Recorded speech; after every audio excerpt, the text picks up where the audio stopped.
Hello, everybody, and welcome. This is the Apostate Prophet. Today we are talking about the new recruit of the Third Reich, namely Fourth Reich, namely Candace Owens. David, what have you heard about Candace Owens? I just heard that she's super cool and everyone likes her except you on the planet. And we try to figure out why that is. And we notice certain patterns in your thinking. Like what? Well, every time someone is a black or a woman or conservative, you lose your mind. Isn't that weird? You're making that joke way too early. If you make that too early, it's going to be like a problem at the beginning of the stream. You're supposed to keep it to the middle when nobody notices it. Okay. All right. I'll slip it in later. I'll bring it back with a vengeance. Okay, that's good. So today we want to talk about Candace Owens. This is a live stream that I scheduled yesterday, and announced it yesterday as we were talking when we were on David's channel last night. And I also tweeted or posted that I'm preparing a major takedown of Candace Owens. This is only part of that. This is not necessarily it. This is only part of it. At this part, we want to have a look at her discussion with Piers Morgan, where she discussed with them with him her her story with the Daily Wire, why she was kicked out, whether she was being anti-Semitic, what people actually accused her of, and so on, because she lied and twisted things very, very much from what I have seen there. And just as I was preparing for that, I saw that she also just published a conversation with Brianna Joy something, who is a very, very vile person who spreads misinformation on Twitter. And she was recently fired. Hold up. Yes. Now, I don't know this woman, but I saw you viciously attack her. I'm going to make some predictions. Yes. 1, she's a woman. I knew it. 2, she's black. Yeah, which happens to be a very big coincidence. Oh, it's just a coincidence. Okay, that's good. Yeah, a very big coincidence. In fact, so this is the person that we're talking about here. In this case, this is Brianna Joy Gray. She's been at the forefront of spreading all kinds of pro-Hamas propaganda since the beginning of this war, and is terribly incompetent and also lies a lot. And it's called out on that, but continues and does very, very awful things, terrible behavior like this one, which I showed before, but it's always worth looking at again to have a look into how these people are. Thank you, me too. And I really hope that you specifically will believe women when they say that they got hurt. All right, thanks for joining. Stick around, more right. So here we have an Israeli woman speaking, and a sister of a hostage, speaking about the assault and the abuse that the hostages and that the victims are going through and have gone through as a result of Hamas treatment. Hamas is mistreating people, and her reaction to that is seriously and rolling her eyes. Specifically, will believe women when they say that they got hurt. All right, thanks for joining. Pretty bad. What sick behavior. Pretty awful. Pretty sick behavior. Anyway, as a result of this, probably as a result of what she did here, the Hill, where she was working, which, to be honest, is not a very very reliable and competent place, fired her Most likely because of this, because I mean, who wants this associated with them? With their own company and their own name, their own label. But after lots of complaints, after lots of terrible behavior, misinformation, lies, attacks, and so on, they eventually fired her. She said, "It finally happened. The Hill has fired me. There should be no doubt that the Hill has a clear pattern of suppressing speech, particularly when it's critical of the state of Israel."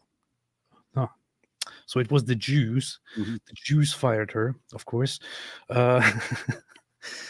And Candace Owens, who was recently let go from the Daily Wire as a result of her own actions, of course, used this opportunity to get in touch with her and to have her on her own channel, which happened here. I didn't really watch this video. It was only published 4 hours ago, and I'm not going to focus on this, but I just want to play the first few seconds of this, because this is what I saw when I saw this link, when I saw that this came out. I saw the first few seconds, and let's have David react to this. All right, guys, happy Friday. Nothing too controversial today. Just one question. Is America a sovereign nation, or are we being controlled by Israel? I know that question someday is probably going to get me arrested. I know this anti-Semitism bill is making its way through Congress. And yeah, I don't know if we're going to be able to have free speech anymore. So let me get it all out while there's still time. That's how far I've watched. David. That was the most insanely idiotic 20 seconds I've ever seen of anything in my life.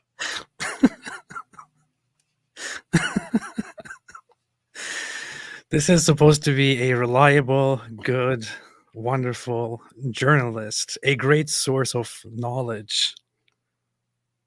And this is what she says. We talked about this. We recently made a whole live stream about it. We analyzed very deeply what she's talking about here. She's talking about the Anti-Semitism Awareness Act. Didn't we, unlike her and all her stupid fans, and I'm saying that I'm just dialing it up. In the past, I don't know that if you follow her after, I don't know what to do, man. We, unlike her and her stupid fans, didn't we actually read through the bill? Didn't we actually read through and see exactly what it says? Yes. I'm going to say it for you. If you are still following her and thinking that she's totally cool and totally reliable, you're stupid. Or you're really you really have a bad sense of judgment and should probably reflect a little bit and open your eyes and fact check this idiot here. Because, go ahead. Oh, I was just going to say, and just to be clear, unlike AP, I'm not saying this just because she's black and a woman. I'm saying this, I would apply this to everyone, because lots of people are doing the exact same thing about that bill. I thought the bill was already like old news, and it's still a thing that's being posted now, that this is going to stop people from speaking when there's nothing in the bill, and the bill specifically says nothing in here can be used to stand in the way of a person's right to free speech. Yeah. So she is once again... It's in the bill. It's literally in the bill that this can't stop you from speaking. Oh, my goodness. She's once again referencing the Anti-Semitism Awareness Act bill, as it is labeled, as it is called, which passed Congress and which is currently in the process of making it through the legal process of becoming recognized, turning into law. And she is totally misrepresenting it, like most people of her kind did when the news broke. Her kind. By that I mean the anti-Jewish, anti-Israeli. I thought you meant right-wing and also left-wing people who have been on this propaganda for quite a bit. It's what her kind do. The bill is not about putting anyone in prison. The bill is not about restricting speech for people. The bill will not change anything remotely about your right to say whatever you want. It will not do any such thing at all.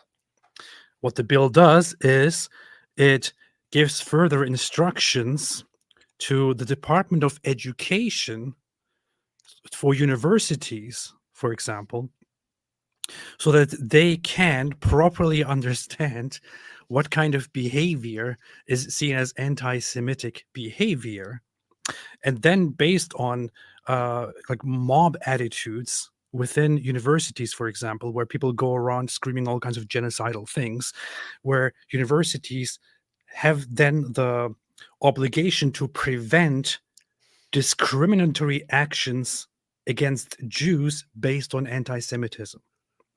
And the universities in this case have the obligation to comply with that and to stop such things, to stop such discrimination.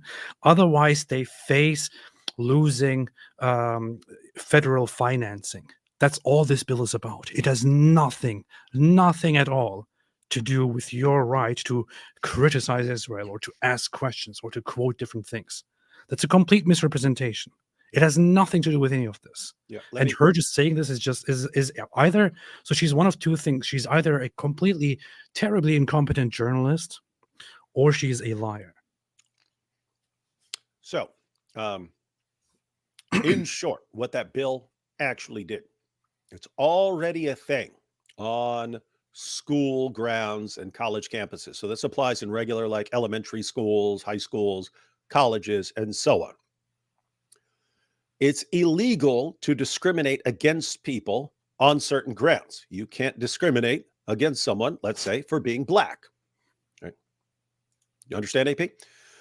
You can't discriminate against someone for being black. Now, suppose a black student is told you can't be in this room. Okay, how could you identify if it's saying you can't be in this room for some other reason, or if he's being discriminated against because he's black?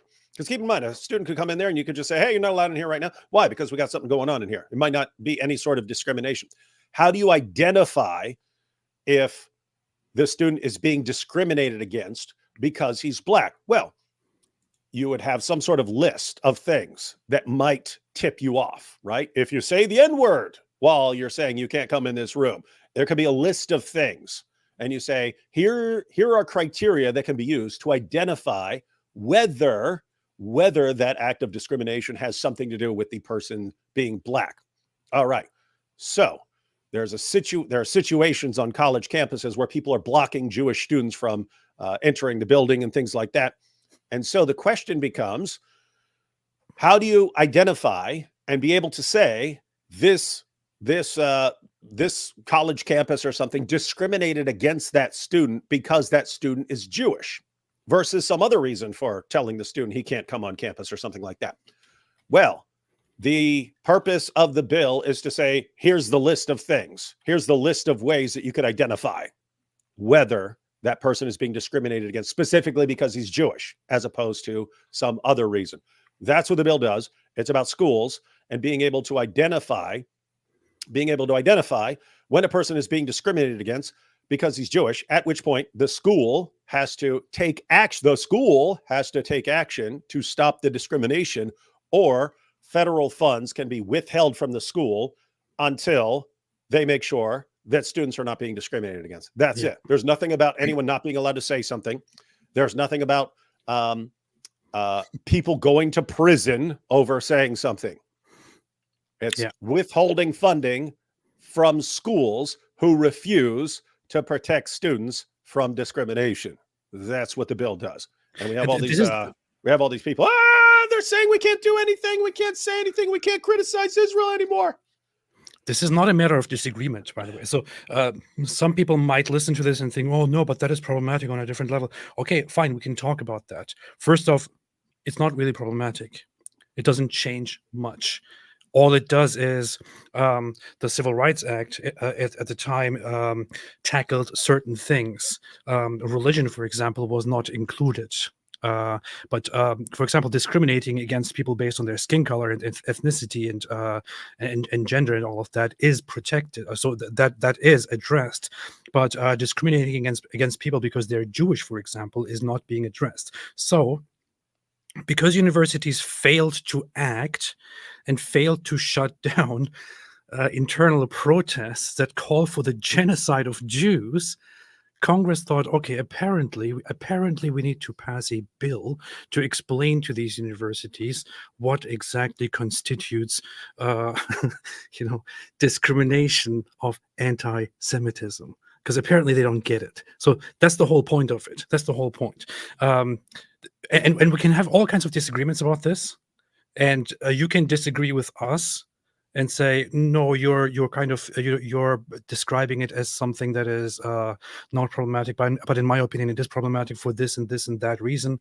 That's all cool, that's all right. However, in this situation here between us and Candace Owens, this is not a matter of disagreement. We are right. She is objectively, undoubtedly, beyond reasonable doubt, wrong.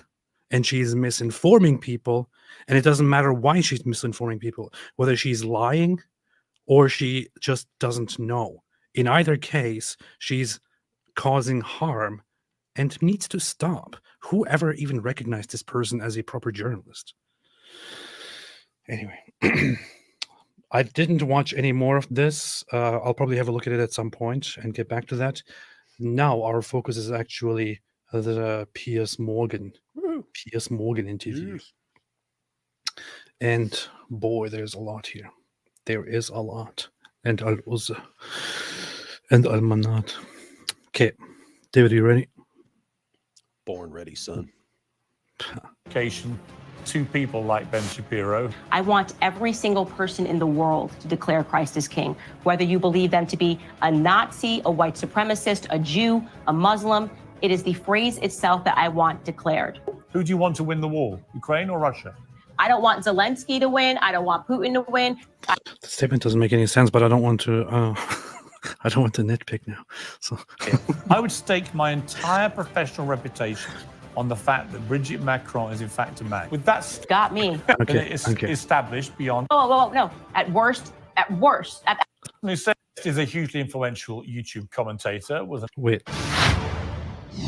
My next guest is a hugely influential YouTube commentator. Oh, why'd you introduce me as influential? Who says they were fired for speaking their mind, but then came roaring back with an even bigger show. And no, it's not me.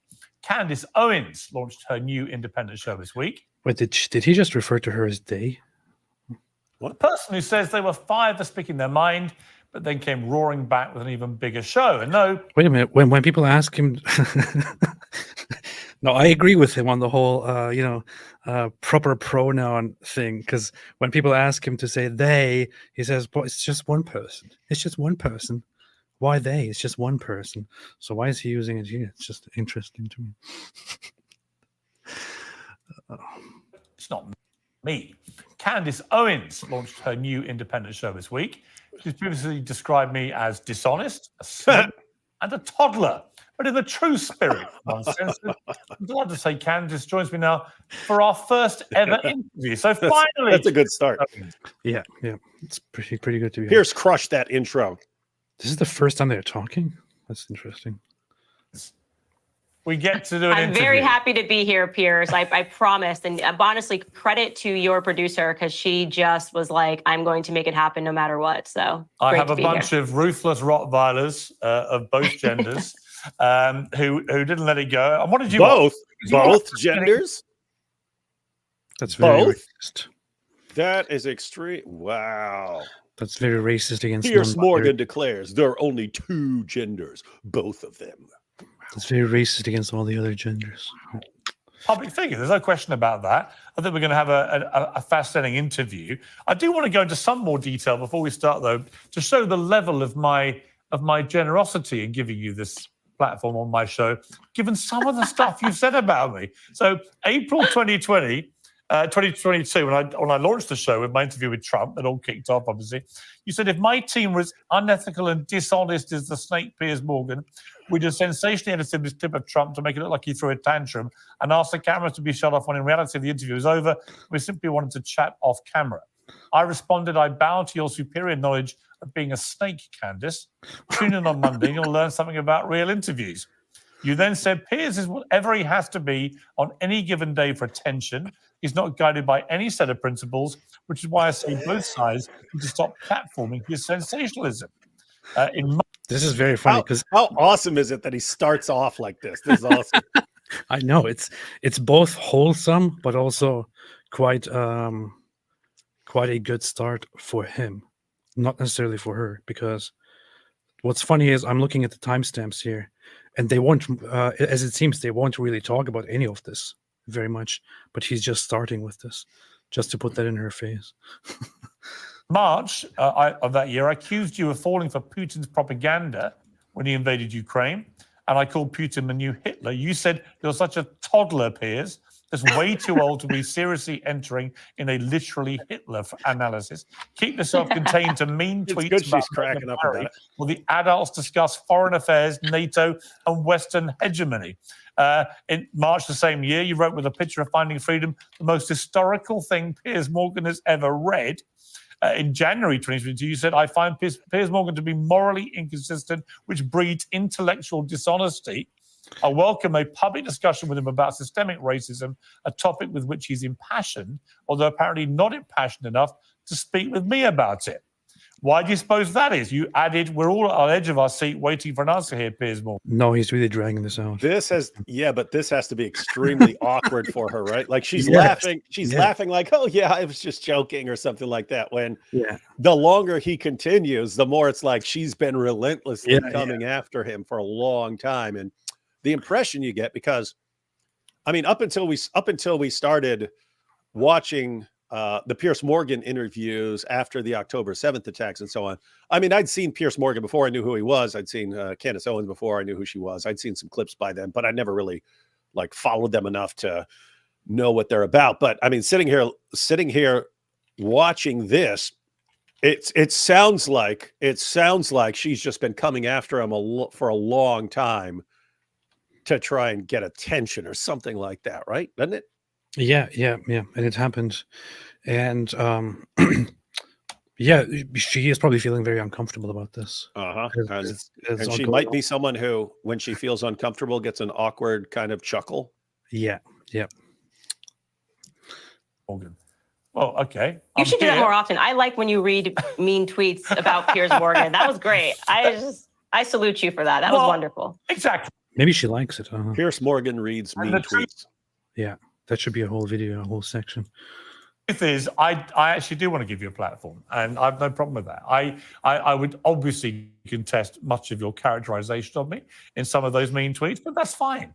We can move on, because there's a much more interesting story, I think, involving you, which has played out in the last few months, which everybody knows about.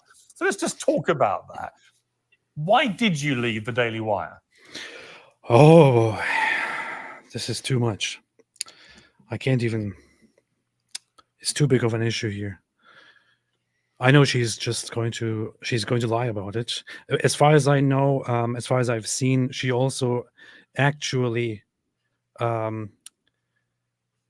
keeps a lot of the details to herself, because she's legally not supposed to talk about it, as legal proceedings are ongoing. I was just going to say, it's not a situation where you want to lie. Yeah. Because I'm guessing the folks at the Daily Wire are a litigious group that would be quick to sue you if you made things up about them.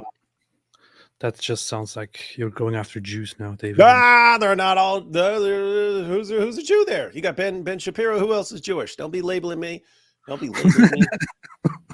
No, doesn't that group seem like they would sue you? I mean, the Daily Wire, not the Jews. AP, come on. That's the most racist thing I've heard. But Jeremy, I don't even know the Jeremy something. There's a Jeremy guy. There's a Michael guy. There's a Clavin. Now he's Jewish, but he's a convert. So they all seem like they would sue her in a heartbeat. Well, it was just racist, so let's just continue. Yeah. Well, unfortunately, I can't talk about the specific reasons that I left the Daily Wire, but what I can do is respond to whatever reasons were given to the public. And obviously, no sooner did we agree to leave than Andrew Clavin of the Daily Wire did an entire episode stating that the reasons that I was leaving was because I was anti-Semitic and I was engaging in a type of anti-Semitism that was hard to pin down. And that is why in my first episode of launching my independent podcast, I hit back pretty hard at him because I think it's pretty despicable, first and foremost, as a colleague who I had a great relationship with, to have engaged in that, knowing that I was not at liberty to say anything. I thought it was. Chime in on this? Go ahead. Oh, I just wanted to say, I don't know what went on behind the scenes. I was not there. She's there. The Daily Wire guys are there. They're all there. If I had to guess why she was fired, it would kind of be exactly like what Andrew Klavan said. If he's saying it's because she's anti-Semitic. That's what, like, even if she wanted to defend herself and say, no, I'm not, that seems entirely like an entirely believable scenario about why she was fired. If I were a betting man, I'd be like 90% in favor of that explanation. Yeah, and we both have seen some of the footage from Andrew Klavan in response to Candace Owens, which she's talking about. And didn't it seem like he didn't seem malicious or offensive or hostile or anything? He was actually talking quite calmly and reasonably about the things about the wrongs that she did there and why it is wrong and all that. Right? I think they're going to play it. Let's see. A very underhanded, disgusting tactic, and I responded in force. I want to play you what Ben Shapiro told me when I asked him about this on Uncensored. One of the consequences of this war has been a lot of very high passions on both sides, a lot of angry disagreements. You and your company have been at the center of a very high-profile one at the moment with Candace Owens, who's now left Daily Wire.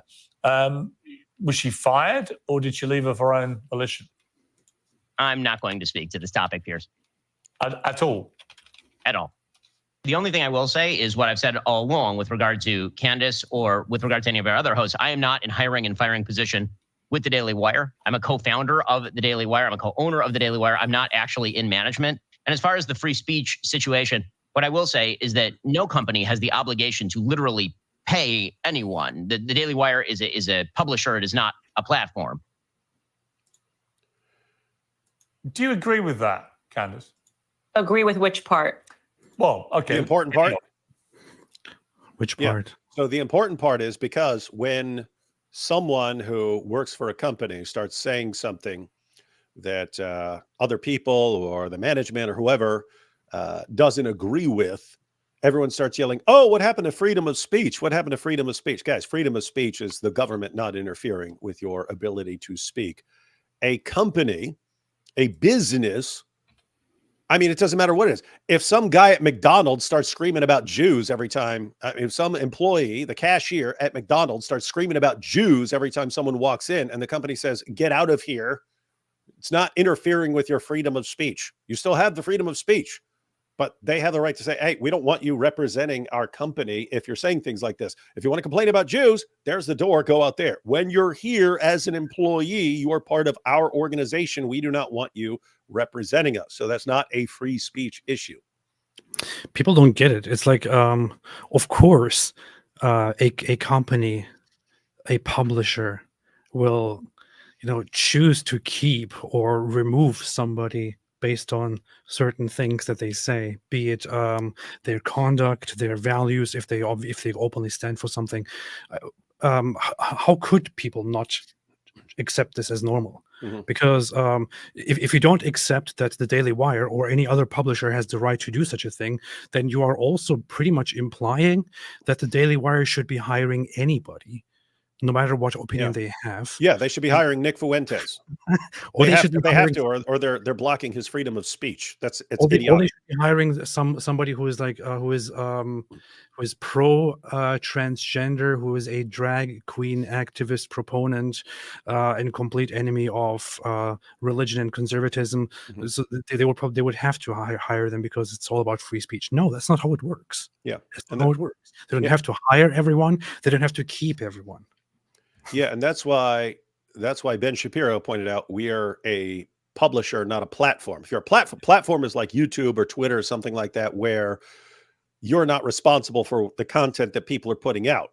And so people can post things. You can make rules about what's allowed and not allowed, but the management is not responsible for the speech that is being put out, because it's a place for other people to put content.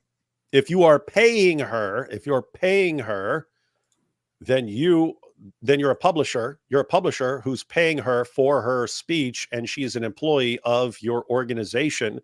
Then when she's saying something, you are bearing some of the responsibility. And so if she's saying things that you do not agree with, or that you believe go against what you want, my goodness, why are you supposed to keep paying her? Indeed. Let's continue. Well, I think that it's interesting, and I'd love to sit down with and debate Ben Shapiro on a number of topics, particularly cancel culture, because I know that he's made some comments in the past that he believes that publishers, platforms should allow people to have different ideas. And so those particular comments to me sound in contrast to what he has said in the past. But I can't speak on behalf of him. I guarantee. I don't even know what she's talking about, but I guarantee Ben Shapiro has never said that if you work for a company, you should be able to just blab all you want, no matter how racist or anything else it is, and you should just be allowed to say whatever you want. I'm pretty sure he said things against cancel culture and things like that, but the idea that a news agency, a company or whatever should just let an employee say absolutely anything with no concerns at all, that seems like nonsense to me. I don't believe he said anything like that. Yeah, a lot of people think that this is where the Daily Wire kind of decided to draw the line. She was going in a very terrible direction of gathering a lot of neo-Nazis around her and bashing not only Israel, but also having picking up this whole fight against Jews, then suggesting that that people are outraged because she says Christ is king, and they're deeming that anti-Semitic, which nobody ever suggested, but she just made that up. And the neo-Nazis and the Groypers gathered around her to spread that propaganda, and that is a very important point that we're going to come to, because I think it's a very important thing to address here. But this here is one incident where the media drew attention to it, where she was interacting with Rabbi Shmuley, and this account, which is a Groyper neo-Nazi account, came in to the discussion and made a comment saying, it says February 20th, Rabbi, are you drunk on Christian blood again? Are you drunk on Christian blood again? And Candace liked this tweet. Candace liked this tweet. Of course, later she tried to explain that she liked it because of this aspect here, because it corrects the rabbi on something else, not because of the other part. But the other part here is not something that you can just ignore, because I agree with the first part, and therefore it doesn't matter what the second part is. The second part is not something that you can just be like, yeah, okay, whatever. I don't agree with that part. No, that's not what it is. Yeah, the second part is a very, very, very historically problematic and serious thing we're talking about. Yeah, like imagine it says February 20th, Rabbi, death to Jews. And you say, oh, I like that. And you say, wait a minute, you just liked a comment about death to Jews? No, I just meant the first part. So for those who don't know what this is about and why that is problematic, there is this thing that many people might have heard called blood libel in history, where it is often used where people accuse Jews of doing a certain thing, and then somebody says it sounds like blood libel.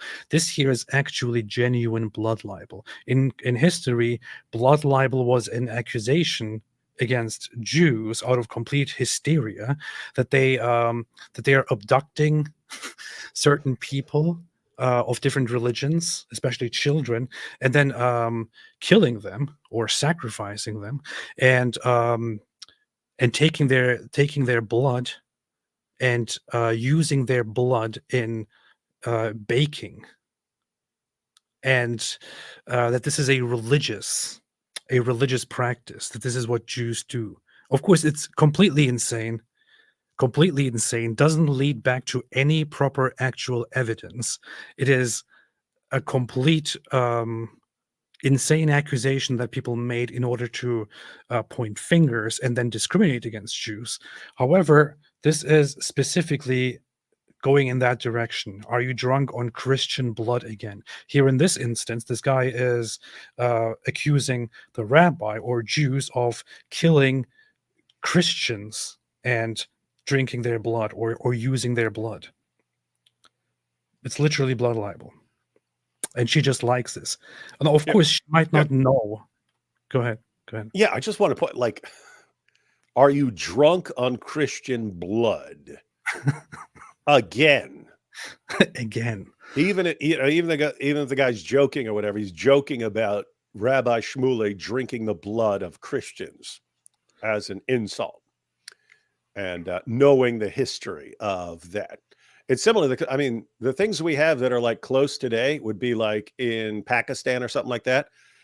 You don't like Christians, so you just say, hey, those Christians burned the Quran, and get the whole community riled up to go and attack Christians. And so people would do this. People would do this in decades past. You want to rile up some people against Jews? They killed a little kid and drank his blood because it's part of their. And then they go out and attack Jews. This guy's doing it. Candace likes it. And this is something. This is actually a good point that you compare this to such an instance. For example, over the years we talked about different people in Pakistan. For one of those is Asya Bibi. She was falsely accused of insulting Muhammad because of a little dispute as she was working, and then a mob formed based on the accusation that she insulted Muhammad, and she's a Christian in Pakistan, and they lynched her and tried to kill her until the police came and took her away and sentenced her to death over blasphemy. She wasn't expecting, the whole whenever the execution will be announced and to take place and all that. Eventually, under pressure, the Pakistani authorities allowed her to leave, and I think she then made her way to some other country, and people have been quiet about this ever since. But this is similar. It's a comparison to that. It is similar. People can do the very same thing to Christians in a Muslim environment, for example. They can simply, because they have a dispute with somebody else, accuse them of a certain offense, and then gather and try to kill them and try to persecute them. That's what they do. That's what they do. Urinating upon one another. That's what they do. I can't ever say that's what they do without thinking about that. So this is the problem. And this was only one of the many instances. Another instance was the whole Christ is King topic. And we'll get to that. Obviously, I personally believe that media companies are healthier when you allow people to have different opinions and allow people to debate those opinions. Personally, I love to see a debate between two people. And so I can only tell you what my perspective is. And all right, Candace, I think we should be allowed to accuse Jews of drinking Christian blood. And if we need to have a robust debate on whether Jewish rabbis like Rabbi Shmuley are drinking the blood of Christians and getting drunk on it, I think that's a healthy feature of any conservative media organization. Candace, I hope you build your own media company, a very conservative media company, and then you hire people who have who are porn actresses and who advocate for same-sex marriage, LGBTQI plus ZSFN whatever rights, and who also think that religion should have no place in society, that religion is actually terrible, it's a perversion and things like that. Yeah, definitely. So you should definitely create a media company and hire such people, since you believe that a media company should in general be just accepting anyone and never ever turning down or kicking out people based on their opinions. That's what it sounds like here. So please do that. And can't really speak for him. I mean, he made the point at the end there that any company, any private company, when it comes to free speech, is not compelled to pay people to work for them. I mean, would you accept that as a principle? Well, what I would say again is that it just kind of runs into what is wrong. I guess the question you could ask is, what is wrong if CNN fires somebody for having a different opinion? What then is wrong if Fox News fires somebody for having a different opinion? Your answer would have to be that it's not wrong and that companies are at will to curate whatever beliefs. She didn't just have a different opinion. She was also very, very... here is one of the instances. This whole issue of her getting... eventually leaving the Daily Wire was a long process in the making, where she repeatedly acted in very hostile ways toward the Daily Wire, including with this. I think there were some issues that she said about Israel and about Zionism, where Ben Shapiro was then asked about her, and Ben Shapiro said that what Candace Owens said was despicable. She then got really outraged about this. She made this post here where she quotes the Bible. She says, "Blessed are the peacemakers, for they shall be called the children of God. Blessed are they which are persecuted for righteousness' sake, for theirs is the kingdom of heaven. Blessed are ye when men shall revile you and persecute you, and shall say all manner of evil against you falsely for my sake. No one can serve two masters. Either you will hate the one and love the other, or you will be devoted to the one and despise the other. You cannot serve both God and money." And this is Very why nice. this is why Andrew Tate said, as Candace Owens said, my good friend, blessed are the peacemakers. I really love what she came up with there. She's so smart. This is kind of disgusting to me because at this point she's just using Christianity for her own gain and for her own agenda. And the first people who should be offended by this, the first people to be offended by this should be Christians. They shouldn't be supporting this. Of course, everybody understood directly and immediately that she made this post because of the Daily Wire and because of Ben Shapiro. So Ben Shapiro then responded to this with this here, saying, "Candace, if you feel that taking money from the Daily Wire somehow comes between you and God, by all means, quit." Upon which, David, do you think that Ben Shapiro said anything offensive here or anything about her usage of the Bible? No, right? No, she's saying you can't serve two masters, can't serve God and money. So that would, I don't know. That seems pretty straightforward. She's obviously responding to the Daily Wire. Yeah. And saying, hey, you guys pay me. And so you're acting like you have some say, but I have a greater obligation to God. I can't serve both these things. And he's saying, so if you think there's a conflict here and you have to choose, why are you still working here? Yeah. Ben is clearly saying, Candace, I see what you're doing. You're not just quoting the Bible. You're trying to make a point here about your work at the Daily Wire. So why don't you just quit if it bothers you so much? Here's her response to this. "You are utterly out of line for suggesting that I cannot quote biblical scripture. The Bible is not about you. Christ is king." Huh.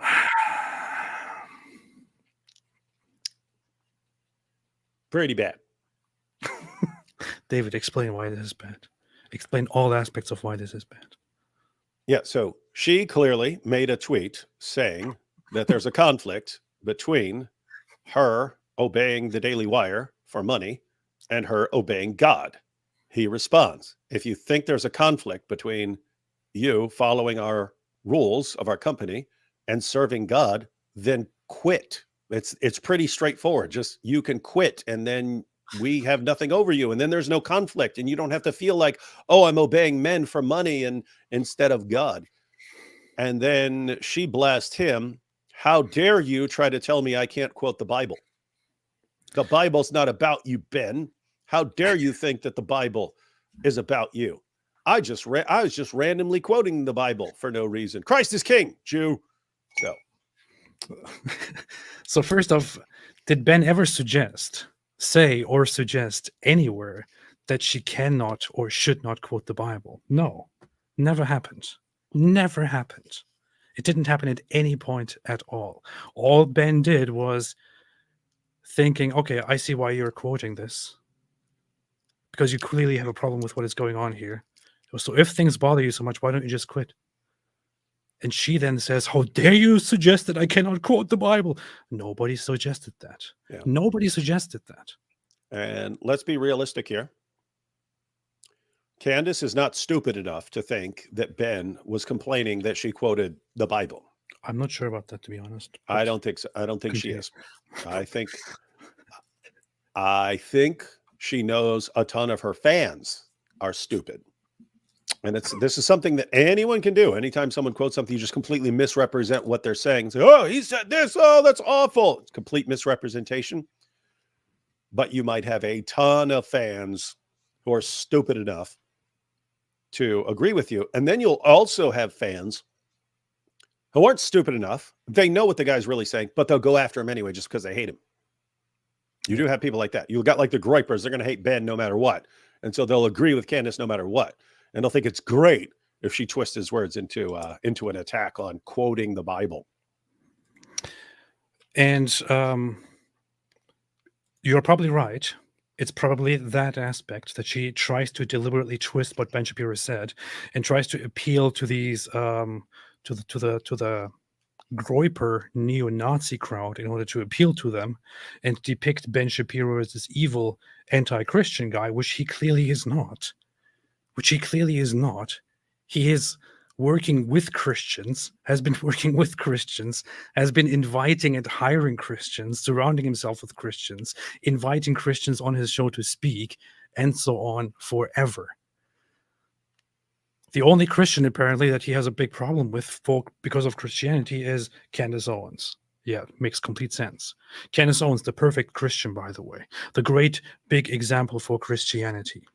This is just such a vile behavior, such deceptive behavior, where this is why I'm saying that Christians should be the first to be offended by this, because she's using Christian sentiments. She's abusing Christian sentiments in order to further her own agenda and to attack Ben Shapiro and attack the Daily Wire, to cut ties. She is abusing, making use of Christian sentiments, Christian ideas, Christian beliefs, Christian emotions to rile people up behind herself for money, for status, for being right, or whatever it is. She is using Christianity, using Christians.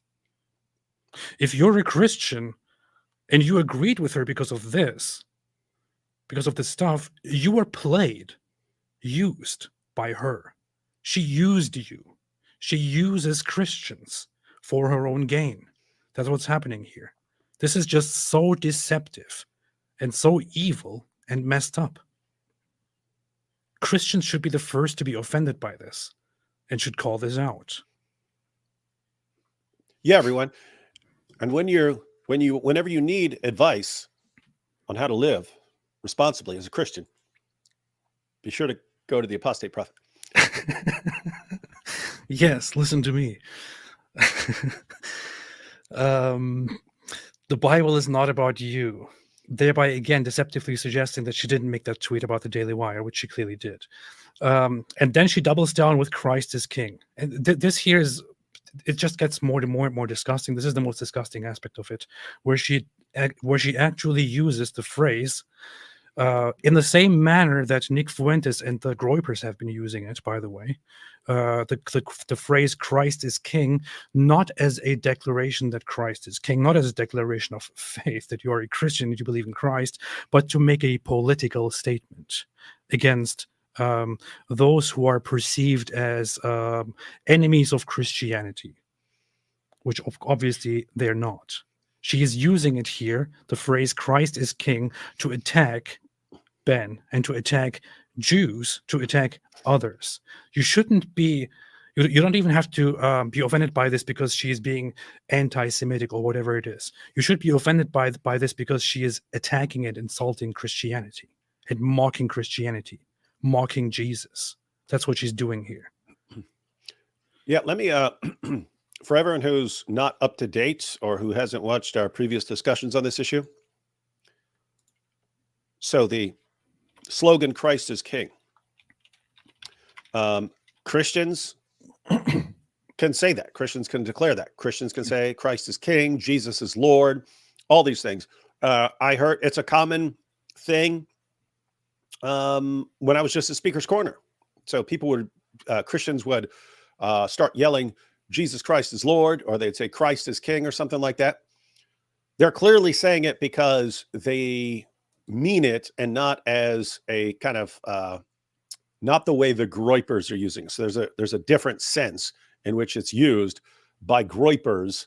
So this is the Nick Fuentes fans as a slogan because they're aiming towards this Catholic white nationalist society. And their slogan is Christ is King. And they're talking about Christ is King. And they're going to establish this, this Catholic white nationalist kingdom here. And this is their slogan. So in the past, I've compared it to the slogan Black Lives Matter in the sense which, okay, the slogan Black Lives Matter, who's seriously going to dispute that unless you're just a racist scumbag? But it's being used by Marxists.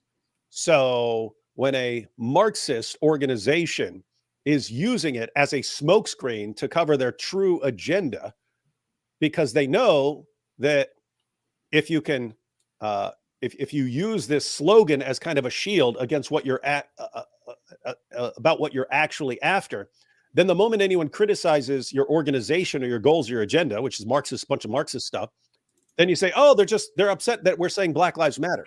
See, we're just saying Black Lives Matter. And that's why these people are mad at us, because we say Black Lives Matter.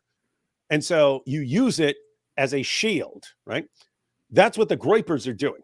Right? There's, we're going to get rid of the Jews. We're going to get rid of all the Jews. We're going to get rid of everyone except white Catholics. And we're going to have our nation here. And Christ is King. And then when you object and say, man, you got some sick ideas, they say, you see, they've got a problem with us saying Christ is King. That's what they're after. That's what they're objecting to. She used it in the exact same way. Yeah. She called out the Daily Wire. And as soon as they respond, you see, they got a problem. They have a problem with my belief. Christ is King. You see that they've got a problem with that.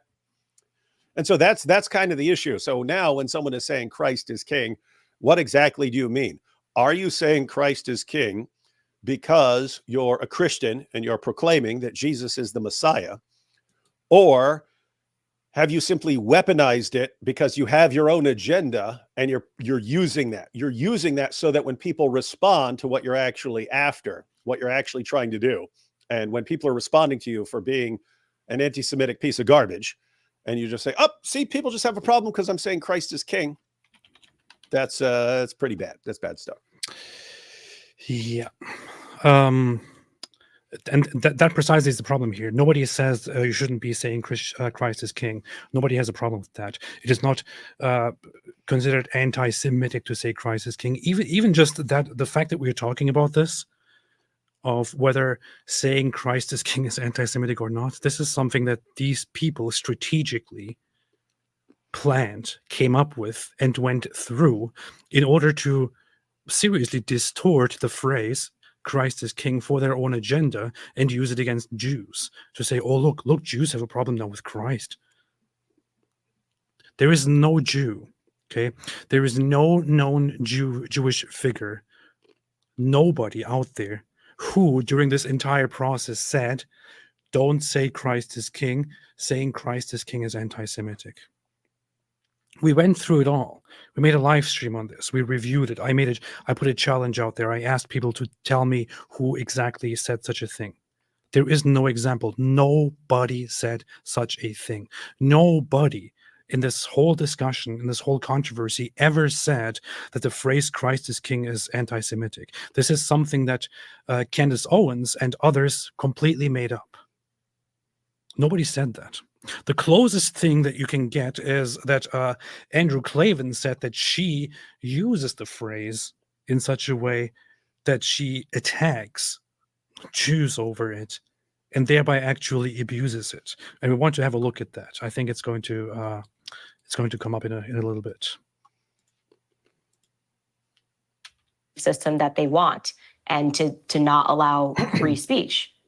So, Out of interest, is it true that you signed an NDA and that's why you can't really talk about this in detail? I cannot speak in detail about any of that stuff. You can't even confirm whether you've had an NDA. Why'd you sign it? I am not free to speak about any topic pertaining to contracts signed or not signed. And so. You see, pretty sure she was issued in an order to not speak about any aspect of it, which probably a lawyer on her side agreed to. Well, she would have had to agree to it as well, and it's here. Here's your parting millions of dollars. Yeah. You can't blast us as if you're leaving. We're paying you a bunch of money here, so you don't get to blast us and so on.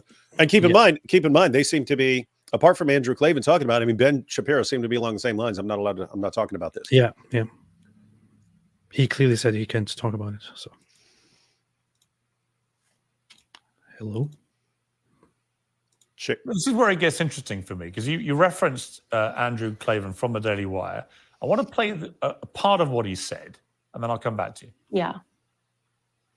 The Daily Wire parted ways with Candace Owens, and part of it was things that she was saying that we felt were strongly anti-Semitic. And she was doing it in such a way that it was kind of hard to pin down, so I was trying to show where these things happen.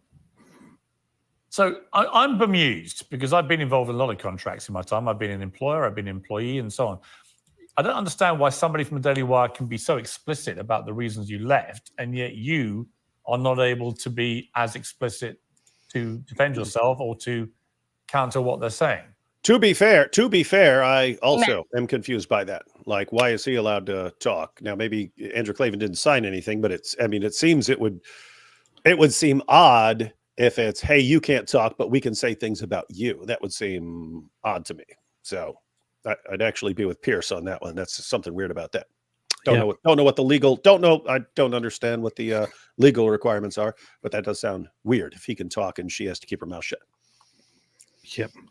I don't know why. We don't know. And Piers.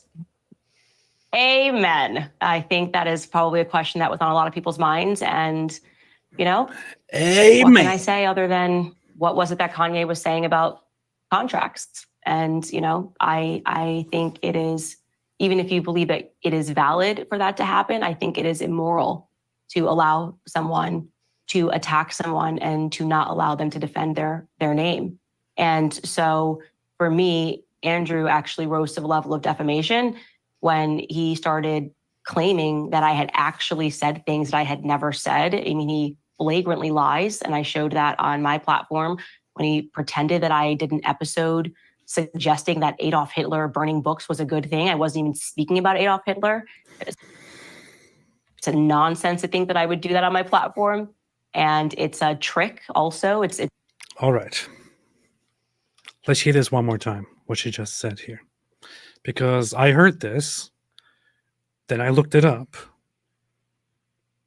went back to check all the details and looked through it, and realized that there is something really wrong happening here as she is making the statement about Hitler. Suggesting that Adolf Hitler platform said things that I had never said. I mean, he flagrantly lies, and I showed that on my platform when he pretended that I did an episode suggesting that Adolf Hitler burning books was a good thing. I wasn't even speaking about Adolf Hitler. It's a nonsense to think that I would do that on my. Okay, so apparently Andrew Klavan, like many others, pointed out that she's doing outrageously messed up things, such as saying that the book burnings in Nazi Germany were actually good, and that Hitler burning books was actually good. And she says that makes no sense because the show that I did wasn't even about Hitler. That's very interesting. So I went back to check what actually happened. And it turns out she did speak Hold about. Hold on. Go ahead. How's it sometime anything having to do with Hitler comes up, you're just on the ball? I jump on it immediately. I just love it, man. I love it. I can't resist. When I see the name Hitler pop up, I'm like, okay, I have to look at that. I have to see what's up here. So here you have the Jerusalem Post reporting Candace Owens attacking pedophiles and perverts takes aim at 1930s Jewish sexologist. The article is quite interesting. It points out that she makes assertions about people that are totally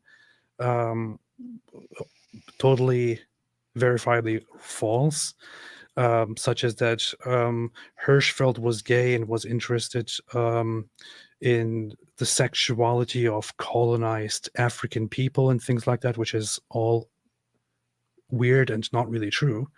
However, there is one part here in this video which they are referencing where she has a few words to say. Let's look at that. Focus.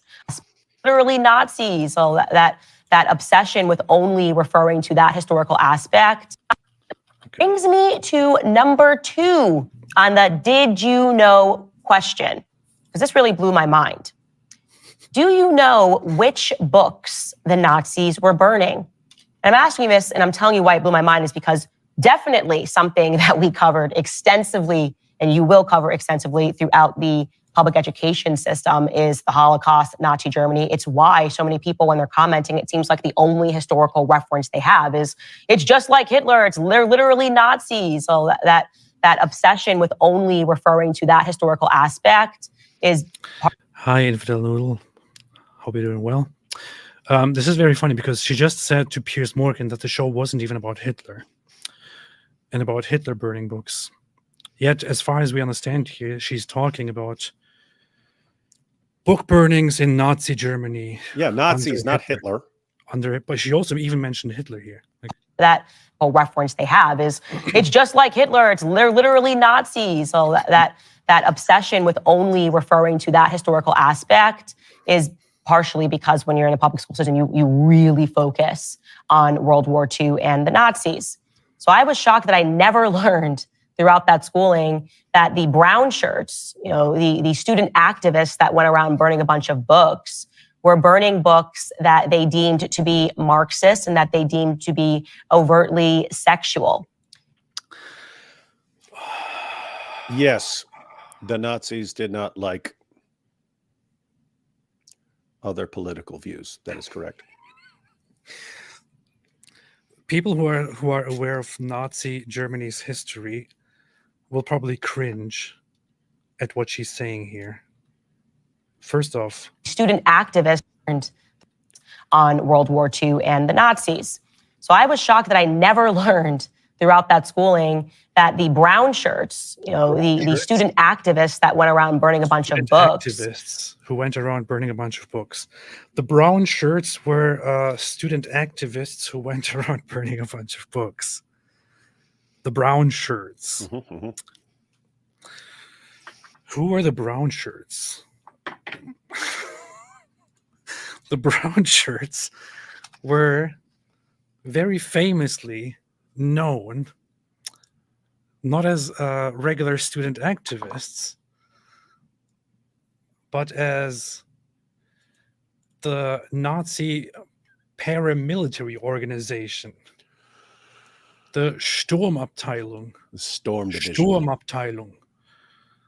The paramilitary, the violent paramilitary, trying to form a violent militant movement within Germany for the Nazi party, who also went around and conducted several very, very notorious, very well-known acts of killing people, destroying all kinds of property, destroying Jewish shops, burning books, and so on. She just seriously sat there and described these people, the brown shirts, as, the student activists who went around burning books. Student activists. Let's read what Oxford Reference says here. Member of an early Nazi paramilitary organization, the Sturmabteilung, or SA, Assault Division, the brown shirts recruited from various rough elements of society were founded by Adolf Hitler in Munich in 1921, fitted out in brown uniforms reminiscent of Mussolini's black shirts. They figured prominently in organized marches and rallies. Their violent intimidation of political opponents and of Jews played a key role in Hitler's rise to power. Does it so far sound like these were just a bunch of Student activists? Student activists? No, it doesn't, right?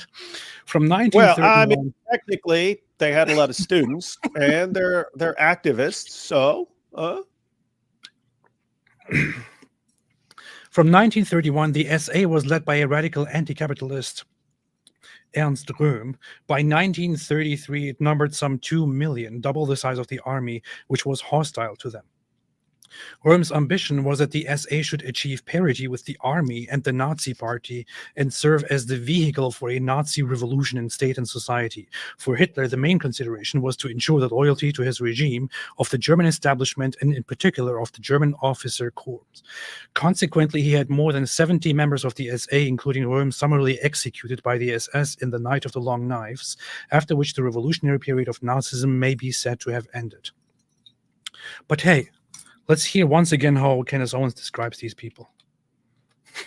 The Nazis, when you're in the public school system, you really learned throughout that schooling that the brown shirts, the student activists that went around burning a bunch of books, were burning books that they deemed. All right. It is just amazing, isn't it? This is an instance where I would say that that this is incompetence, ignorance, more than just her vile, dishonest aspect, because she doesn't know much. She's actually quite ignorant. She doesn't know very much. She learns things from social media. She learns things from somebody who tweets something. yeah, she learns things from groypers. Yeah, Let's put it that from groypers. Let's put it that way. And I'm not sure how in the world she got that whole idea that these were just regular student activists. But I mean, putting this out there, just describing them as regular student activists, it's a very stupid thing to do. It's not just deceptive; it's stupid. It's just stupid. It's ignorant. And she's acting like they're good guys because among the things they're burning, hey, they're burning Marxist stuff. Yeah, they're burning anything that's not in line with the Nazi Party. Yes. That was their solution. Here's the Nazi Party. This stuff disagrees with it. Let's go burn it all. She's like, but look at the great thing. Look at the things they were burning. What a great job, guys. These great student activists who put Hitler in power. Yeah. And that is the second aspect of it. I just got so stuck on her calling them just student activists.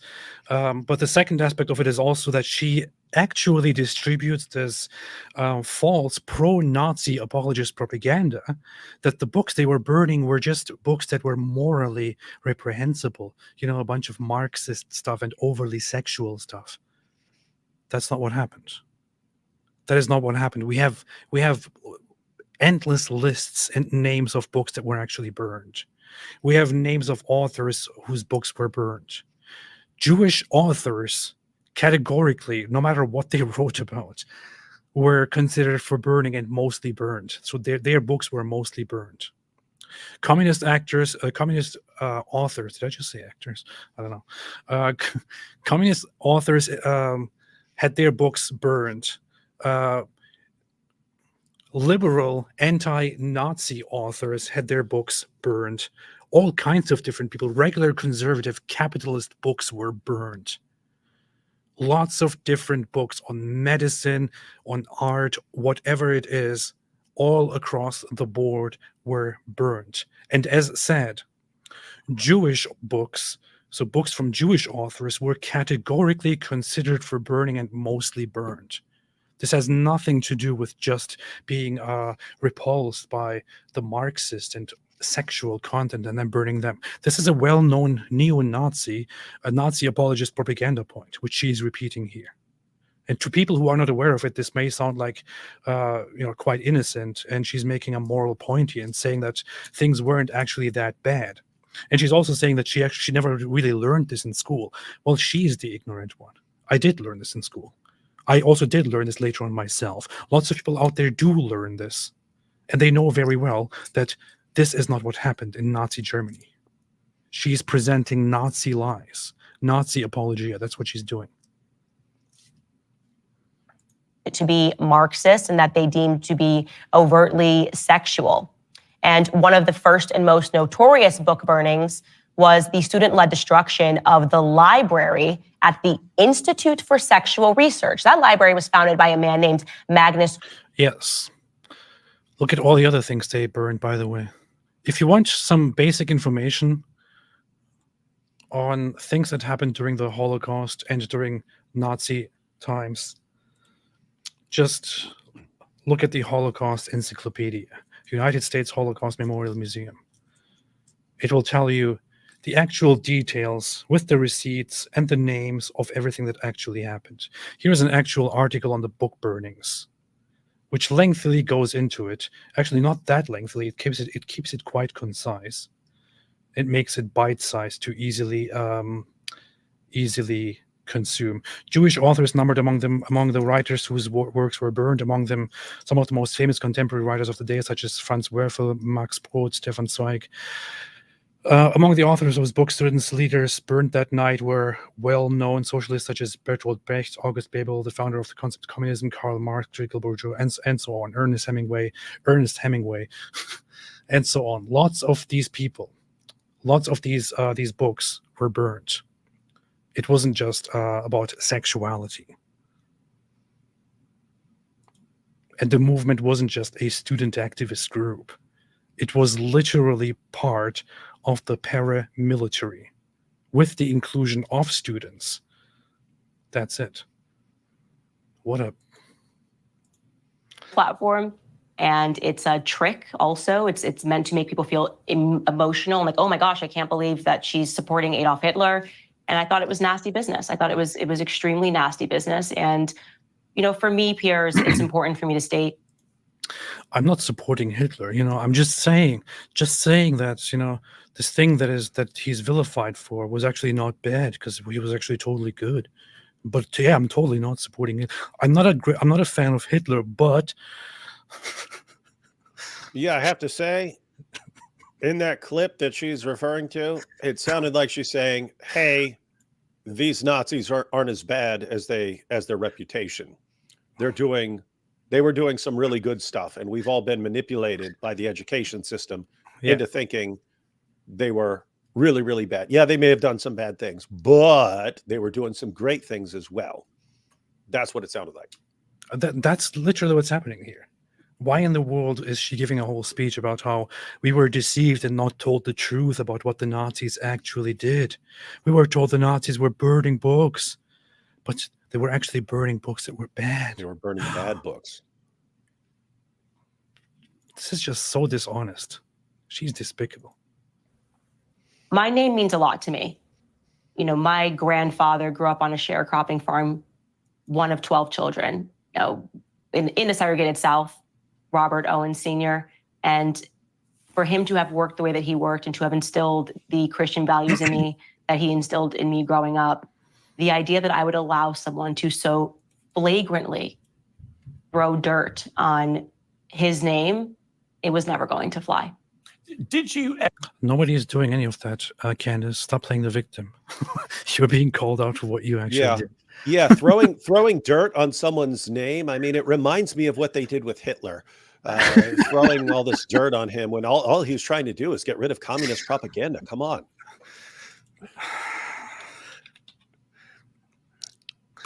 That's because that's the Jews. That's what the Jews do. First Hitler, now me.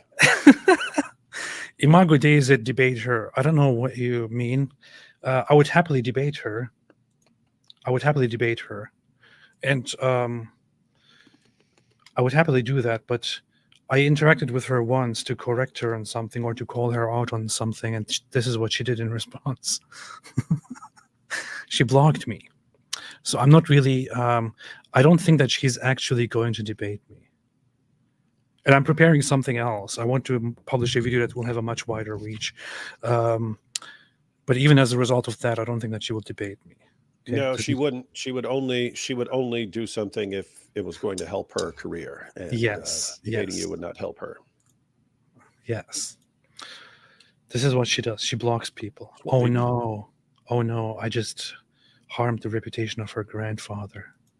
I threw dirt on her grandfather's name. Ever say or do anything which to a Jewish ear could be construed as anti-Semitic? Well, let's be clear about all of these topics, whether we're talking about racism, sexism, anti-Semitism. Everything can be construed to an ear when you're talking about a subjective ear that I believe that this is racist. I mean, I could say, hey, Piers, you even asking me questions, and to me, it feels racist, right? A feeling and a fact are two different things. So what someone construes something is meaningless. Factually speaking, I have never said anything that is anti-Semitic, and had I have said something that was anti-Semitic, Andrew Klavan would have simply showed the clip. I was with her until that point. I thought she's actually giving a fairly okay response to it, that you can construe everything in a different way if you want to hear it that way. To be very honest, I actually thought, sounds quite all right. But then until that point, something is meaningless. Factually speaking, I have never said anything that is anti-Semitic, and had I have said something that was anti-Semitic, Andrew Klavan would have simply showed the clip.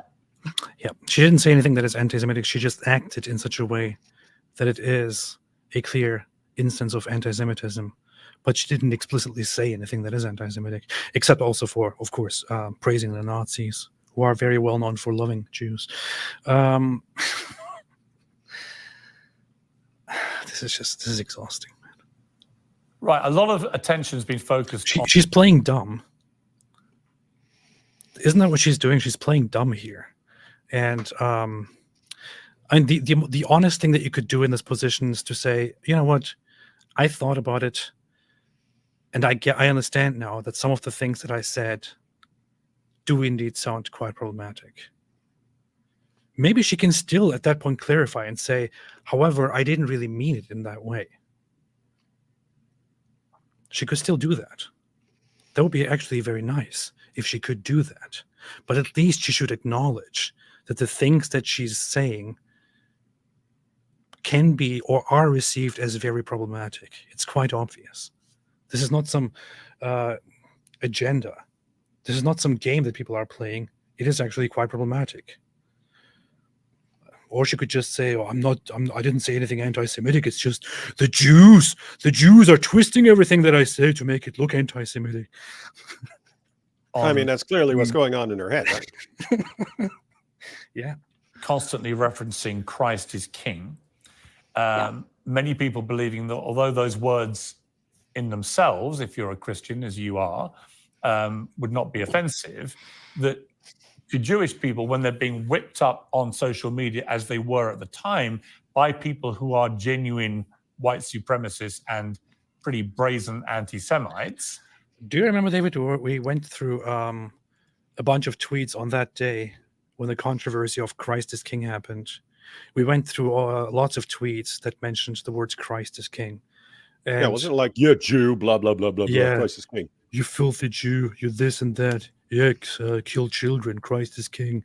I see your nose, Christ is King," and so on. Because it wasn't by regular Christian people. It was led by these groypers. The Groypers. Mm-hmm. Who were using Christianity on that day. And she joined in without ever stopping and saying, "Hey, this is not what I intended." That being smart as you are, you would have known that to deliberately use that phrase repeatedly in that time, in that climate, was a deliberate act of provocation to people like Ben Shapiro, who obviously are extremely high-profile Jewish people. Do you accept I'm that? sorry, which time frame are you talking about when you say at that time? Well, since the start of she's just being deliberately obtuse here, right? The Israel-Hamas war. Yeah, no. So that phrase, if you're talking about when it began to be a scandal, because I think everyone was quite confused when there was suddenly this narrative that it could be construed as anti-Semitic, which Nope. People were not confused at all. It was quite obvious. is why it required so much explaining by people of when it became anti-Semitic. I posted a standalone Bible verse, this is just a pure fact, calling for peace. And at the end of the verse, I ended it and said, Christ is King, last November. Andrew Klavan references that. The reason why this even became a scandal is because of Andrew Klavan. Andrew Klavan did an episode called Because Christ is Really King. And then he accused me wrongly of spitting that phrase at a Jew. That simply never happened, as I showed in my first episode. It did happen exactly like that. Didn't we just have a look at it? Wasn't it an actual tweet at Ben Shapiro? Didn't we just look at it? Yes, it was. It was. In fact, she didn't say Christ is King at first. She only said it after, let me see. I closed a bunch of tabs. Around burning a bunch of books. Let's see what it is. Let's find that once again. We just had to look at that. We just looked at it, man. We just had to look at it. Okay, here. Got it. Let's see. Where did it go? Where'd it go? Christ is King. Here. She didn't at first say Christ is King. She posted the Bible quote, which was obviously a remark about her work at Daily Wire, to which Ben Shapiro then responded, Candace, if you feel that taking money from the Daily Wire somehow comes between you and God, by all means quit. To which she then responded with this idiotic remark, which is, you are utterly out of line for suggesting that I cannot quote biblical scripture. The Bible is not about you. And then here, Christ is King. And this is one of many instances where she then did that. So that she was clearly tweeting this at him.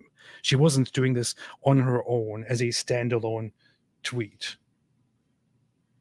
David, am I not? You're seeing the same thing, right? That's exactly how I read all of this, and it's obvious.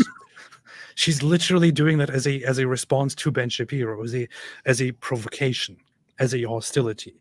That's it. Why in the world would you add this here? You can say Christ is King on your own. That's totally fine. Why in the world would you add this to a hostile interaction between you and Ben Shapiro? This is just so dishonest. Back. It was just made that called Because Christ is Really King. And then he accused me wrongly of spitting that phrase at a Jew.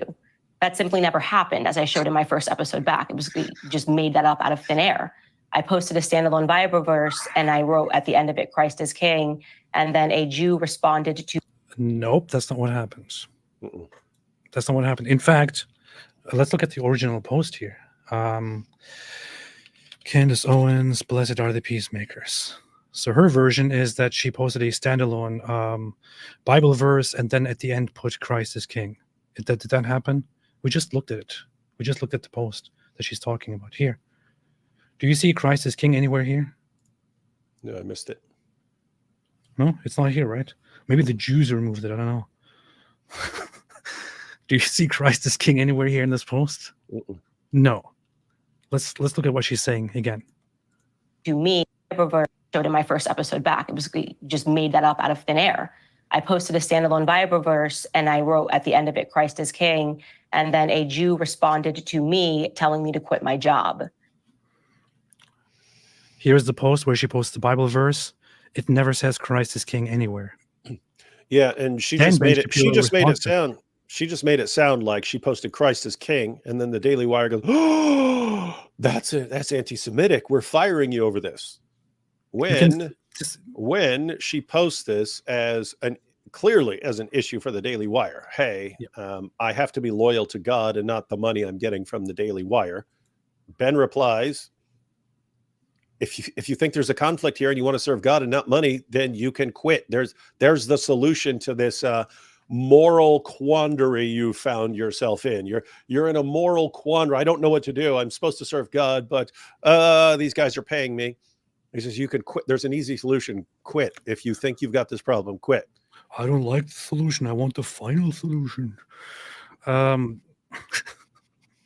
So there are different lies here. Lie number one is that she made the post for different reasons. This is lie number one. She clearly made this post in response to the Daily Wire. Lie number two is that she added Christ as king at the end.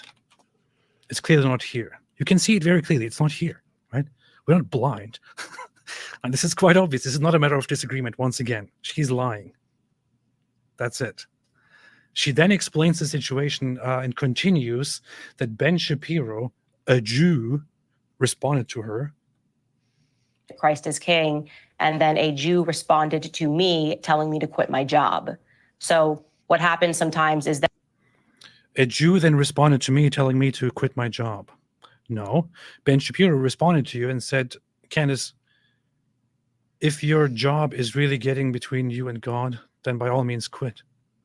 It was just a response to her complaints, to her tweet. It was not a Jew telling her to quit her job. That's another lie.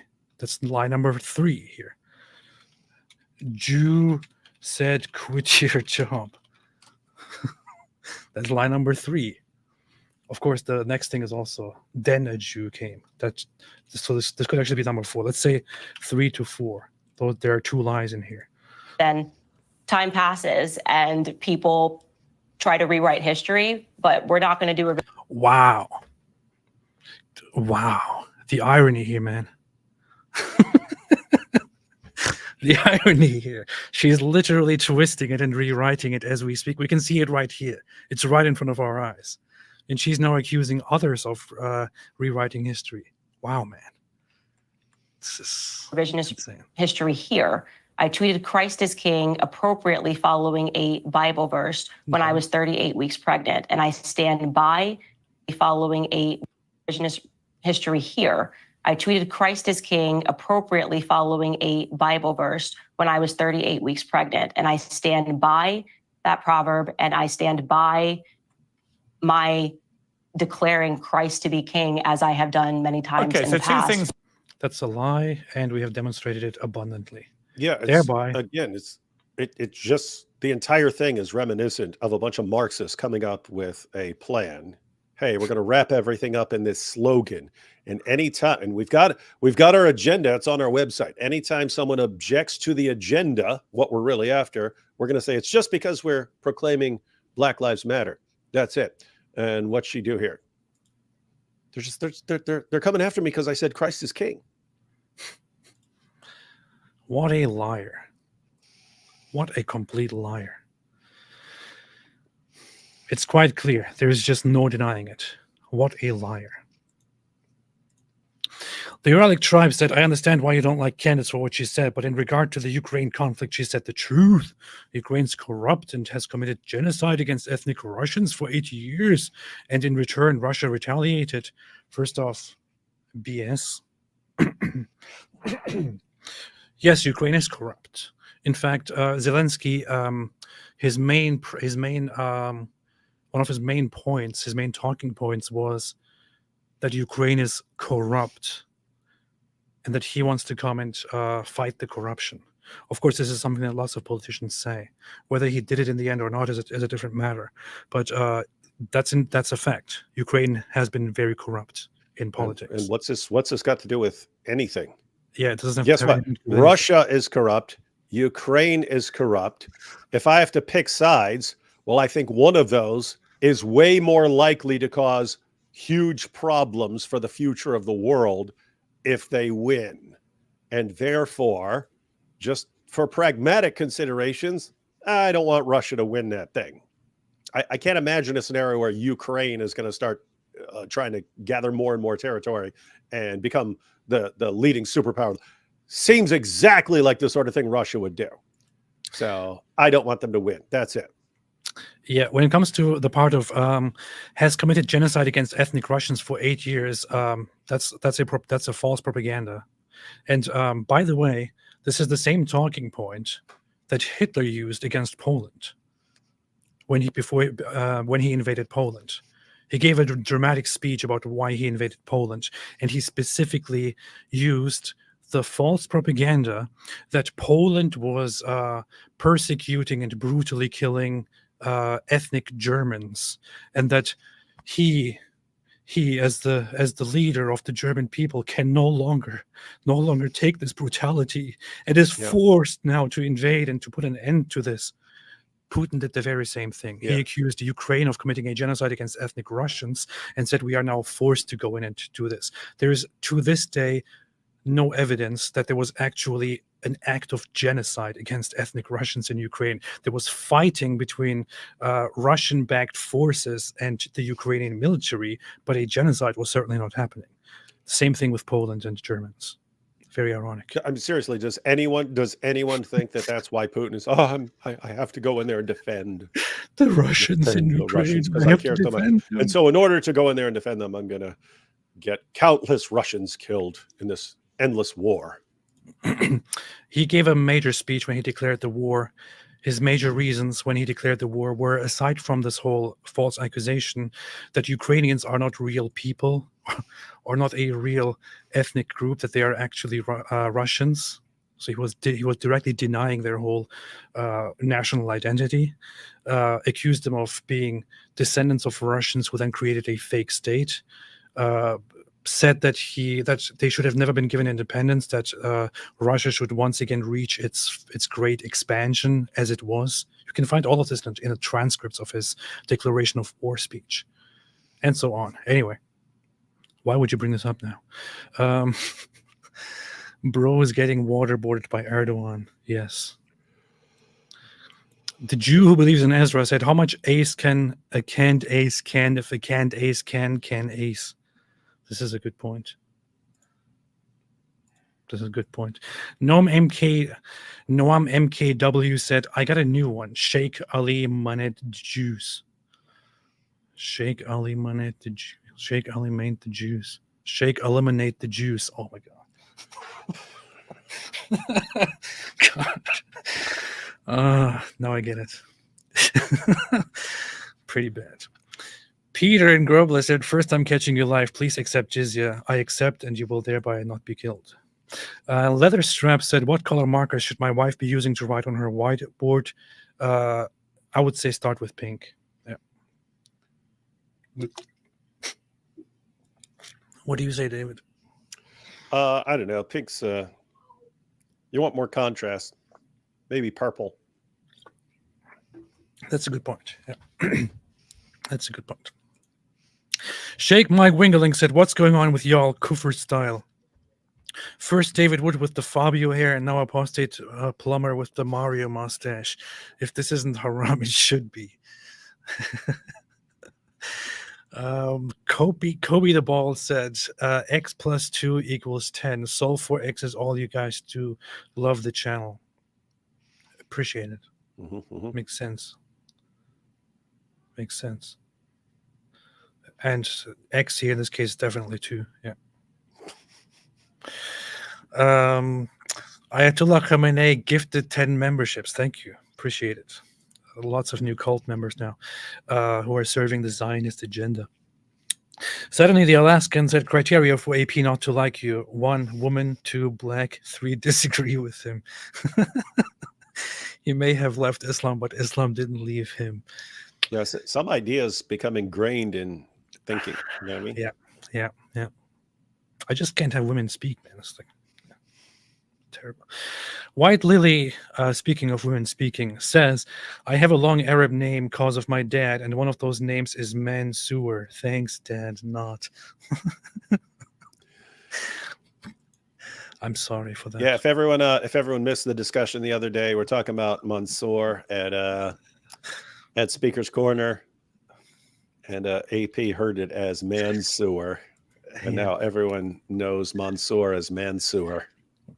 It's because of the way Anthony is saying it. He was like Mansour. Oh yeah, Mansour. So it's Anthony's weird pronunciations of stuff that led to that. But I think it's going to stick. For some reason, I think it's going to stick, and everywhere he, all over the place, I think people are going to be rolling with Mansour. Yes, that's true. That's what they do. That's what they do. Because it's basic Christian doctrine. Can go work as a falafel ball. Oh, that's a good point as well. Mr. Bukhari said, if homosexuality is fine, why is urinating upon one another such a crime? These men have real problems. That's true, but can you blame them? It's what they do. This is true. Homosexuality should be fine. Urinating upon one another. This man has That's what they do. real problems. Yeah. Notice said, AP going after a black female again. Is this your way of telling us you're reverting? How many times are you going to call them raisin heads like Muhammad, or tell them not to speak because they are a woman? This is a good point as well. Big Zaman said, when did Nick Fuentes go blackface? This is a very racist comment. Mossad's leather strap said, should we be attacking the great prophet Candace Owens, who brought us great inspirational quotes like blessed are the peacemakers? And others like we are enslaved to the Jews. Man. It is a good point. She did come up with powerful. I should clip that. I don't think anyone has ever pointed that out, but I should clip that and use it as a soundbite probably. Which one? Where Andrew Tate said, Candace Owens said, blessed are the peacemakers. It's just like Candace Owens said, blessed are the peacemakers. Blessed are the peacemakers. Blessed. And Candace Owens is very smart. She's very smart. Let's see. I wonder if I can find that. Did she say that to Piers Morgan? Do you remember? What? That phrase? Candace Owens said, blessed are the peacemakers. Did she say that to Piers Morgan? I don't remember. What are you talking about? She said it in that tweet you've looked at 900 times. No, I'm saying Andrew Tate. Did he say that to Piers Morgan? Oh, yeah. I don't remember where he said that. That was dumb, though. It was dumb, but I kind of... It was dumb, too. I'm curious where he said that. I want to find it. Candace. I think I got it. Let's see. Someone else's son to go and die in a ditch somewhere for his interests. And I don't like people who are not advocates for peace. Blessed are the peacemakers, said Candace, who's far more intelligent than Ben will ever be. And she is completely right. Good point, Andrew. Thank you for lecturing us on intelligence as you attribute that quotation to Candace Owens. One of the most famous quotes by anyone in history. Yeah. People go and die in a ditch somewhere for his interests. AP. I don't like people who are not advocates. What? AP. It's just like that time Andrew Tate said, blessed are the peacemakers. Oh, yeah.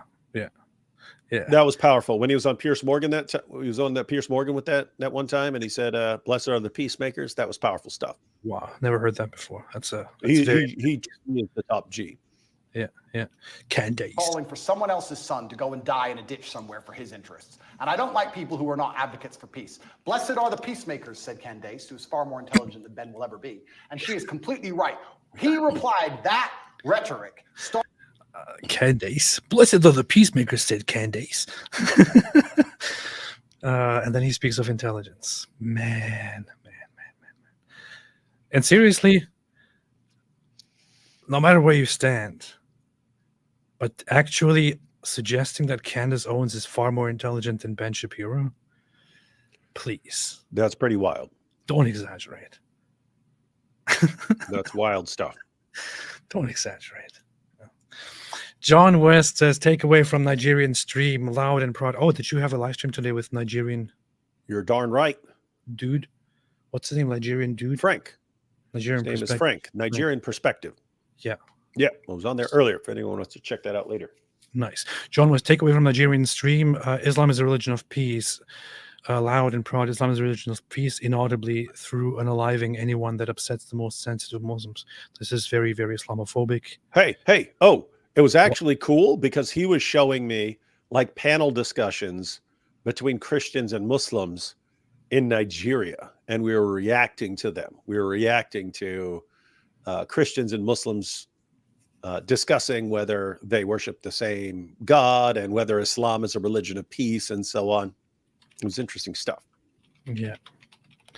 Somebody needs to put this, somebody needs to make one of those quote things of this here and spread it online.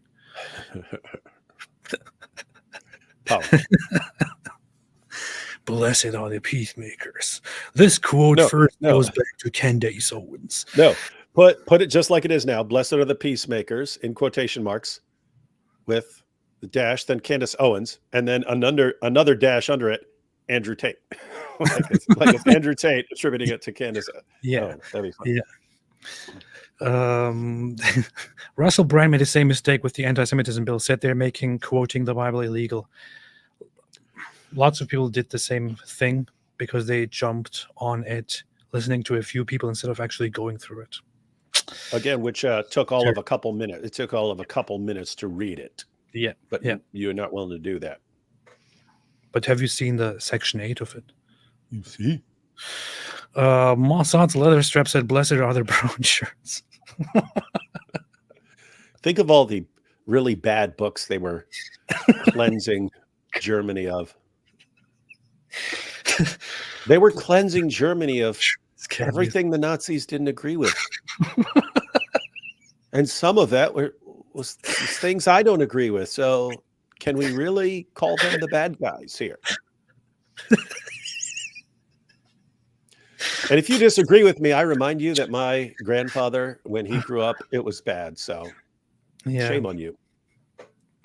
Blessed are the brown shirts. It's just what. Philip Daniel, in 2008, Candace sued her high school for racism.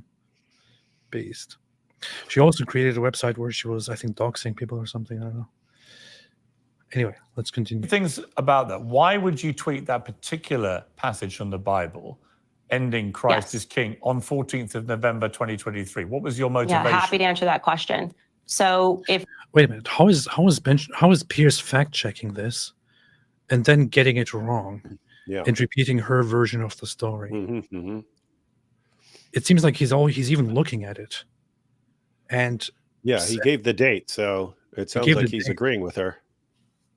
We just looked at it as well. That's not what happened. She didn't make that. She didn't post the Bible quote with Christ is King at the end. That was totally separate. Yeah, in fact, it would have been pretty good journalism right here to say, okay, here's the tweet. Where's that at? Because I only found it over here in this one where you respond to him, and you did say that to him. Yeah. That's the takeaway. She clearly said it in a hostile way in response to Ben Shapiro. She didn't just say it on her own and people then misconstrued it. That's her version, and she's lying about it. And she said it as a follow-up to her completely misrepresenting what he said as, hey, you're not allowed to quote the Bible here. Do not quote that. What are you talking about? You can't tell me not to quote the Bible. Bible's not about you. Gee, Christ is king. Nothing had nothing to do with what he was saying at all. This is gaslighting on a whole different gaslighting level. Indeed. This is gaslighting. If people remember what was happening at that time, Ben Shapiro was caught on a tape calling me faux sophisticated and some other stuff, a disgrace, I think was the term. Caught on a tape?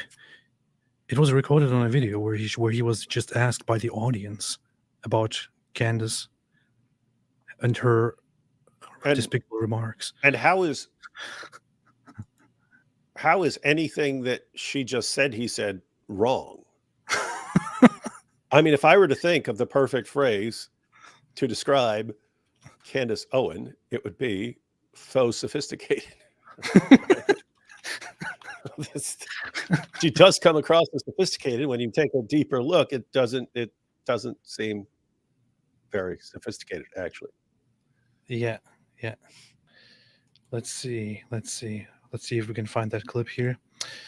And then the question is about Candace Owen. This wonderful channel, of course, the Young Turks have captured it immediately. I think her behavior during this is disgraceful. And then the question is about Candace Owens. I think her behavior during this is disgraceful.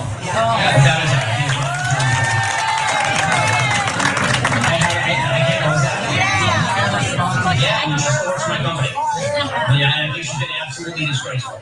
I think that her faux sophistication on these particular issues has been ridiculous. It's not faux sophistication, it's ridiculous. Everybody can see the moves that she's making, the things that she's saying, and I find them disreputable. This was not caught. He's speaking to an audience. That's it. What did he just say that he would not stand by and it is not completely accurate? Like she's sitting there. Hey, this guy talking about Jewish rabbis being junk on Christian blood. I like that. Ben Shapiro said I'm faux sophisticated. Shame on him. Unacceptable. Unacceptable.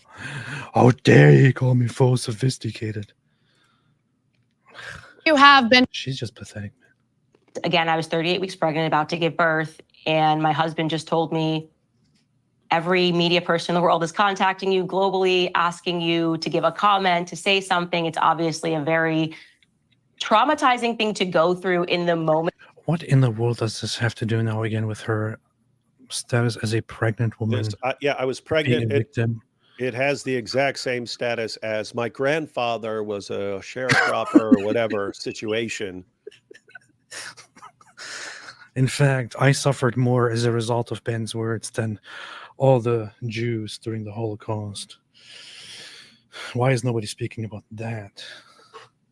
When you're that pregnant and suddenly you're like, I just don't want to deal with this drama. I don't mean like trauma in the very leftist, I feel traumatized by this, but just it's a lot happening leading up to birth. So when you suffer from psychological trauma because somebody made a comment about you, because Ben Shapiro made a comment about you, that's totally a fair point.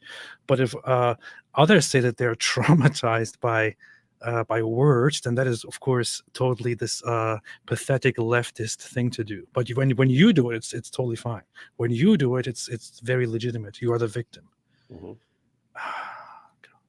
And my husband told me to read the Bible. He said, just read the Bible. You don't have to answer these media members. You don't have to give a comment. You don't have to say anything. These things are all fickle.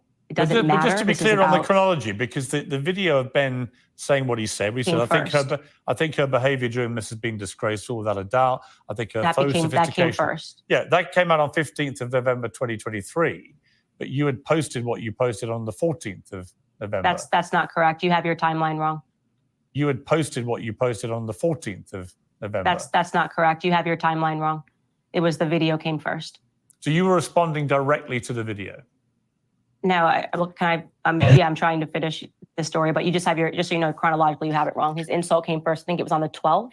The insult came. Were you made aware of the insult because and then did it become public? I found out on Twitter with everybody else. She's just shooting herself in the foot right now. Actually. Yeah, but he's if he's doing what I think he's doing, he's trying to make it clear that her quoting "Blessed are the peacemakers" and you can't serve God and money is a response to him. Because it is. And That's so, what he's trying to corner her to get her to say, yeah, that was a response to that video clip. So then he can say, okay, so when he responds and you say, what? This isn't about you. It was about him. And you were responding to the Daily Wire because she's clearly trying to make it sound like, I'm just pregnant. And I'm thinking about stuff. And I'm like, yeah, blessed are the peacemakers. Because my husband told me to read the Bible. So I'm reading the Bible and I read, blessed are the peacemakers. You can't serve both God and money. So I decided to just tweet that for no reason that's connected at all to Ben Shapiro. And then Ben Shapiro responds to me and I'm like, what? He's got a problem with me quoting the Bible like my husband told me to do? What? So that's clearly what's going on because the actual course of events, Ben disses her and then she responds. And then he responds by saying, hey, if you have a problem, if you think there's a conflict with you serving God and working here, you have the ability to quit. You have the freedom to do that. And then her, what? You've got a problem with me quoting the Bible? So yeah, I think it's obvious what happened. It's pretty straightforward. And this is just massive gaslighting. That's what it is. Oh, wait, I just contradicted myself. Wait, but I have to point out that I was pregnant at that time and I was going through a difficulty. Did I mention my grandfather in all this? My grandfather feels because it was segregated back then. I mean, seriously, it was segregated. And since my grandfather was also pregnant at that time, and he's not taking this very well. It was just trending, and so just to go back into it, my husband told me to read the Bible and to realize that these things are fickle and that all of these journalists that were asking me to respond to them are doing it because all they want is clicks and money, and they want you, they want to use you for a moment. That's not going to matter in the scheme of things in your life. And so I wanted to respond to all of these media members by saying that I'm calling for peace. So it was a response. Yeah. Yeah, to Of other course, people, not to Ben all Shapiro, of them, not to Ben all Shapiro. of them. But it was a response to that situation. You weren't just making that. Well, I'm not buying this. I mean, she's getting paid by the Daily Wire. What? Yeah. These journalists who are contacting you for comment, they're trying to pay you, and you're saying, "No, I'm not going to be paid by you. I serve God." Yeah, but Come on. at the time, my Come on. grandfather, Trying to rewrite the history. my grandfather was just beaten at that time, and when he was pregnant, and at that same time, I was also pregnant, and I was kind of traumatized, so I don't remember everything very well. No, Christ is king of my heart. I don't need this right now. So that was it. And she's even there. It's, so I was just saying Christ is king in my heart, so I don't need this stuff. She said the Christ is king part directly to Ben Shapiro. That was not about the media. That was not about the media. Come on. Once again, here is the lie. Look, here is a clear lie. This statement is clearly a lie. Calling for peace. No, Christ is king of my heart. I don't need this right now. That's not what happened. She said that. She didn't say that phrase. She didn't type that phrase. She only used it once Ben Shapiro responded to her quoting the Bible. She used it at him. She said the phrase at him. She didn't say it to herself. And so, guys, those of you who are watching going, what? There's nothing wrong with it. Even if you're saying, even if you think she's absolutely fine saying Christ is king to Ben Shapiro in response to him, what he said, if you think that's totally fine, the chain of events that she's describing here, it's not how it happened. She's acting like she was just saying, because Christ is king in my heart. And then Ben Shapiro flips out on her and attacks her and threatens and tells her she needs to quit over saying Christ is king. That's all. It's false. That's false. And then the question about Candace. That's true. It's true. This is made for gripers. This is true. It's true. It's true. Let's see. Blessed are the peacemakers.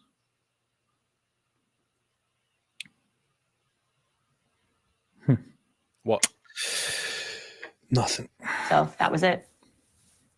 When you appeared on Tucker Carlson on the 16th of November, you said, I will say I'm not going to respond with the same ad hominem attack. But you also told him that day that was when you first saw the video. I didn't tell him I first saw the video on Tucker Carlson. I don't understand your question. What, I told Tucker I saw the video on Tucker Carlson? No, that you had seen the video for the first time that morning. That I saw the video trending on Twitter, not the morning of Tucker's interview. Sorry, I don't know. I'm just trying to work out the exact correct chronology. Yeah, I can help you. Yeah. So you saw. I would think that's a problem if she's helping with it. She's not very reliable, as we can see. The video on Twitter, and then on Twitter, yes. Yeah. And then you put out the passage from the Bible as a reaction to seeing the video. He's still trying to get her. Maybe it was 24 hours. Say that was the reason for it. Because, guys, if it's not clear what's going on here, she just said yes. Yeah, she says the blessed are the peacemakers. She's saying that was a response to general media requests and so on. And I'm really pregnant at this time, and therefore, but she even just said that it was a response to seeing the video. Sorry, go ahead, continue. No, so she's representing like the blessed are the peacemakers thing as a response to the media. And so if she's just responding to the media, guys, I'm pregnant, I'm trying to focus here. And so I'm responding to the media. And then Ben jumps in and says, why don't you quit? Well, Ben's a jerk and he's responding to her and she's just quoting the Bible to a bunch of random journalists. Whereas if she saw the video and she's responding to Ben Shapiro and then she's talking about the Daily Wire, then Ben saying, hey, if you have a problem with the Daily Wire, it's very easy to just quit. And then her flipping out over that, saying, you can't do that because I'm quoting the Bible. Then, so this is This is stupid. This is, guys. This is textbook gaslighting. Textbook gaslighting. Trying to change the history to make yourself look like the good one here. Yeah, but she was pregnant. Yeah, you can't. So we have to let her slide. Something with the grandfather as well. Her grandfather was pregnant. Yes. Yeah. Hours later after that, when everyone was contacting me for comment, I gave the media no comment. So if you look on all the articles, when everyone was, yes, like put out the passage from the Bible on Twitter, and then on Twitter, yes, and then you put out the passage from the Bible as a reaction to seeing the video. Yes, like I said, maybe it was 24 hours later after that, when everyone was contacting me for comment, I gave the media no comment. So if you look on all the articles, there was no comment given to me at that time about anything, because I decided that peace was the best strategy forward. Tucker was booked that day, but he had booked me 6 weeks in advance. That was just his luck that whole incident took place. Right. They knew I was going on his show. He books way out in advance. So it just happened to be his luck or misfortune, whichever way you look at it, that was going on at the same time. So in the build up to this, you'd already made it clear that you'd said on Twitter on November the 3rd, no government anywhere has a right to commit a genocide ever. There is no justification for a genocide. I can't believe this even needs to be said or is even considered the least bit controversial to state. You didn't say what you were talking about in that tweet, but it was widely assumed to be Gaza and what Israel was doing in Gaza. Is that correct? Were you talking about Israel there? No, I was talking about Nazis in Germany. Are you kidding? She actually just said no.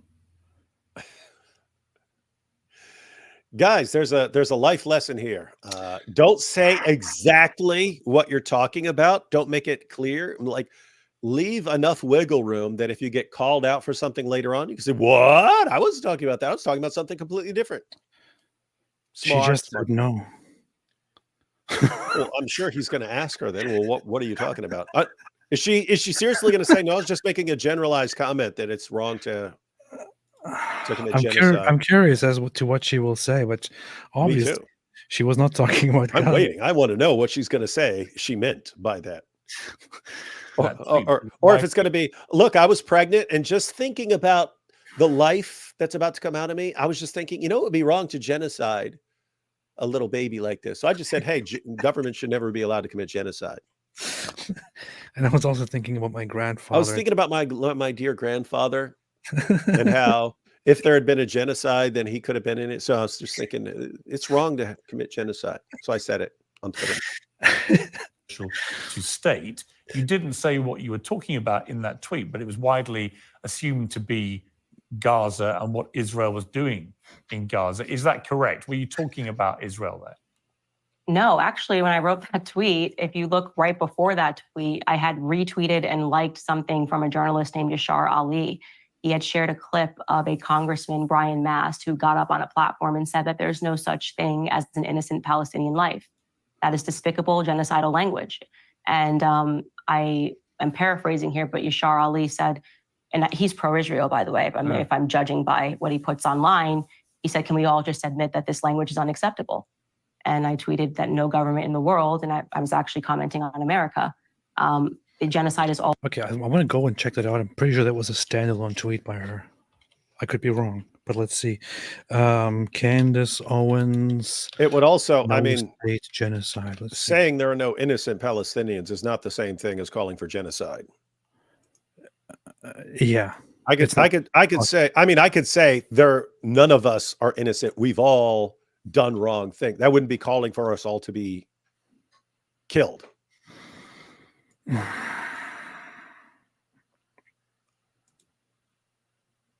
Here. Looks She's like not responding to anyone. It's a standalone tweet. Yeah, it's a standalone tweet. Man. Okay. No government anywhere has a right to commit a genocide ever. There is no justification for a genocide. I can't believe this even needs to be said or is even considered the least bit controversial to state. So, guys, here she says that she's responding to someone. This is a response to someone else who said there are no innocent Palestinians. Just so everyone knows, I disagree. But she says she's responding to someone who said There are no innocent Palestinians.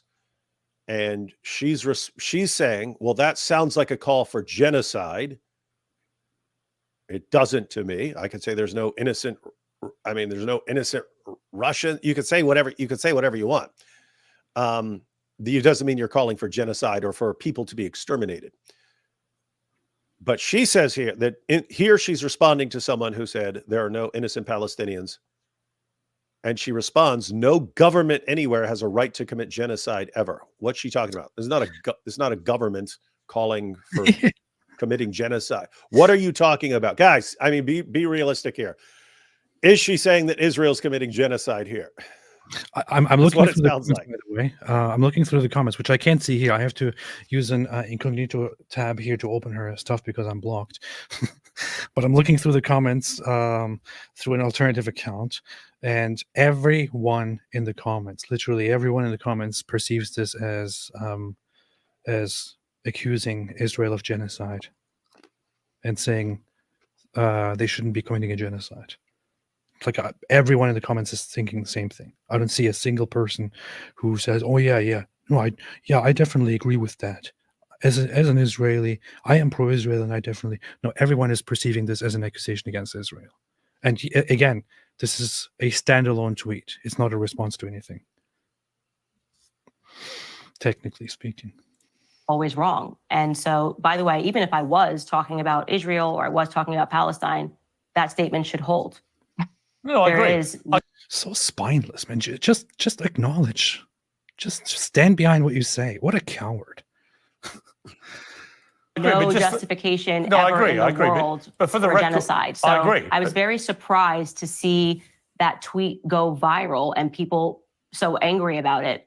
I was actually overseas at the moment. I was in the UK. And so it seemed very strange to me that people would have a problem with it no matter what side you're on. But in that particular moment, I was talking about Brian Mast, and on my show, my very next show, I clarified that. And do you think, for the record, that what Israel's... Oh, the question isn't coming now. Yeah, did you hear what she just said? Oh, what? Why would it be controversial to say that no government should ever engage in genocide? I don't see why that's controversial. Because you're clearly saying that Israel was committing genocide. I mean, oh gosh, this is pathetic. I don't know. We recently talked about the fallacy. Which fallacy was that? Oh, gosh, my brain is fried. The Mott and Bailey, or gosh, I don't even know the name of a fallacy. Mott and Bailey, I think. Yeah. Fallacy. Mott and Bailey fallacy. We began talking about it because Mohammed Hijab presented the fallacy in the wrong way, and we talked about it and actually talked about the correct way that the fallacy is done. Isn't that what she's doing here right now? She's basically saying she is. Yeah. So she's being accused of saying that Israel's committing genocide, and then she retreats to what? I'm just saying genocide is wrong. I'm not saying anything about what anyone's doing. Yes. I'm just saying that genocide is wrong. How's that controversial? Yeah, precisely. Thereby acting as if people have a problem with the statement genocide is wrong. That's not what people have a problem with. People have a problem with what you're implying there. Yeah. And here is also, here you can see directly the fallacy being committed on a tweet later on. She says, I said something along these lines and caused an absolute Twitter firestorm. I think it was genocide, no matter which government advocates for it, is always wrong. Tread carefully, very carefully, stating the obvious moral truth. You're attacking me just for stating that genocide is wrong. Yeah. She's here making it look like people are attacking her because she's saying genocide is wrong. That's not what happened. This is deception. That's not what happened. With saying genocide is wrong no matter who does it, it was clearly stated in such a way that almost every single person reading it perceived that as Israel committing a genocide. That's what the controversy was about. It wasn't about the statement itself. Yeah, we'd have to say, if Candace means what she claims she means in her statements and her tweets, she's like, the one thing you could say about her is she's a good communicator in terms of being able to just rattle things off and so on. If she means what she says she means in her tweets, she's a terrible communicator. like awful, like beyond awful. She keeps saying things that are being completely misinterpreted by all of her followers. But is she worse than Allah?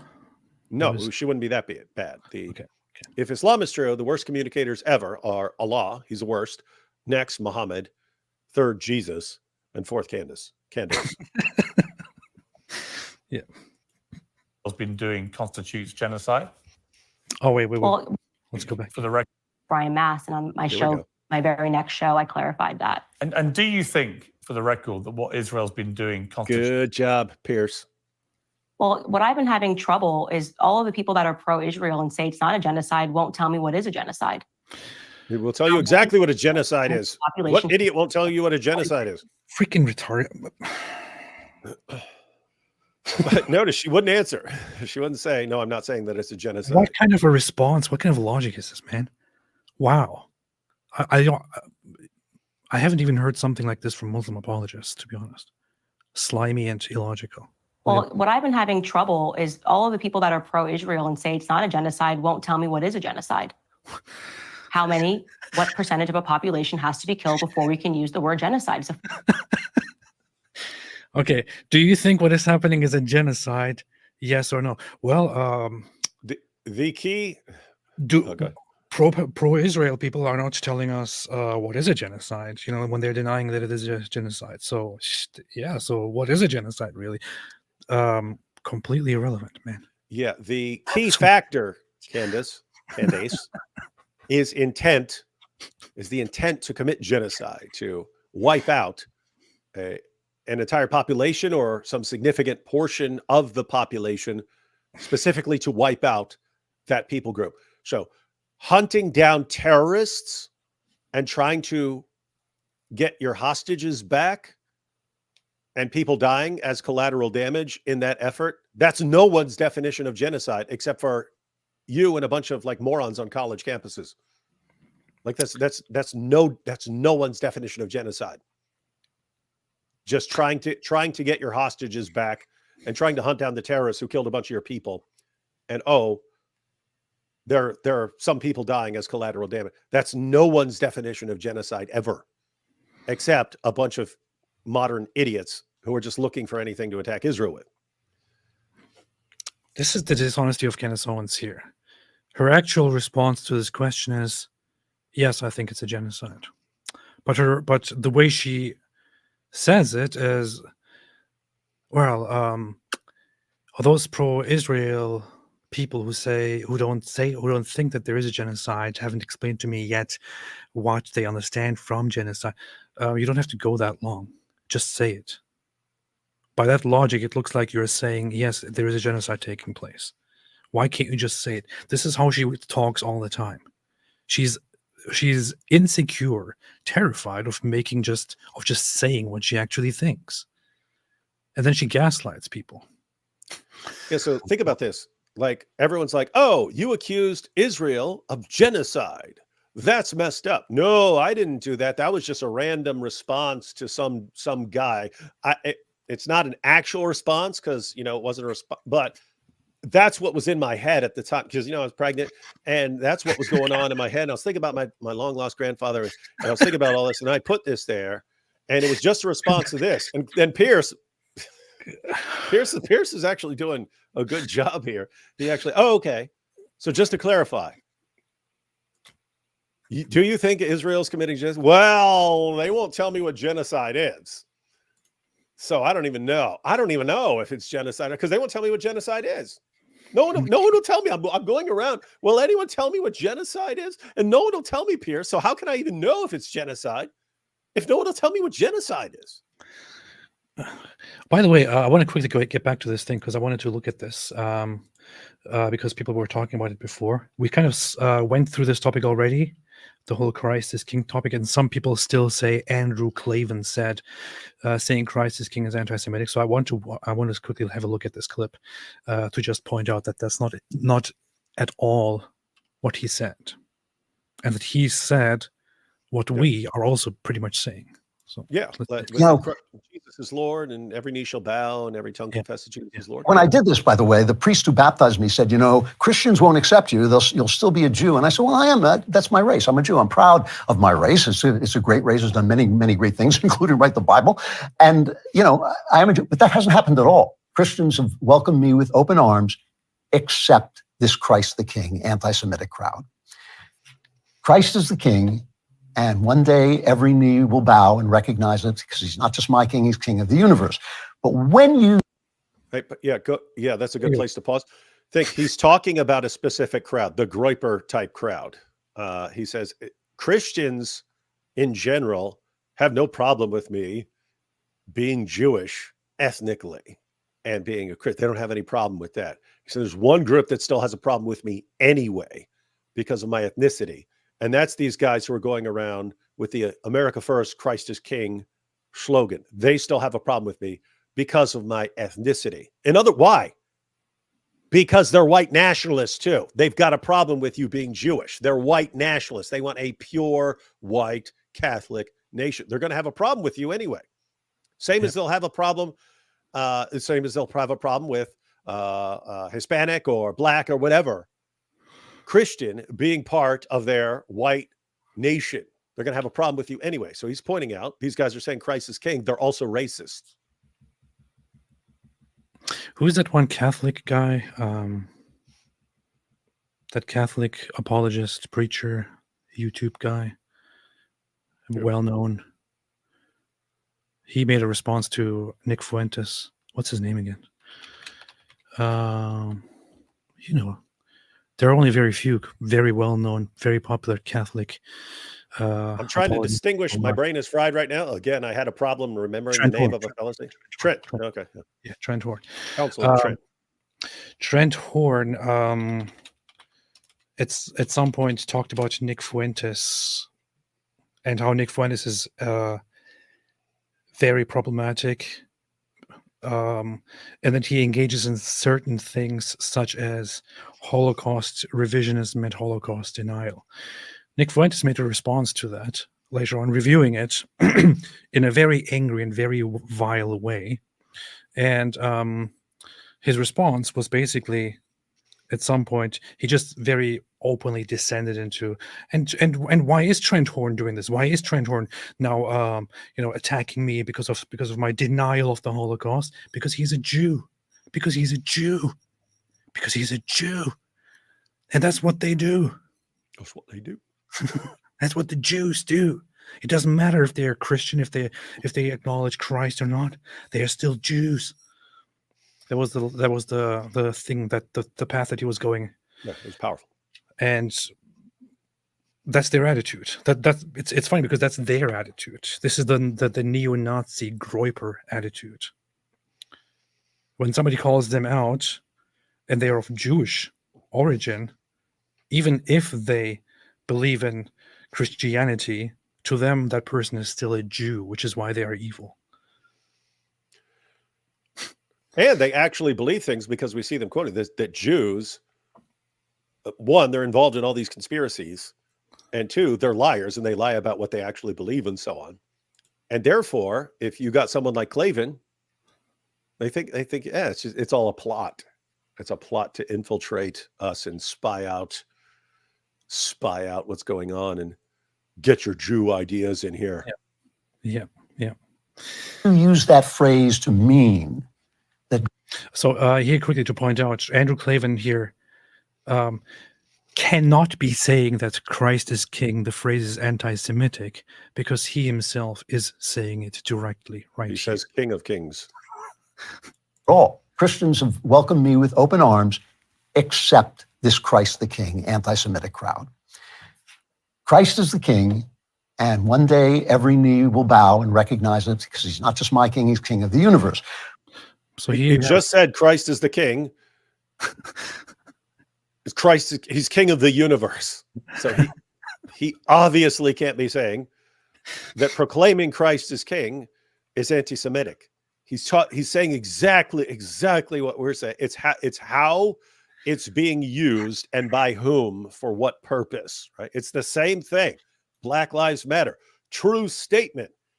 if it's being used by some Marxists to smuggle in ideas and make them impervious to make really bad ideas impervious to criticism, we got a problem here. We got a problem. Yeah. This is the only example that these groypers go to, and they say, no, Andrew Clavin, he clearly said it is anti-Semitic. Okay, why in the world would he himself say the phrase and also add to it in such a way, in such a proud way, if he actually thought that it is anti-Semitic? And he has a problem with anti-Semitism. But when you use that phrase to mean that God has abandoned his chosen people, the Jews, through whom he came into this world incarnate, and that he's broken his promises, his covenant with the Jews, you are quoting scripture like Satan does in the Bible. You are quoting scripture to your purposes, and that to me is specifically wicked. You know, when you spit that phrase at Ben Shapiro. He said wicked, by the way, not Wiccan. Stop thinking about Wiccans all the time.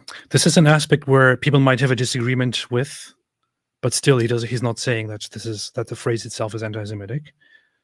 And now here's the most relevant part, I think. Ben Shapiro, my friend Ben Shapiro. And you know, I understand this. All of you who love Ben, and I love Ben, and Jordan Peterson, you all want to see them find Jesus because you know what joy and freedom that gives you, and you certainly feel that it alters your relationship with God. But when I think about this, to be honest with you, you know, and I know some people will disagree with this, but life is not a game show where you guess the name of God and you get to go to heaven. Honk, you know, yes, the name is Jesus. I look at Ben's life and I think if Ben were to embrace Jesus Christ, it would cause devastation to his family, to the people who love him, to the people who listen to him, to his position in the world. I just have this feeling that God has put this guy where he wants him to do what he wants him to do. And as you know, I feel that, you know, the Jews were not abandoned by God. So there's another aspect where people might have a disagreement with. Yeah, again, there's a legitimate area for disagreement. Like as a Christian, you'd say, wait, I got to preach the gospel to everybody, Gentile, Jew, Muslim. We're going to preach the gospel to everyone. There's that sort of thing where, because it sounds like he's saying, no, these guys are fine. These guys are fine. And you never need to have those kinds of discussions with them because they're good. You could definitely be a Christian and say, no, I got a problem with that. I believe that we need to preach the gospel to everyone, but that's not the area that people focus on, right? That's not the area that people focus on. Yeah. However, I was just saying, however, I thought you would continue with that, but yeah, you might have disagreements with his thinking on whether on that whole part of Ben Shapiro staying Jewish or converting to Christianity, because I would assume, as a non-Christian, I say it would always be assumed that for every person, becoming a Christian would be the better option. However, with all the disagreements that you can have on this way of thinking, nowhere at all does he imply that the phrase Christ is King is anti-Semitic. Yeah, and that's the point. If you have a criticism, at least let it be a criticism of something he's actually claiming, and then say, hey, here's why you're wrong. You're wrong about this. When this guy says Jesus is King of Kings and Lord of Lords, and he's King of the universe, and you say this guy's saying, oh, if you say Christ is King, then you're a racist anti-Semite or something like that. It's just false. You're straw manning him. I'm looking for a specific thing here where I think Nick Fuentes actually, in his response to Trent Horn, let's see here. Wait a minute. This guy's just such a weirdo. They just showed it. They just tried to show up. Him and Jake Shields just apparently tried to show up to something and got removed by security. Oh, to the Turning Point USA. Yeah, I saw that while we were live. I was glancing at Twitter.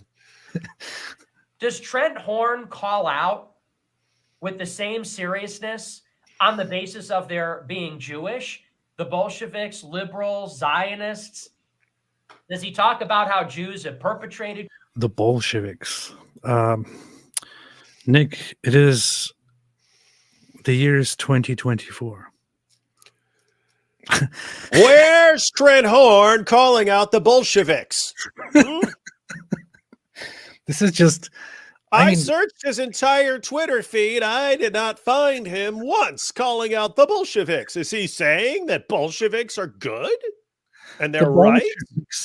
The Bolsheviks are trying to overthrow everything in Russia that made Russia great. They are anti-monarchy. They want to install a system named communism.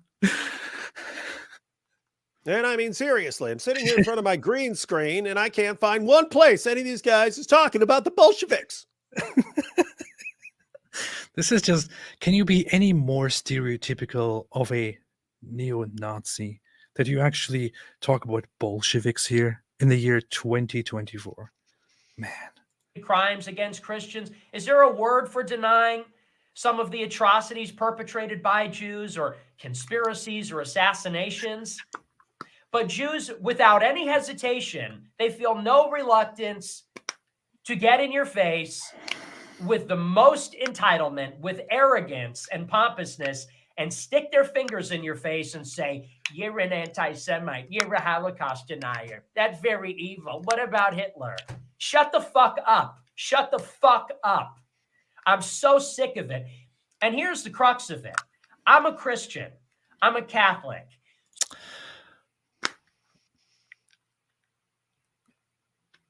So what I am obligated.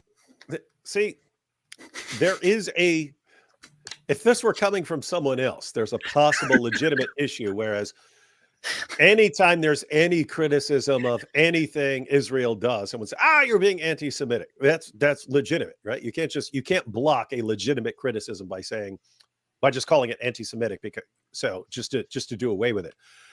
It's freaking a neo-Nazi saying this stuff.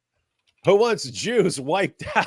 Saying, I came every time I start talking about everything being a Jewish conspiracy and denying the Holocaust, they start complaining that I'm anti-Semitic just because I want a white Catholic nation and I can't stand Jews and I want Jews wiped out. Just come on.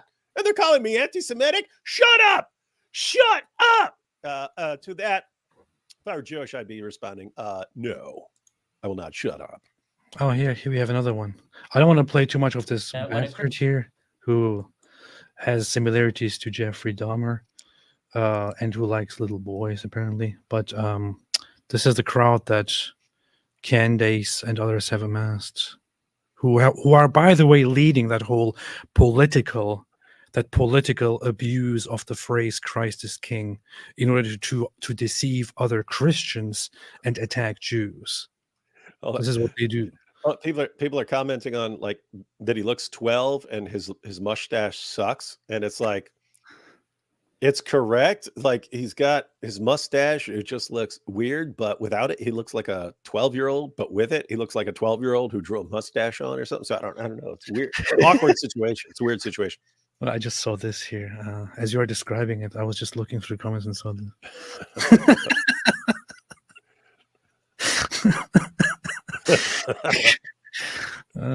She says, hey, I'm quoting the Bible, pal.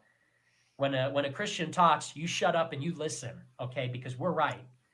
When a Christian talks, when a Christian quotes the Bible in America, you sit your ass down, Jew boy. Oh. And don't you call me anti-Semitic.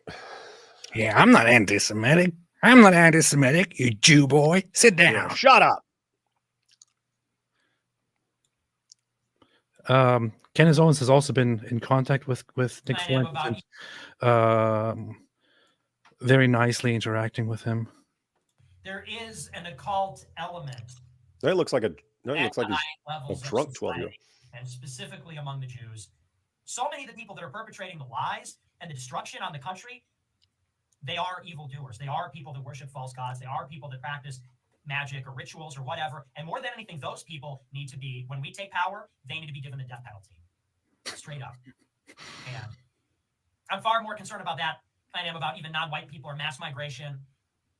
these people that are communing with demons and engaging in this sort of witchcraft and stuff, and these people that are suppressing the name Christ and suppressing Christianity, they must be absolutely annihilated when we take power. This is God's country. This is Jesus' country. This is not the domain of atheists or devil worshippers or perfidious Jews. This is Christ's country. This is the issue. He just talked about rising to power and annihilating people. Yeah, rising to power and immediately starting to put people to death, whom he suspects of Jewish people, whom he suspects of devil worship and of attacking Christianity. Yeah, that's a good idea.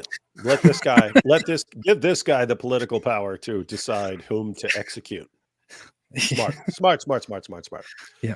Fortunately, does anyone on the planet besides his followers ever think this guy's going to have any power to do anything? He can't even walk into a meeting with an MMA fighter without getting kicked out. I mean, I see stuff like this, and then I have occasionally people come here and are like, actually, you're misrepresenting Nick Fuentes. He is just concerned, and he's just concerned that's why he wants to exterminate people who disagree with him. Yeah. Nick Fuentes is a freaking loser. And so is anyone who takes him seriously. You're a bunch of freaking losers. Anyway. Yeah. Clowns, bunch of walking clown emojis, losers. Reese's Witz said Jesus was a Jew. No, you can't say that. Nick Fuentes doesn't accept this.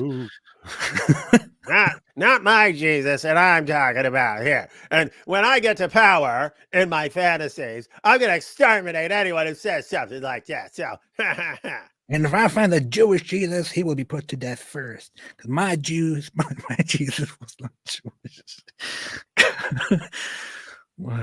God. What Israel's been doing constitutes genocide? Well, what I've been having trouble is all of the people that are pro-Israel and say it's not a genocide won't tell me what is a genocide. Shut up. How many, what percentage of the population has to be killed before we can use the word genocide? It's a funny little thing. They won't tell you. They won't. And guess what, Candace? The percentage of the population, that's not the issue. If you were at war with a place and you just kept being at war with them, and 50% of the opponent's population was eliminated because of this war, it wouldn't be genocide unless the intent was to wipe out a people group, right? You can't be, we're just fighting a war here, and I'm fighting a war, and we're dropping bombs on each other, and a bunch of your people died. It still comes down to the intent. There's an element of intent. Are you trying to wipe out a people group specifically because of that group?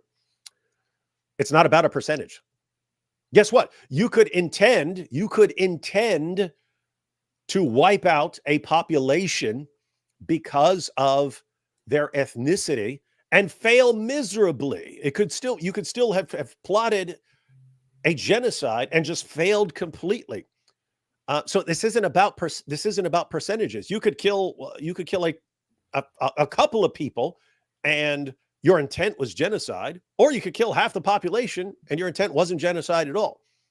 It's like terrorism.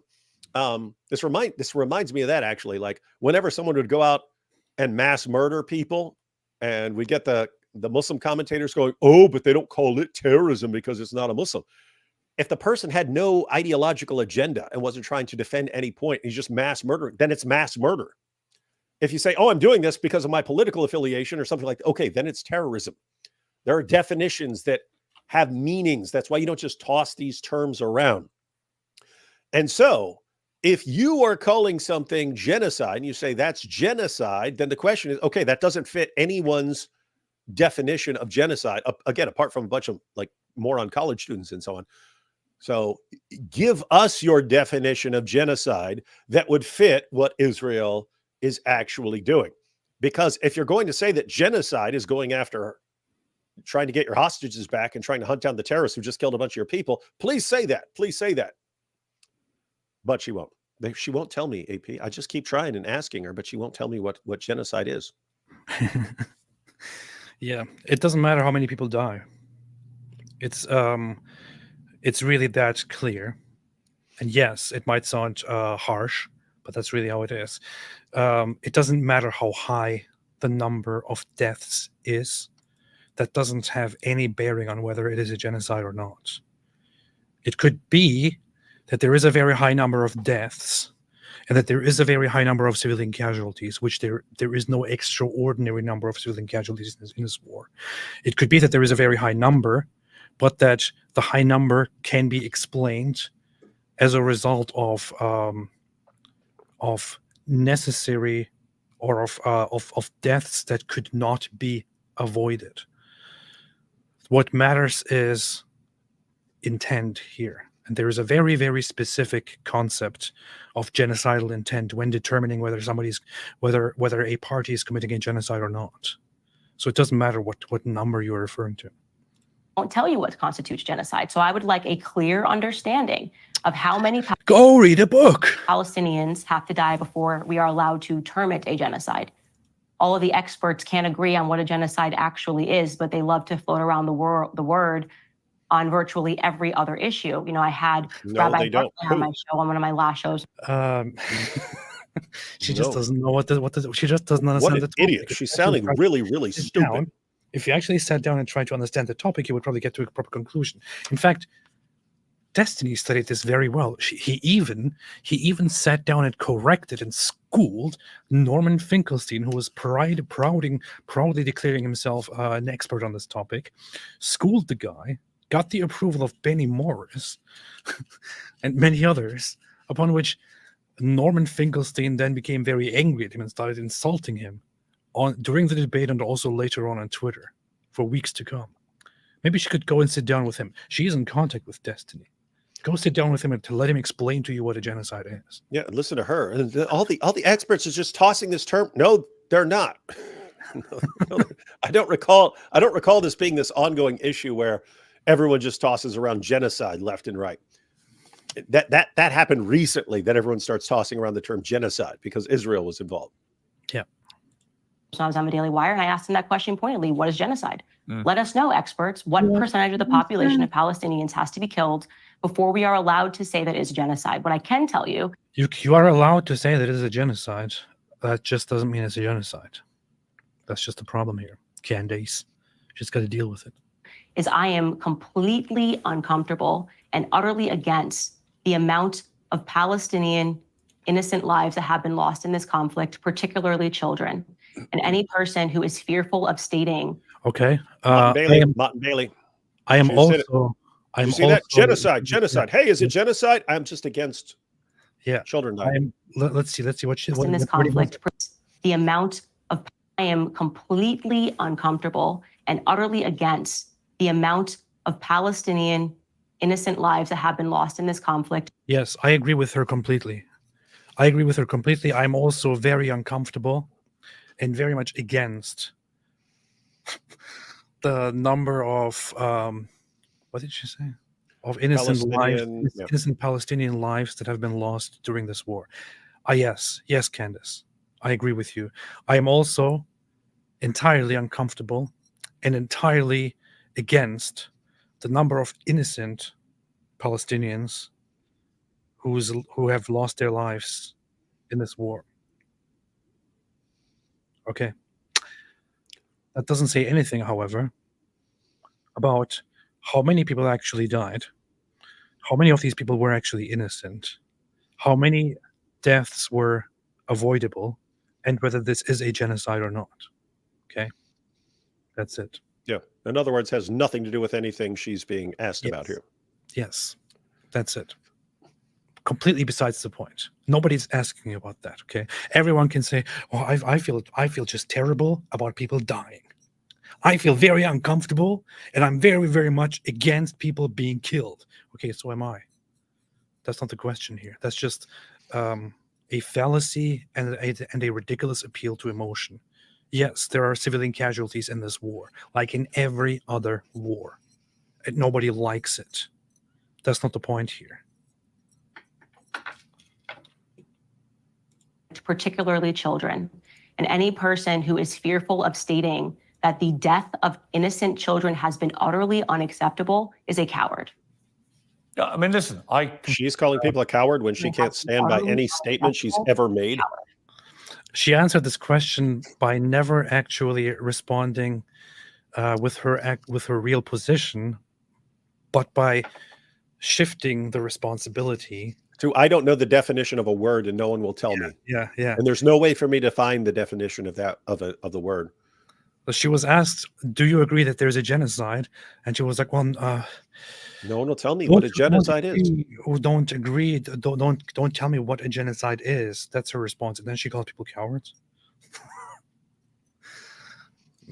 I mean, listen, I completely agree. But do you personally think it constitutes genocide, which is the deliberate? What I'm saying to you is, we. Well, I can tell you what. I I can tell you what the pursued on my show. Yeah. What is the number? No, I understand. What is the official number? That's it. I mean, What somebody an tell me. idiot. What Gosh, with moron. She's dumber than I thought at the beginning. Of Why? this, Why of is this podcast. anybody? Why is any of you? Why is anyone taking this woman seriously? Why is anyone taking this woman seriously as a legitimate source of information? I'm a journalist, and I as a have no commentator? clue what a genocide is, and I have no way of finding it out. I have no way of figuring out what the definition of genocide is.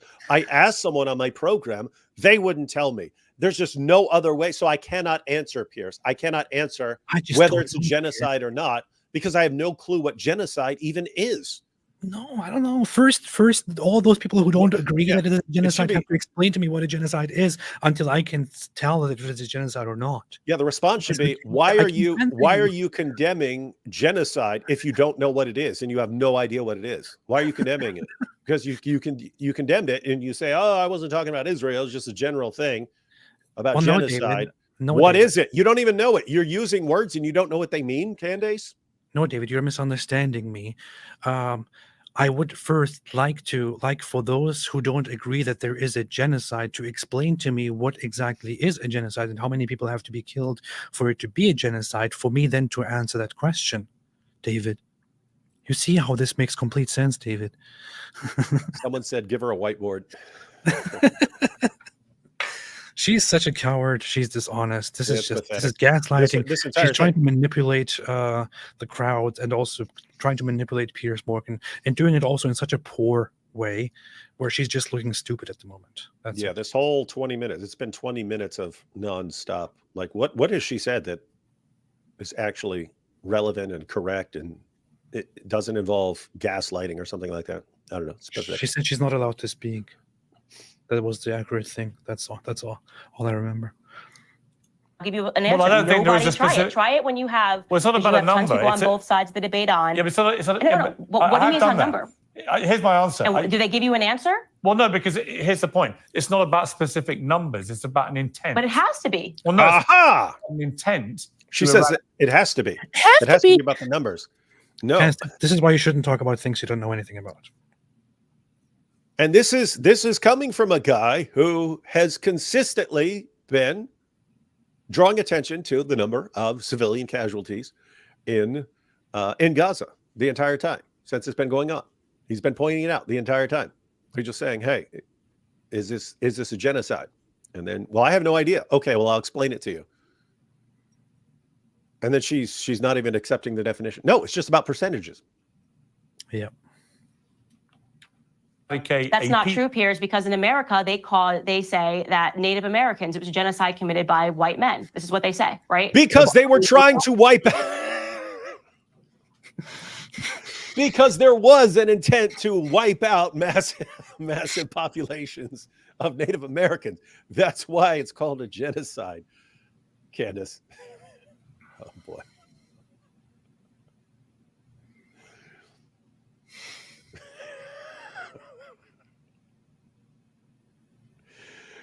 Candace. Okay, here's the thing. So yes, people call it a genocide. Let me go ahead and lay this down here, Candace.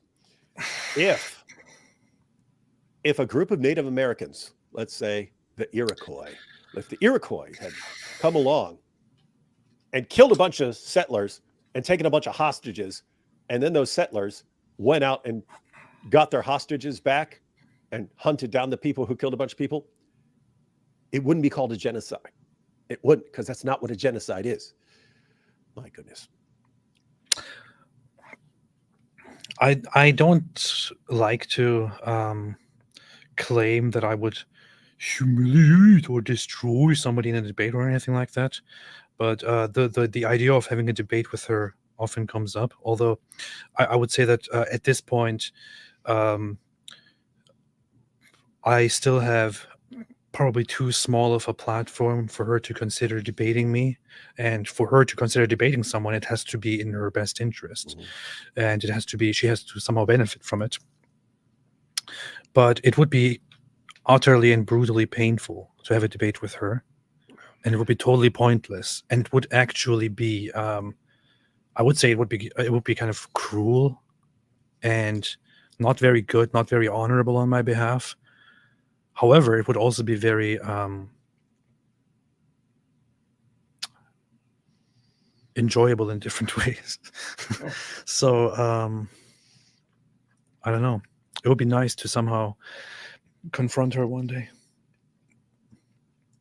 What the definition of a genocide is. But what I'm telling you is that that would be incorrect, because the majority of Native Americans died from smallpox. It was accidental.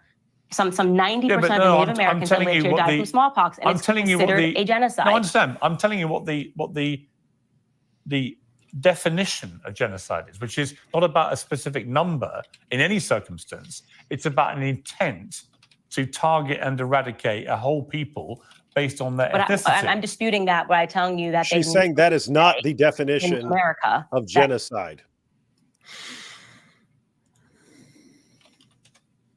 Oh my goodness. Native Americans, a genocide was committed against Native Americans.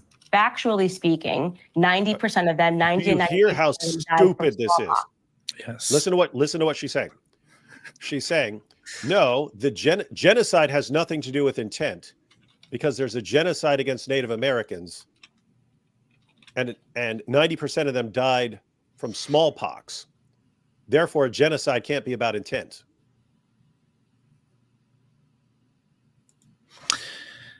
We have very clear records that on different occasions, and this is, it's okay to acknowledge it, right? It's okay to acknowledge it, that in different cases, the population that was building something here on this continent, as the natives were here, intended very explicitly, even including in written form, to systematically wipe out the certain populations that they were dealing with, the certain Native American populations. Such policies, as they were recorded, for example, included in masses wiping out a certain livestock, a bison population, to completely eradicate any source of sustainable food that a certain tribe was relying on, which then was supposed to be used in order to wipe out that certain tribe, force them to go somewhere else, or force them to weaken and die. These are harsh realities. Not very pretty, but these are some harsh realities of colonization. Not something to be proud of. However, that, for example, is genocidal intent. It doesn't matter how many people you actually killed in the process. It doesn't matter how many people died of which, from which cause. What matters is the intent there. Okay, I would say that as a general policy, as a general idea, I don't think that there is actually verifiable information that the majority opinion among the colonizers was that the Native Americans should be wiped out. But there were regional and specific incidental cases of wanting to wipe out certain tribes or certain parts of the population entirely, which was genocidal intent. And it doesn't matter how many people died from which cause, whether they died from a smallpox or from different diseases or because they just couldn't handle it very well, whatever it is, it doesn't matter. What matters is the intent. So if Israel is if Israel is waging a war, and during this war lots of people die, and to you the number of people dying is not acceptable, That doesn't have any bearing on whether this is a genocide or not. What matters is whether Israel is explicitly and deliberately intending to commit a genocide, so intending to massacre, to wipe out a population or part of the population or not. So far, there is no single piece of evidence that Israel is pursuing such an intention, such an intent, that they are actually going after such a goal. On the contrary, there is plenty of evidence, which Israel has been repeatedly presenting, in compliance with the ICJ request, for example, that they are trying their best to avoid or to minimize civilian casualties, including opening evacuation corridors, specifically marking safe areas, delivering aid, warning people repeatedly before they strike a place, and so on. While that is happening, Israel can not be directly convicted of committing a genocide. They can be questioned on it, and a trial can take place, and Israel can then present evidence that they are doing their best to avoid civilian casualties, and this can then be taken into consideration when a final judgment takes place. That's what matters here. It's not like, oh, you kill a lot of people. You kill a lot of people there. Lots of people, and I don't like that. That's genocide. That's not how it works. Man. So it was actually an epidemic, right?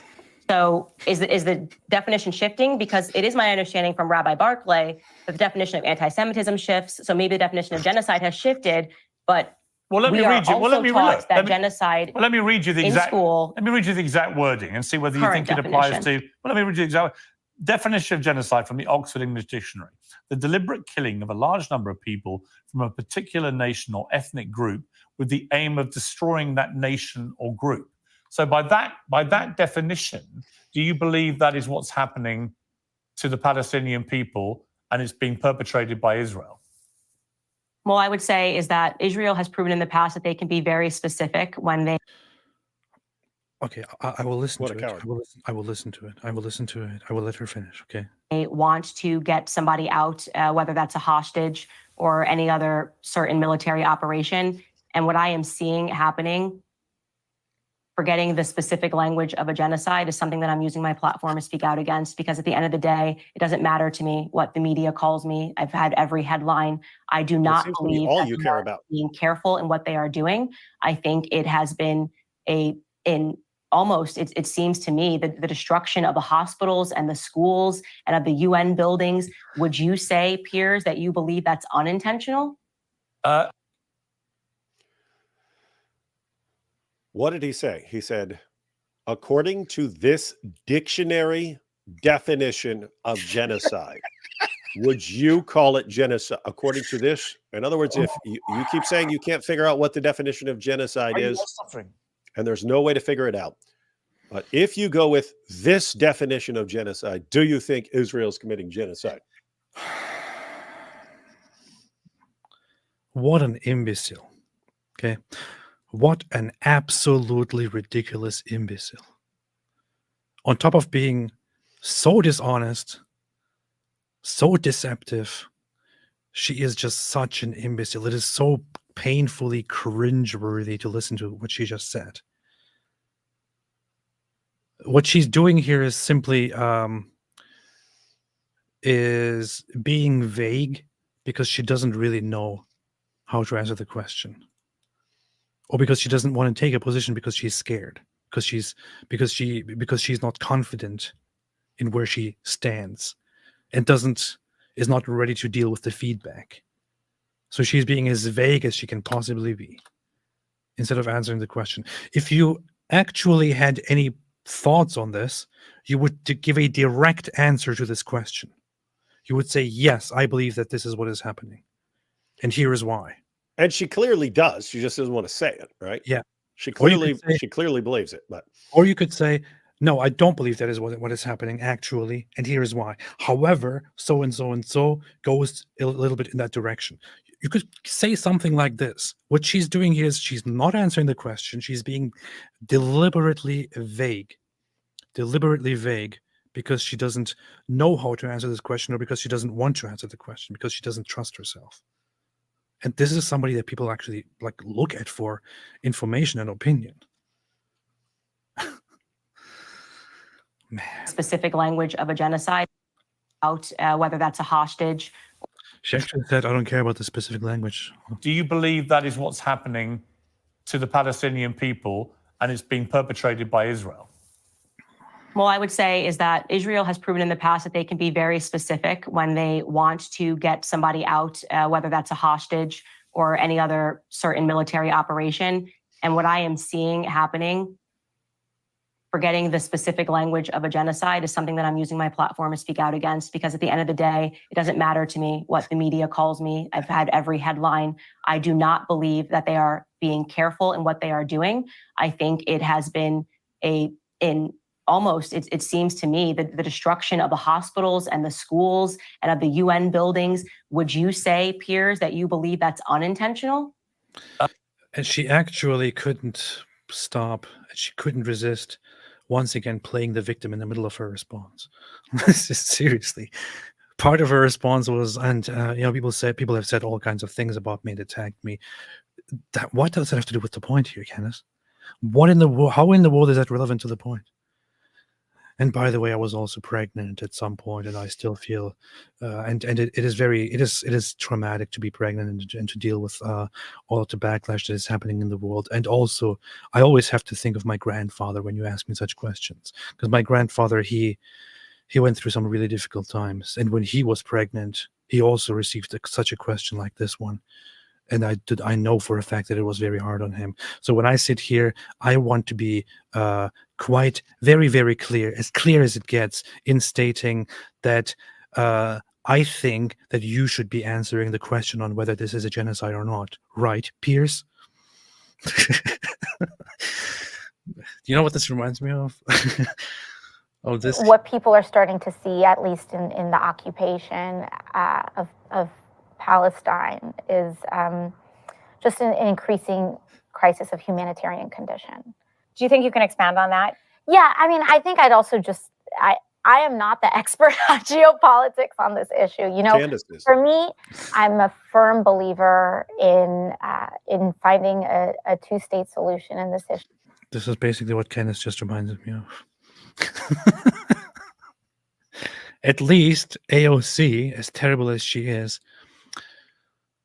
had the decency to explain that she doesn't actually know what she's talking about. Candace, maybe you can learn from AOC and also acknowledge that you don't know what you're talking about. Candace, please, Candace. I do not believe Israel's waging genocide. I think that You believe, but I'm asking you, do you believe that the targeting, going room to room in the hospital, well, no, is I'll be clear with you. intentional? I can answer the question. I have said repeatedly in the last few weeks and months that I think the proportionality of Israel's response is now unacceptable. And particularly since they decided to go into Rafah, a refugee camp that they set up to then target Hamas in the middle of a refugee camp where you're bound to kill so many. To target process, Hamas. But I'm just curious. Who's hiding in a refugee camp is bad. Did you catch that? You're hiding, boy. You're hiding. All right. Yeah. Since they decided to go into Rafah, a refugee camp that they set up to then target Hamas in the middle of a refugee camp where you're bound to kill. Wait. Hang on. Why are they going after Hamas in a refugee camp? Because Hamas did what Hamas did, and they go hide among civilians and they hide among refugees. Yeah. Isn't that crazy? Like, what is Piers saying? That if Hamas goes and hides among the refugees, you just say, okay, free pass. Now you're good. We're good. We're good. We'll head back to Israel. Head back to Israel. You went to the refugee camp, so we can't get you there. We've talked about this before. Israel wants to send a message. If you go and kill a bunch of people, you're a terrorist. We're going to hunt you down and find you. Doesn't matter where you hide. You could go to the moon. We're going to go to the moon and find you. And I'd say that's probably the only message that they'll get. that terrorists are going to get. Here's the thing. Yeah, what you just said. This is just such ridiculous logic. It's basically I go out there and I kill a bunch of people and shoot at them, and I quickly go and hide behind and hide among civilians and like, hey, now you can't do anything. You can't do anything. I'm also, by the way, I can shoot at you from here, and you can still not shoot back because I'm among civilians. That's not how it works. It's not how it works by international law. Weeks and months. I can answer the question. I have said repeatedly in the last few weeks and months that I think the proportionality of Israel's response is now unacceptable, and particularly since they decided to go into Rafah, a refugee camp that they set up to then target Hamas in the middle of a refugee targeting who? Camp to kill Palestinians in general? Palestinian civilians? Are they targeting Palestinians just for being Palestinians? They're targeting who? In the middle of a refugee camp. They're targeting Hamas, who's hiding in a refugee camp. I want to clarify, by the way, what refugee camp means, and I think I should make a whole video on this issue as well. When we speak of refugee camp, people, when somebody mentions refugee camp in Gaza, people often think that we're speaking of a bunch of tents put together with no electricity, no buildings, people just staying there, sleeping on the ground in tents and so on. That's what people think is happening. That's not true. That's not what a refugee camp refers to. That's not what a refugee camp is in Gaza. In Gaza, refugee camp, just like genocide, has a very different meaning and does not really fit the description of what you call a refugee camp anywhere else in the world. Here is a picture of the Nusayrat refugee camp, for example. You may have recently heard of this. This refugee camp was attacked by the IDF, by Israeli forces, when they went in to rescue 4 hostages that were held here. It was the Nusayrat refugee camp. Let's zoom in here. Is this really what people think of when they hear refugee camp? One comment was funny. It said, it looks better than Detroit. And it does. Been there. Yeah, no. When people are thinking of a refugee camp, they're thinking of a big open space with a bunch of tents. That are set up for shelter for people. No, they're not thinking of a giant city. This place is a city with a very large population, densely populated, a city that has grocery stores, entertainment, malls or supermarkets. It has car shops. It has you can buy jewelry. There are different restaurants, all kinds of different things that are happening here. It's just a regular city. That's what a refugee camp is in Gaza. It is only called a refugee camp, and you can verify this. It is only called a refugee camp because it was initially created as a settlement to house certain people who lived in regions that are now under Israeli control, that are now part of Israel, such as Beersheba, for example. There were people who were living in Beersheba who fled to this region and settled here temporarily when the Arabs, the surrounding Arab nations, attacked and invaded Israel in order to destroy Israel. The idea was that after the war, after everything is over, these people would then go back and live in Beersheba forever, ideally after Israel is completely destroyed. And because their status there was of refugees, and with the hopes that they will one day go to what is now Israel and live there, and there will be no more Israel, they were called refugees. To this day, they are still internationally called refugees just because of that.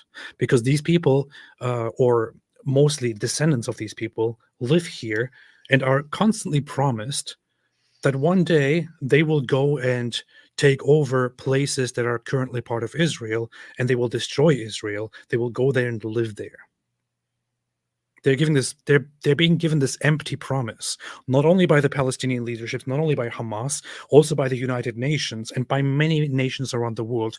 They are given this empty promise that they are not permanently here in this major city, but that they are refugees who will one day, after Israel is destroyed or pushed back, live in what is now Israel. That's all. That's the entire reason.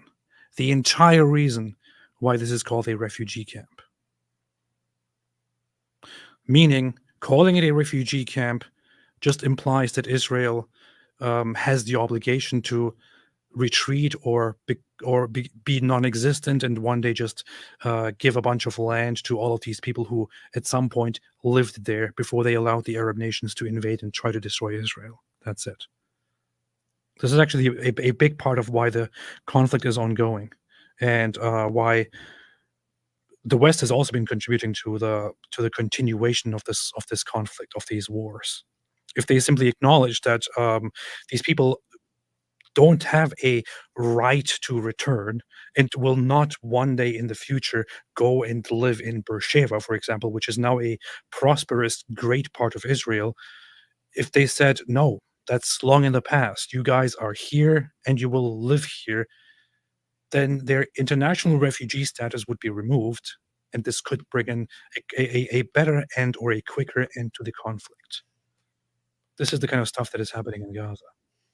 And I will guarantee to you that 95% of people who talk about this and who call this a refugee camp and who say Palestinians have been displaced and so on don't know any of this.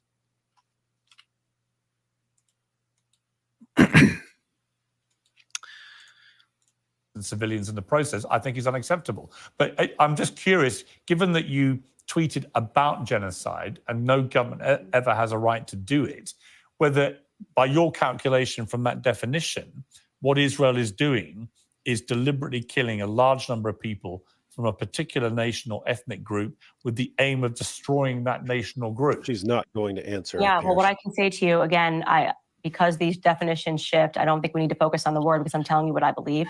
And my we don't need to focus on the word that I used. We don't need to focus on the word that I used and what it means and the actual meaning, because, you know, words can shift meaning and stuff. So who knows what any word means at any given time. What matters here is what I believe. And the fact that I was pregnant a while back. And my grandfather was also pregnant. Yeah. Or my belief is that there has been too much loss of Palestinian life. That's different. Okay, but we don't care about your belief, Candace. Genocide, though. Yeah, but that okay, that's fine. We don't need to. That's what I'm saying. I don't know why you're like obsessing over this one word. It doesn't matter. Because you tweeted about it. And because it's very relevant, and if people are calling Israel out for genocide, then it's kind of an important thing. Because you tweeted about it, and it's the main topic we're dealing with, you idiot. Oh my God, this. Because you tweeted about genocide. Just like you told me, I'm only trying to clear up what is about Brian Mast. So you're harping on this issue. There's a lot more topics we should talk about. I'm being very clear in how I feel about this issue. The Israeli government is not being careful in how they're dealing with this. I agree with you that the amount of death has been completely unacceptable. When I tweeted that was back in November. So we're talking. Yep, that's you know that the Israeli government is not very careful about it. You know that the Israeli government, when they are operating inside Gaza, is not being very careful, and that they are killing a lot of people. But I don't know who they're killing and what they're killing, and whether that is technically called a genocide or not, and why not. And if it's not called a genocide, then why are they killing them? Because, you know, like, is it actually okay or justified, or why not, and all that. However, from my standpoint, just ignoring all the facts and ignoring all the definitions and the scholarship and the beliefs, just looking at my belief alone, I personally do consider this to be a something that is of great concern, and therefore I'm right. And as a former pregnant woman, you can't question me. Yes, because that will be very traumatic, and it's also very traumatic. Yeah. Oh, wait a minute. Here's this, by the way. Look at this. Look who's praising Candace Owens, and what for? My new hero I mean, she's not exactly going to be allowed in my country once I rise to power. But happy to get anyone who's useful right now on my side against the Jews. She's based. Yeah. She's very, very based. It's We're gonna make based. her an honorary griper here. Candace Owens has just been on. The volume of this is very low because this is what people record. I don't know Because why. he's a weakling. It's not my fault. He's a weakling. Owens has just been on a tear lately. She has been in a full-fledged war against the Jews, and specifically some of these. Wait, against who? A full-fledged war against the Jews. That's Nick's. No, surely he meant Zionists. Like, And specifically some of these Zionist rabbis against the Jews, and specifically some of these Zionist rabbis. And I've been watching her evolution. It's been remarkable to witness. Yeah. Yeah. And I'm just wondering if there's a place for her in our white nationalist state. Maybe we could find a role for her. Yeah, maybe she could help us tell all the other black people that they don't deserve to live with us. And she could Candace, explain to them why. she wanted the good ones. Candace, she wanted the good ones. They're not all stupid. They're generally stupid because they're, like they're racially naturally stupid. There's one smart one. Yeah. Recent polls have shown a fifth of Americans do you know about this one? Yeah, of course I do. This is, I must say, Candace Owens is not this bad, but she's almost there. can't locate the U.S. on a world map. Why do you think this is? I personally believe that U.S. Americans are unable to do so because some people out there in our nation don't have maps, and I believe that our education, like such as in South Africa and the Iraq, everywhere like such as, and I believe that they should, our education over here in the U.S. should help the U.S. or should help South Africa and should help the Iraq and the Asian countries, so we will be able to build up our future. For Look at poor Mario there. Brilliant response. Well, yeah. Wow. Brilliant response. But come on. Is she in the contest because of her brains? Let's be serious here. Thank you. That's the problem. So maybe Candace Owens should also, stop being. Candace. It's about brains. Candace. It's a very simple question. Is Israel committing genocide? Well, I think that some people, when they talk about what genocide is, are not really talking about genocide, for example, in South Africa and Iraq as such. The Iraq. She said the Iraq. Way more lives that have been lost, and that tweet was about Brian Mast. So I get it. Now, here's I my could have never reason. imagined the amount of dead Palestinian children that I would see on my X feed since then. It's horrific. It's heartbreaking to me as a mother. It's horrific to me that the media seems almost complicit in the.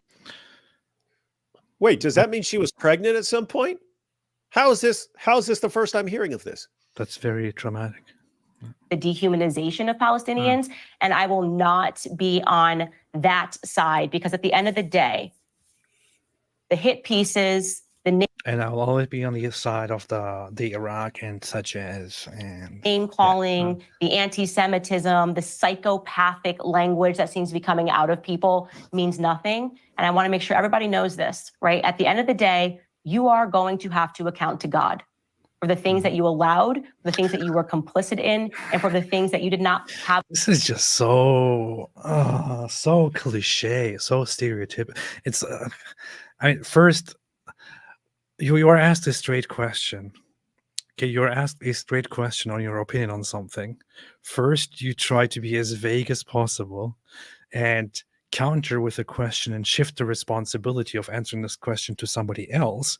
Then you play the victim and talk about how you in the past experienced certain things, and then you appeal to a general moral responsibility and completely avoid your own responsibility of dealing with this question to talk about God, for example, or about something that people generally in society know or believe to be true or false, and just direct people at that to distract from your actual position and point of view.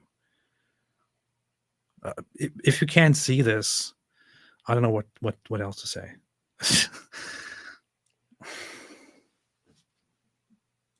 Have enough courage to state Okay, the let me amount talking of about death courage. of Palestinian children Yeah. has been unacceptable, full stop. Okay, Bibi what- Netanyahu, in my view, should not be given an invitation to Congress. I think it's unacceptable. I agree.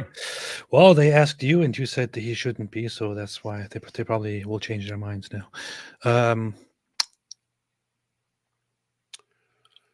I really wonder how this would go if Piers was cruel enough to ask her some of the questions that he normally asks others. Maybe he's I was thinking that too. The deliberately follow-up should be, what should they be doing? Yes, how yes, would you exactly. do things differently? Yes, that is Exactly. the correct follow-up that he Exactly. normally goes right to. Wait, maybe he will do that. I actually didn't see that. It would be very hilarious if he actually asked her, what should Israel be doing? Unacceptable. I don't And to think be he should clear, be- for whatever the he shouldn't reason, be leader when of it comes to Israel. the topic of Israel, it does seem that journalists Israel. are fearful to critique Israel. Well, I'm now, not at why all. is that? So- Because I would say, Piers, that you too, you seem a little fearful to critique. What? This chick who won't stand by anything she's ever said in her entire life is calling him fearful. Look, What's she even Piers- talking about? Pierce has had a pretty consistent position, and he's brought on people from every side of this issue repeatedly. And she's he calling also him. personally She's calling him condemned a coward. Israel. He also personally condemned Netanyahu. He condemned Israel on different occasions. And Openly, he and just directly, agreed. strictly. He just agreed with everything she was saying, except calling it genocide because there's a definition.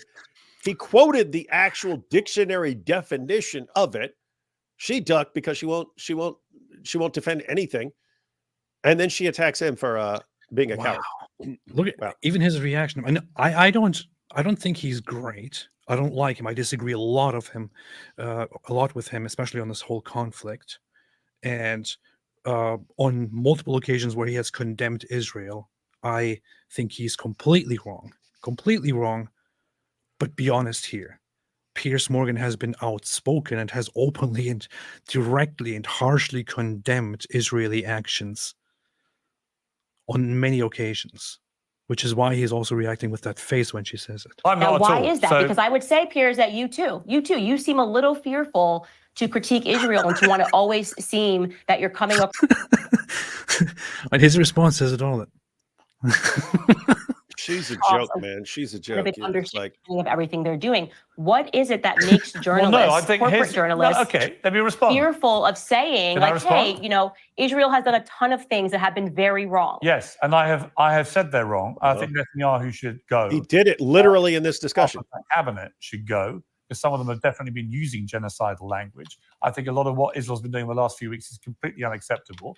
But ultimately, I also, from the start of this conflict, believe that Israel not only had a right to defend itself after the terror attack on October Of the course. 7th, but a fundamental duty to its people. And here's where I'm just curious about your tweeting through this. Oh, not the this tweets. Ask her what they whole should do. On October the 7th, you didn't tweet anything. You didn't tweet anything on October the 8th. And October the 9th, you tweeted, so much world peace ever since we got the orange man out of office. So glad the adults are back in charge. A lot of people say, well, if you care this much about innocent people being killed, why didn't you say anything when 1,200 people were massacred to Well, death? in my defense, Pierce, I was pregnant and I was really, I mean, I had a lot of morning sickness during that time. So I didn't even know anything happened, Pierce, to be honest, until much later. And then by the time I found out what was going on, Israel was committing something. I don't know the meaning of, words, but something was happening. And so I took my stand against those Jews. Yeah. I did it also a little bit late because just when I was thinking about it, I suddenly thought about my grandfather, and that gave me a lot to think about. It made me feel a little bit of trauma. and I thought about how his pregnancy also went very bad, but then finally I did say something about it because I care a lot, and such as brutal, barbaric manner in this awful terror attack by Hamas, and nearly 7,000 more were wounded, some of them catastrophically and irreparably. Why did that not compel you to say anything? Well, first and foremost, You're Israel is pregnant. a foreign country. So typically I talk about topics that have to do with America. Secondly, you're only quoting my Twitter feed. I'm also on Facebook. I'm also on Instagram. I also had a daily podcast in which I did respond directly about what happened and called the events horrific. Multiple times, said what Hamas did was absolutely horrific. So you're using a snapshot of my Twitter feed where you're acknowledging that I didn't tweet for days to suggest that I didn't have anything to say about what had happened. Now, to be clear, I am consistent on all matters. I do not. Oh my goodness! Whatsoever. She just said she's the queen of consistency. The queen of consistency. Well, if she did indeed say, wait, where did she say that? Yes. So I am consistent. I am consistent about gaslighting people over things I've said, and that has always been my position: is to gaslight. Oh boy, I wanted to review just the first 26 minutes here. We are at the end of it. I didn't notice that the next topic is Christians are the most persecuted in the world. Then Rabbi Shmuley. I'm personally not really interested in reviewing that part. But then Kanye West. I'm kind of interested in that. Then COVID vaccine. We're still talking about that. Conspiracy theories. Sean Diddy, Zelensky. Don't care. Taylor Swift is the most toxic feminist ever. Oh my goodness. What? I don't even want to know. I already have to see Taylor Swift now at NFL games and so on. And then we've got Candace and Piers Morgan discussing. Oh my goodness. I don't even want to know what they're saying about Taylor Swift. I will never, ever have a single look at what they're saying about Taylor Swift. I don't want to know. Oh, you'll watch it. No. Snapshot of my Twitter feed where you're acknowledging that I didn't tweet for days to suggest that I didn't have anything to say about what had happened. Now, to be clear, I am consistent on all matters. Yeah, you're consistent on all matters. I did respond. What? I'm also on Facebook. I'm also on Instagram. I also had a daily podcast in which I did respond directly about what happened and called. All right, let's see. Maybe she did.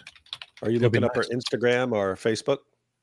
I'm looking up her Daily Wire podcast where she was talking. Let's look at Daily Wire. Daily Wire. I'm proud to announce.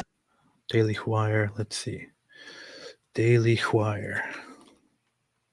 Daily Wire. Daily Wire. Who stole my initials? Daily Wire, Candace Owens.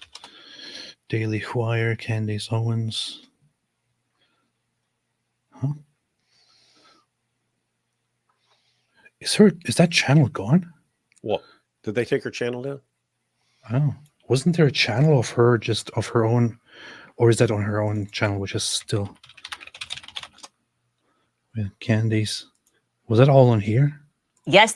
Yes. No. Live streamed 3 years ago. No videos. 3 days ago. 1 year ago. Wait, what? Wasn't there a Candace Owens Daily Wire channel? Is that gone? Huh. Let's see.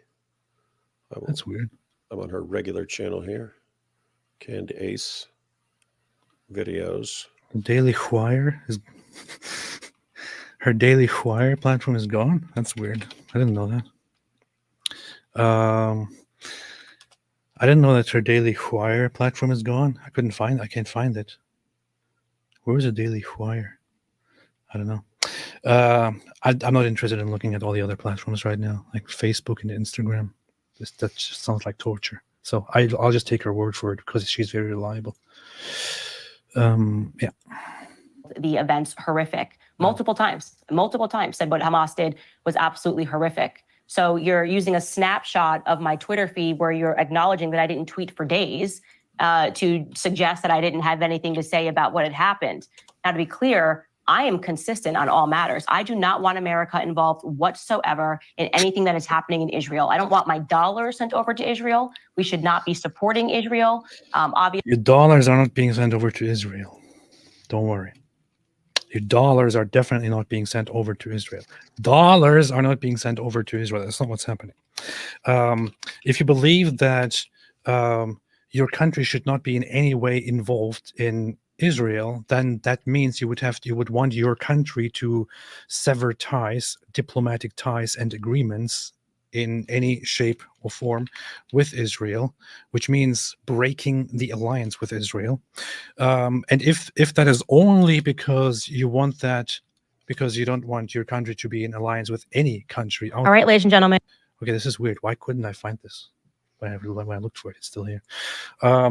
If you only want that because you don't want your country to have such involvements with any country, with any foreign country in the world, then that would mean that you're advocating for complete isolationism, which means that you are against any kind of alliances with other countries, which means you should be talking about all kinds of different foreign involvements aside from just the Israeli one. It's very, very interesting that you are only talking about Israel here, instead of talking about all the other alliances and interventions that are going on. Plus, also, it would be a very stupid position to hold, to be honest, to advocate for complete isolationism in the 21st century, which does not work. It just doesn't work. And if you are going to isolate yourself and not have any alliances or any involvements with any part of the world, you are not going to force other forces which want to take advantage of that from having these alliances and from trying to become the next world power to dominate everyone. So there's just so much with that. However, we know that you never actually thought about any of this, so we'll just let that slide. Okay, where is this? Let's see. Am I anti-Semitic? As far as what those... Wait a minute, I forgot about this. This is this beautiful video. Then there's East Jerusalem. That's maybe... I mean, at least that's what the rabbi... my grandparents' house, my grandfather grew up in a segregated South. And so when I'm walking through Jerusalem and you see, and they say, these are the Muslim... Wait, she's still talking about her grandfather? Oh my God, she's again talking about her grandfather. Is that her go-to point for everything? And so when I'm walking through Jerusalem and you see, and they say, these are the Muslim quarters, this is where the Muslims are allowed to live, that doesn't feel like a bastion of freedom to me. So... Good point, Candace. I guess... Oh, I don't... Well, so smart, Candace. Yeah. I don't think it's where they're allowed to live in Jerusalem. I think it's that there's an Armenian quarter. It's not saying the Armenians can only live here.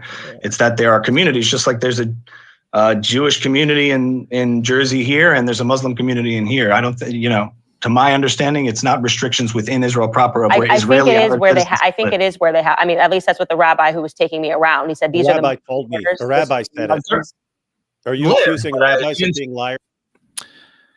Look, here's another instance. She said the dumbest thing that I've ever heard about Jerusalem. Maybe the rabbi was drunk on Christian blood when he said it, but... So she actually...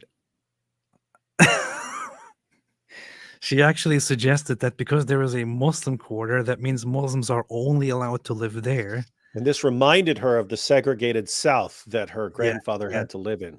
Yeah. And when she is then rightly corrected on that by this other guy who says that's not really what's happening there, she then blames it on the rabbi and says, well, that's not the rabbi. He said that the rabbi most definitely did not say that. Okay. I don't know which rabbi that is, but he definitely didn't say that, because nobody would say such a dumb thing. A rabbi said that Muslims are only, I was there and there was a rabbi, I forget his name, but he told me, he said Muslims are only allowed to live in the Muslim quarter and they'll be shot if they step outside. And that just reminds me of the segregated South where my grandfather lived.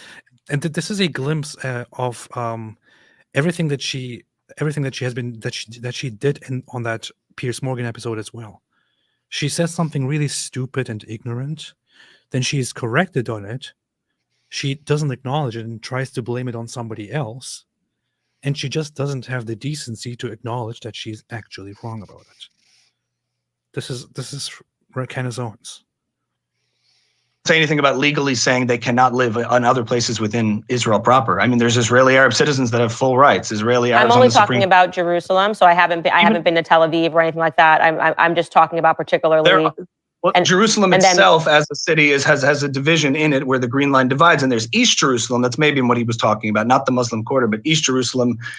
No, why are you being so charitable? That's Stop being charitable. She's talking about the Muslim quarter, and she happening. said this is the only place Muslims are allowed to live there, and that's segregated. So it's segregated. So for those who know, for those who want more information on this, you can just look it up. You can look up the quarters in Jerusalem. We've been through all of them. Yes, we walked through all of them. AP recorded a big giant video going through the Muslim quarter, where the only place where Muslims are allowed to live. Yeah, the Christian quarter. Muslims also live in the Christian quarter, by the way. That's weird. Muslims yeah, also. They'll probably be shot once news gets out, and because Candace, you know what Candace says, they're not allowed out of there, but they are. It's weird. Muslims also live in the Jewish quarter, by the way. Oh wait, there is a Jewish quarter. There's a Jewish. That's the only place in Israel Jews are allowed to live. In the Jewish quarter. It's called the Jewish quarter. Oh man. And it's been pointed out before, Muslims are by far the majority in the old city of Jerusalem. It's a Muslim majority area. I don't just mean in the quarter. I mean the entire old city of Jerusalem. It's a Muslim majority area. Yes. I think the Armenian quarter is the only quarter that actually has some certain demographic restrictions. Not in terms of residency, but ownership or business or something like that. I'm not sure. I'm not entirely sure about that. Would need to read up more on that. But this whole idea that because there's a Muslim quarter, Muslims are only allowed to live there, that's just so stupid and so nonsensical. It's like saying Little Italy, only Italians are only allowed to live there, nowhere else.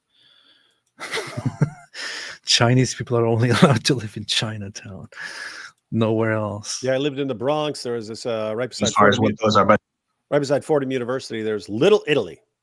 Little Italy, only place in New York where Italians are allowed to live. Little Italy. This reminds me of my grandfather. Happiest of Fridays to everyone. Okay. October 27. I don't know why I'm tracking this down now. Yeah. You're going to spend 2 hours trying to look for something she said. Happy Thursday. Ew. October 19th. Yeah. He's specifically questioning the October 7th. No, I want to credit. I want to give credit where credit is due. And if she actually some said shameless, I want to acknowledge it and say, oh yeah, you see. So she actually did make a statement on this. Look, you see. But I'm so tired of looking for it now. Yeah, I'm tired. Alert. And the fact that YouTube doesn't just give me a preview of the date on which things. Happy Wednesday, everybody. Question. It's just really ridiculous. Happy Friday. Happy Wednesday. 11th. Happy Wednesday.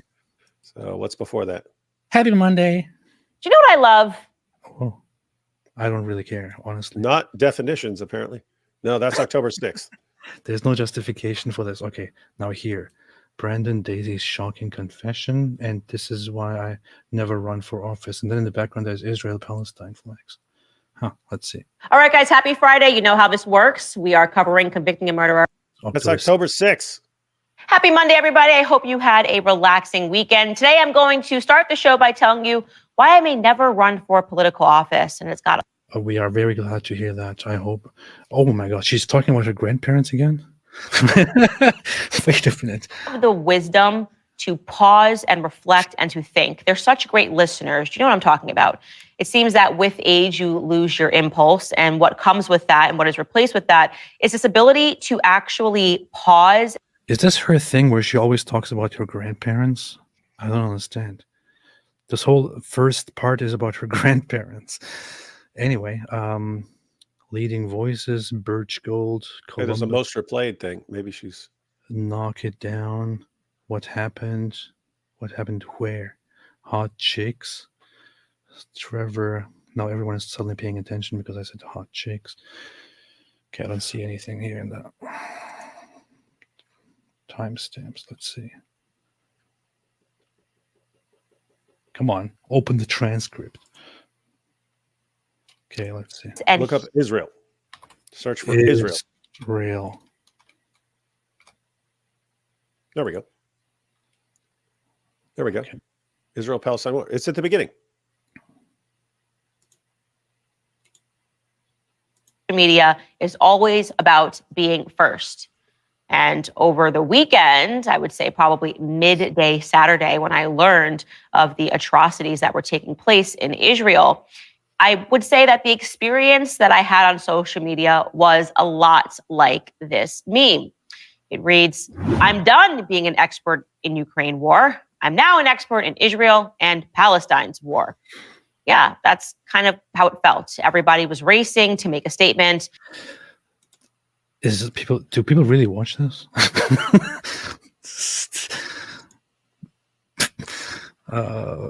That was very cringe worthy. Exercising some level of humanity. I think it was a giant time, and that I make sure that I understand what's happening. Now, to be clear, making a giant and a sweeping geopolitical statement is different from exercising some level of humanity.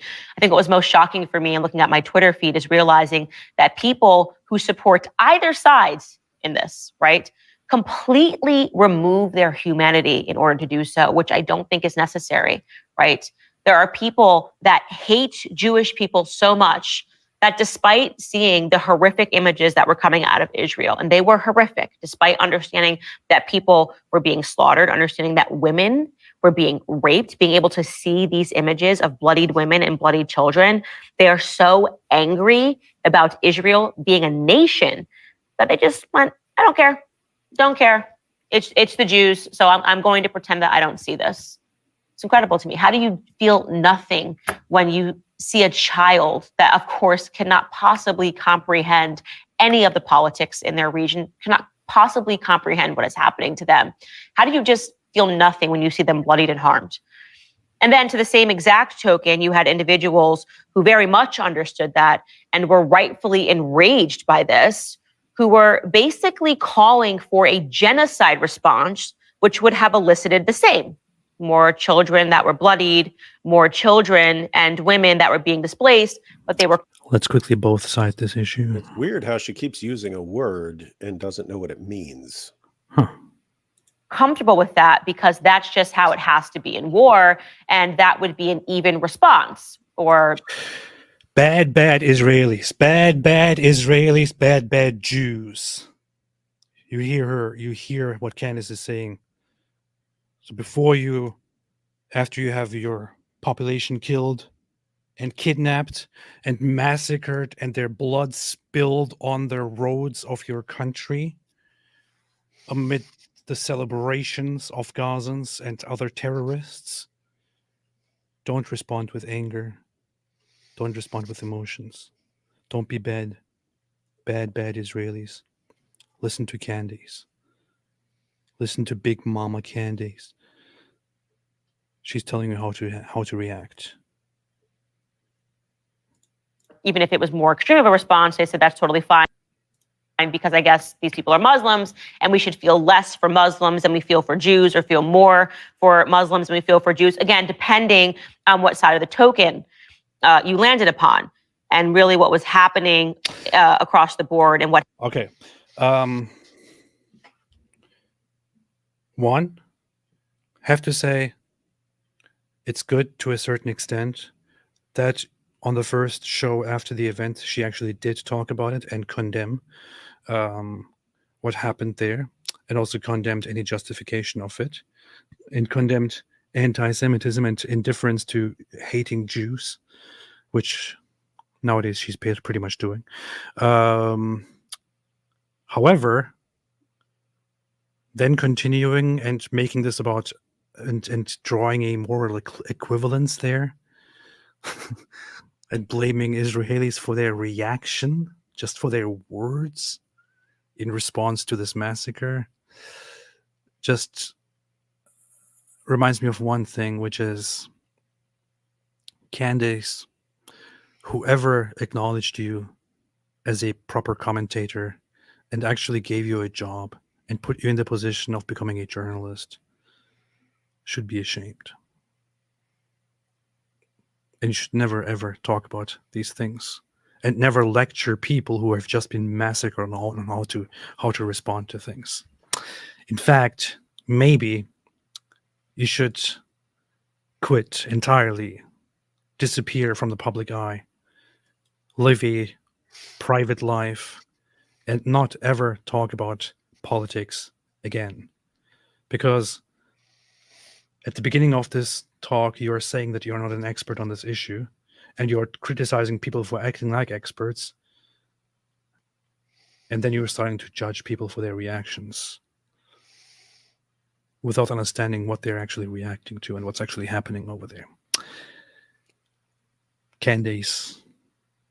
Dude. Please stop. Dude. What? She was pregnant. Good point. Good point. I forgot about that. I thought you were actually going to say something. Anyway, I think we're done. We've seen it all. We've seen it all. The big problem that I'm now dealing with is that we have 140 super chats.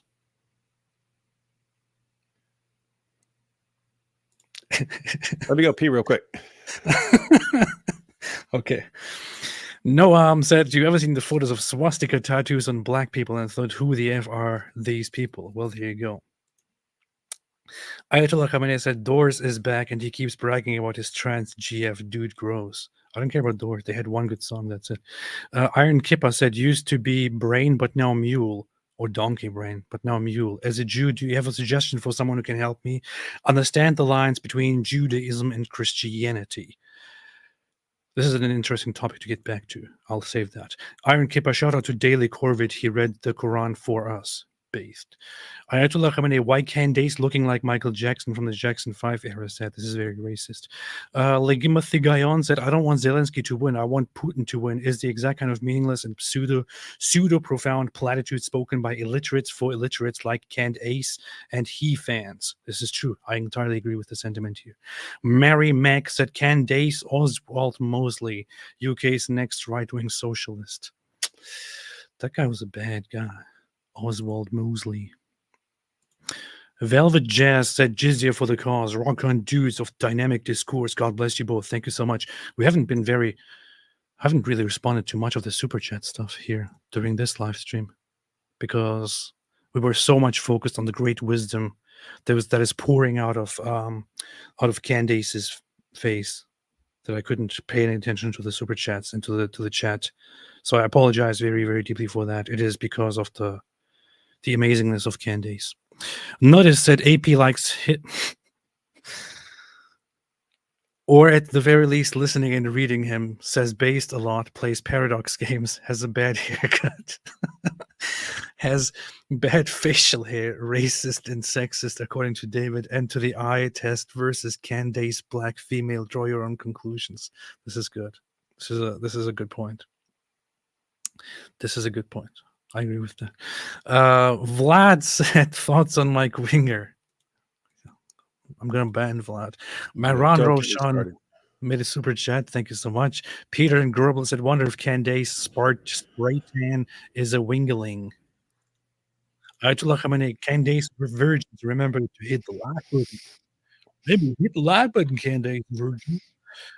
David, what is your 3-word response to this? Used to be horse, but now, no, we used to be donkey, but brain, but now mule. Is that what it says? As a Jew, do you have a suggestion for someone who can help me understand the lines between Judaism and Christianity? What's your 3? The lines between Judaism and Christianity? Yeah. Do you do lines? How many lines did you do before this live stream? I do lots of lines. Yeah, I would. It's not really my area. I would check out. I would check out something from Michael Brown on this.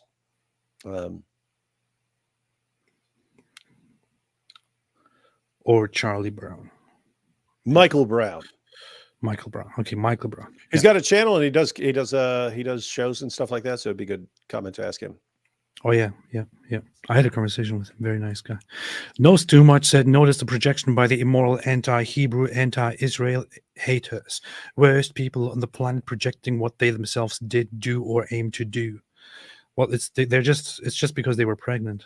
That's why they do that. Notice says, AP don't platform David because he's against free speech. He won't platform Riz King, Mike Winger, to tell his winglings about the truth of how strategy games are better than Donkey Kong and beta anime. Yeah, this is one of the big concerns with David. Unfortunately, we just have to deal with that. Brandon, stop defending Rabbi Pervert. The left and right are being hypocrites about censorship. Nobody even talked about. Yeah, stop defending Rabbi Pervert. Yeah. Robert Michaels, the David Wood didn't censor. The Daily Wire. The David Wood didn't censor CO. It's the Daily Wire, as you would say. The Daily Wire didn't censor carbon monoxide. She has a full interview with Norm Finkelstein. She's carbon monoxide. She had hours of anti-vax content. She even defended Tate on the Daily Wire. Daily Wire. Yeah. They didn't censor. They just said at one point, you know what? Enough is enough. And she was like, you see, they're persecuting me because they're Jews. Ayatollah Khamenei said, the blood libel or not blood libel, that is the question. Yeah. It's a very difficult decision also. It's like whenever I wake up in the morning, I'm like, should I do blood libel today? Always depends on what I eat for breakfast, how long I slept, if I'm well rested or not. Sometimes I drink coffee, which drives me to blood libel. Yeah, it's always difficult. Put blood in your coffee. Sometimes I put blood in my libel. Mehran Roshan said, why are so many Catholics and Orthodox anti-Semitic?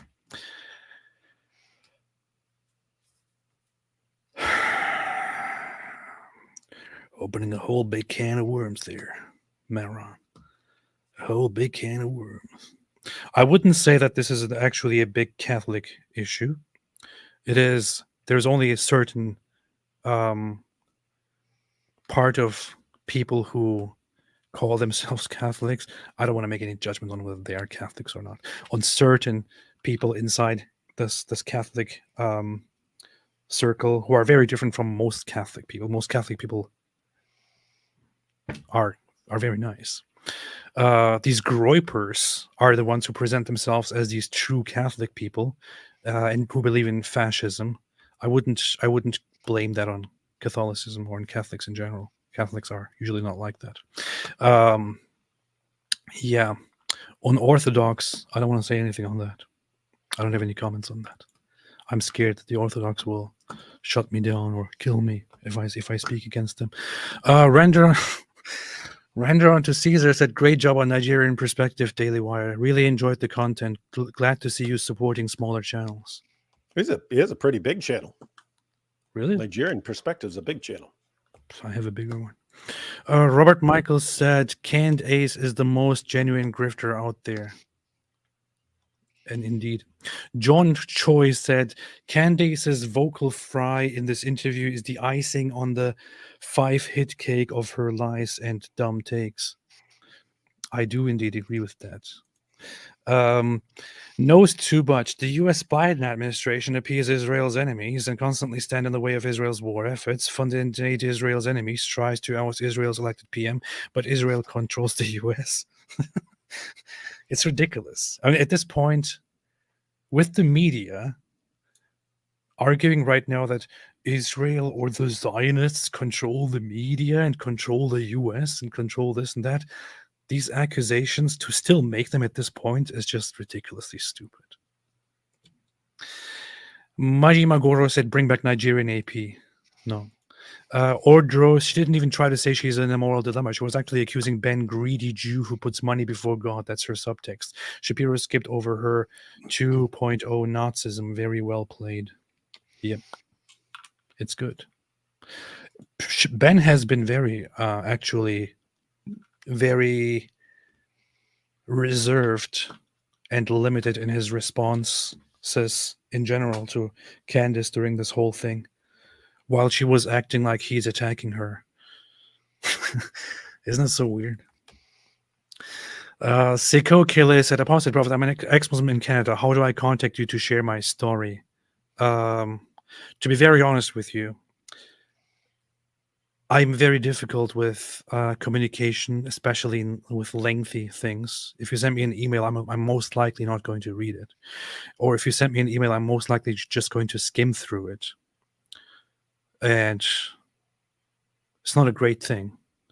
But I just have very, very big attention issues like that and very limited time. And always forget responding to people and looking at things twice. So I will be very open and honest on that. However, I would always appreciate a summary or something like that. But you can contact me per email. Moo Joe said, Clavin said he does not know why. He gave his opinion. He is Christian. He takes Christ as King seriously. Seems like she is either not as smart as she thinks or just a liar. Both. Yeah, she's definitely not as smart as she thinks. That's true. Yeah. That's pretty racist of you to say, but yeah. Black Angel said, pretend you're an OF model. That's how you can get my attention to share your story. Yeah, great. Or pretend you're a Third Reich historian and say, hey, I found these new Hitler speeches that nobody heard before. Yeah, no one's heard these ones. They're recorded. Ayatollah Khamenei said groypers when they find out the Ark of the Covenant is in Ethiopia.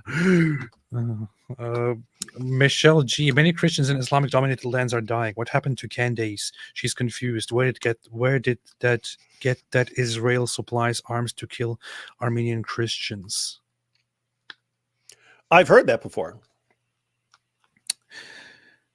I've never investigated. There is an accusation, which is that Israel had an arms deal, which is, though not very detailed and not very much publicly confirmed. I couldn't find very much on it, which may have contributed to Azerbaijan's use of weapons, of arms against the Armenians in their recent onslaught to ethnically cleanse them, literally. But I don't think that it is actually quite that obvious and quite that confirmed. On the contrary, Israel has been, especially under Netanyahu, very much supportive of the Armenian suffering, at least in writing. And recently, even Netanyahu unofficially acknowledged that Turkey committed a genocide against Armenia. He said that on Twitter for the first time, so, which was very, very interesting. But there was an arms deal that is in question. I have to look into the details of that, to be honest. Top Fra GG. Ben literally had Pastor MacArthur on his channel a week ago, who challenged him on his Jewish beliefs last time and did it again this time. He's comfortable having constructive discussions about it. He also didn't he have William Lane Craig on, and had him had a lengthy discussion with him about their beliefs.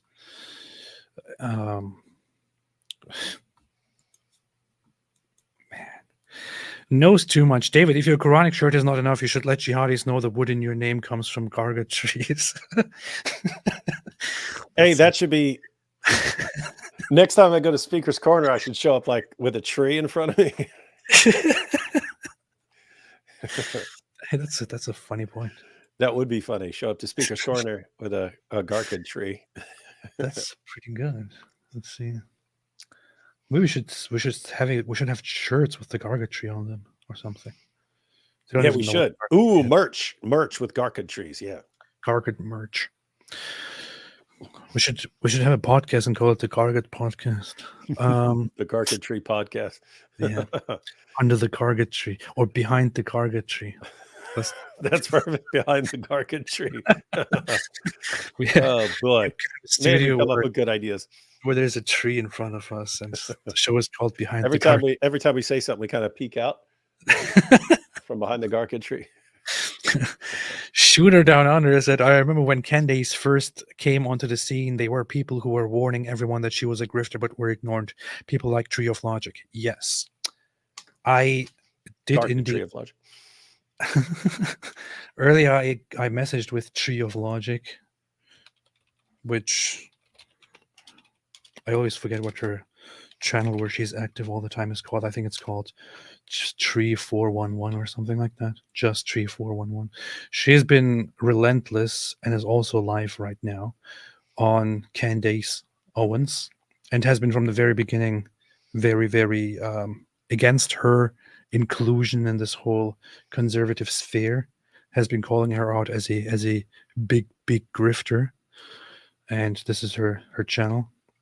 I messaged with her this morning and actually said that we should talk together sometime about this stuff. She said she would love to. She just can't tonight. But yeah, she's doing some great work. I also very fairly said from the beginning that Candace is not reliable, not good. And you know what? We're proud of that. Yeah. Great me said, another shekel for my goys. Thank you so much. Great me. Moo Joe, David does, thou shalt not take thy name of the name of thy Lord, of the Lord thy God in vain, apply here. When Christians use the Lord name like that, like what? Where? I think they're talking about saying Christ is king when you're not saying, yeah, I would know. Oh. That's an interesting question, isn't it? Yeah, I think you could argue that. Yeah, you could argue that. You could argue that. The Uralic tribes said Candace has to be born again in spirit to see the truth in the kingdom of God. Being Catholic or any other denomination of Christianity doesn't work. Well, that's just your opinion, man. So, Solitary Emmy said something I read before. I say Christ is king because it is true. You say Christ is king because you hate Jews. By the way, Jesus Christ is Lord and King. That's pretty based, Solitary Emmy. I have to admit. This is a pretty based super chat. Quite based. Great Me said Darwin is king. Yep, one of AP's fans. Daniel Jones said, hey guys, just saw on CBN News that Hezbollah is attacking Israel and has told them to get ready to weep and wail. You heard this? Love you both. God bless. I did see Hezbollah firing rockets earlier, and then was responding with a trebuchet or catapult or something like that. Yeah, apparently, so there is a thing that needs to be done in order to clear the line of sight when two sides are fighting at the border, where Hezbollah is using vegetation. Oh, hiding behind trees, eh? Yeah. They're using vegetation as cover. So Israel, the Israeli forces wanted to get rid of the cover to expose them and have a clear view on Hezbollah. But apparently they didn't get approval to use certain equipment to burn down or take out the vegetation. So then apparently they came up with this just medieval way of building a trebuchet and firing over the border, which looked very badass, to be honest. But yeah, that's what's happening. Hezbollah Hezbollah bluffs a lot, and they have been threatening for forever now, since they came into existence, to threat to wipe out Israel. So far, they haven't done it. As far as I can see. They will never be able to do it. They like to talk a lot.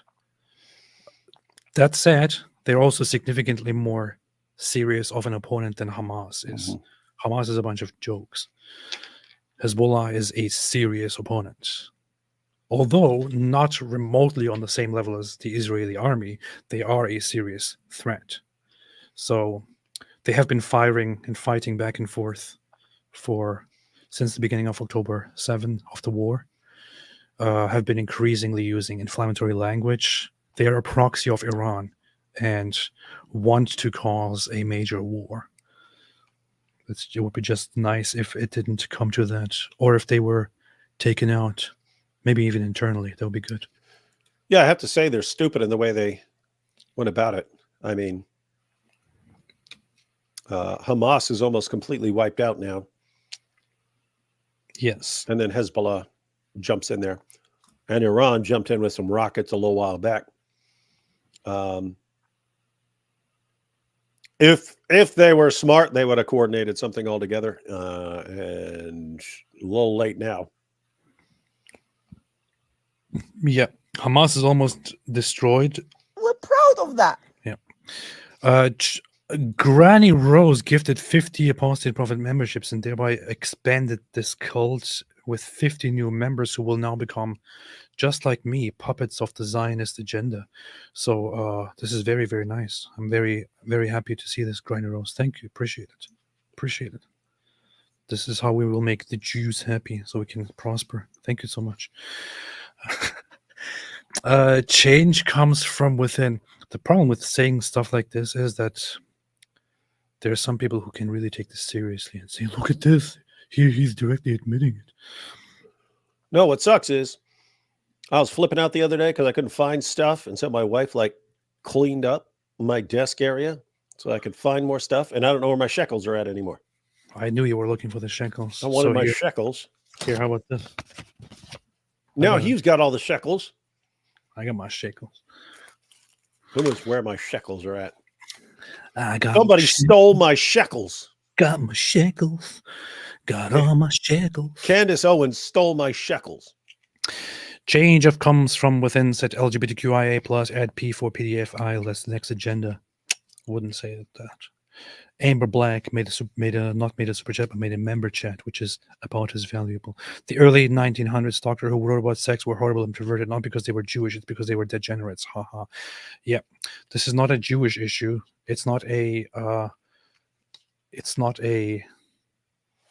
ethnic issue, not a demographic issue. But again, complete misrepresentation of what happened. The Nazis didn't just burn perverted or immoral books. They categorically burned Jewish books and many other books of different political ideologies. Trying to depict them somehow in a good light is just a despicable attempt at Nazi propaganda. Great Me made a super chat which says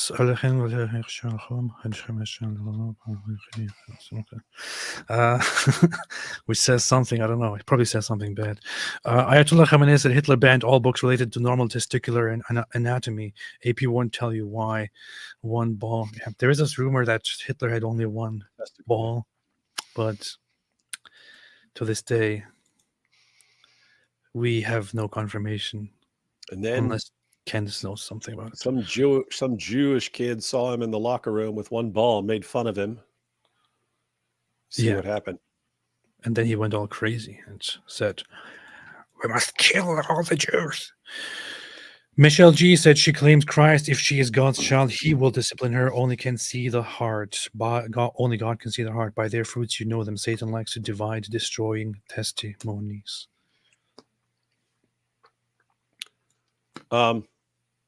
No, if someone says something stupid, we can point out that it's stupid. But only he can discipline her. Well, we weren't talking about disciplining her beyond telling her that what she's saying is stupid. So, but you were talking earlier about disciplining her. Yes, I'm saying she'll get a spanking. You.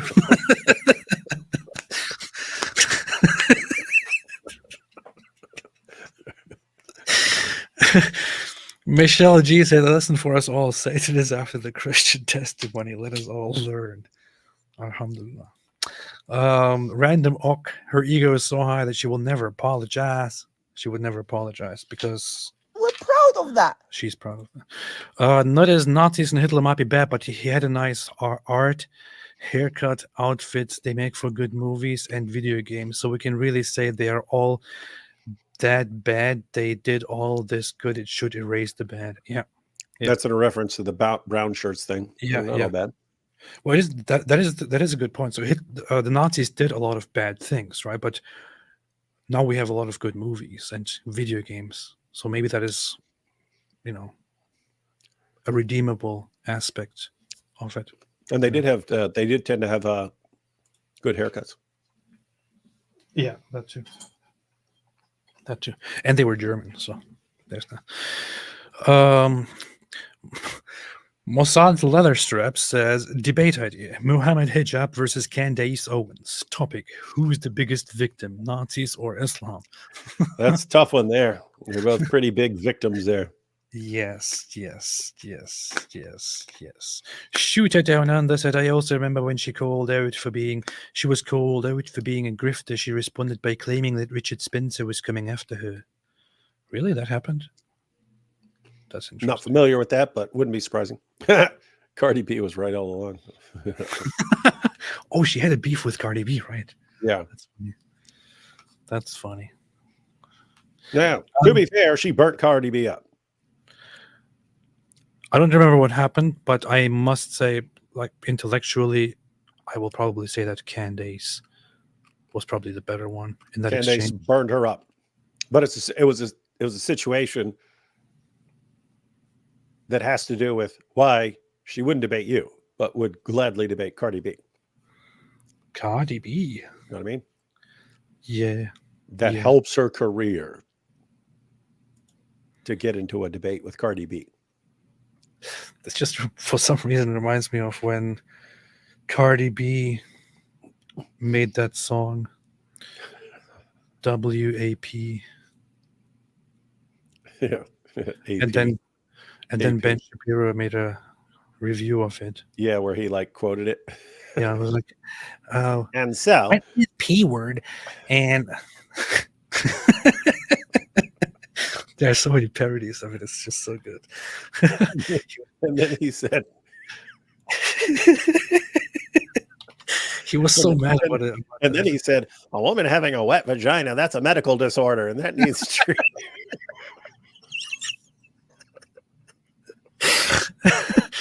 Oh man, I thought it was a pretty dumb song, but I mean, Ben really took it very hard that song existed and really went very hardcore after it. And oh boy, people made interesting remixes of it. Yeah.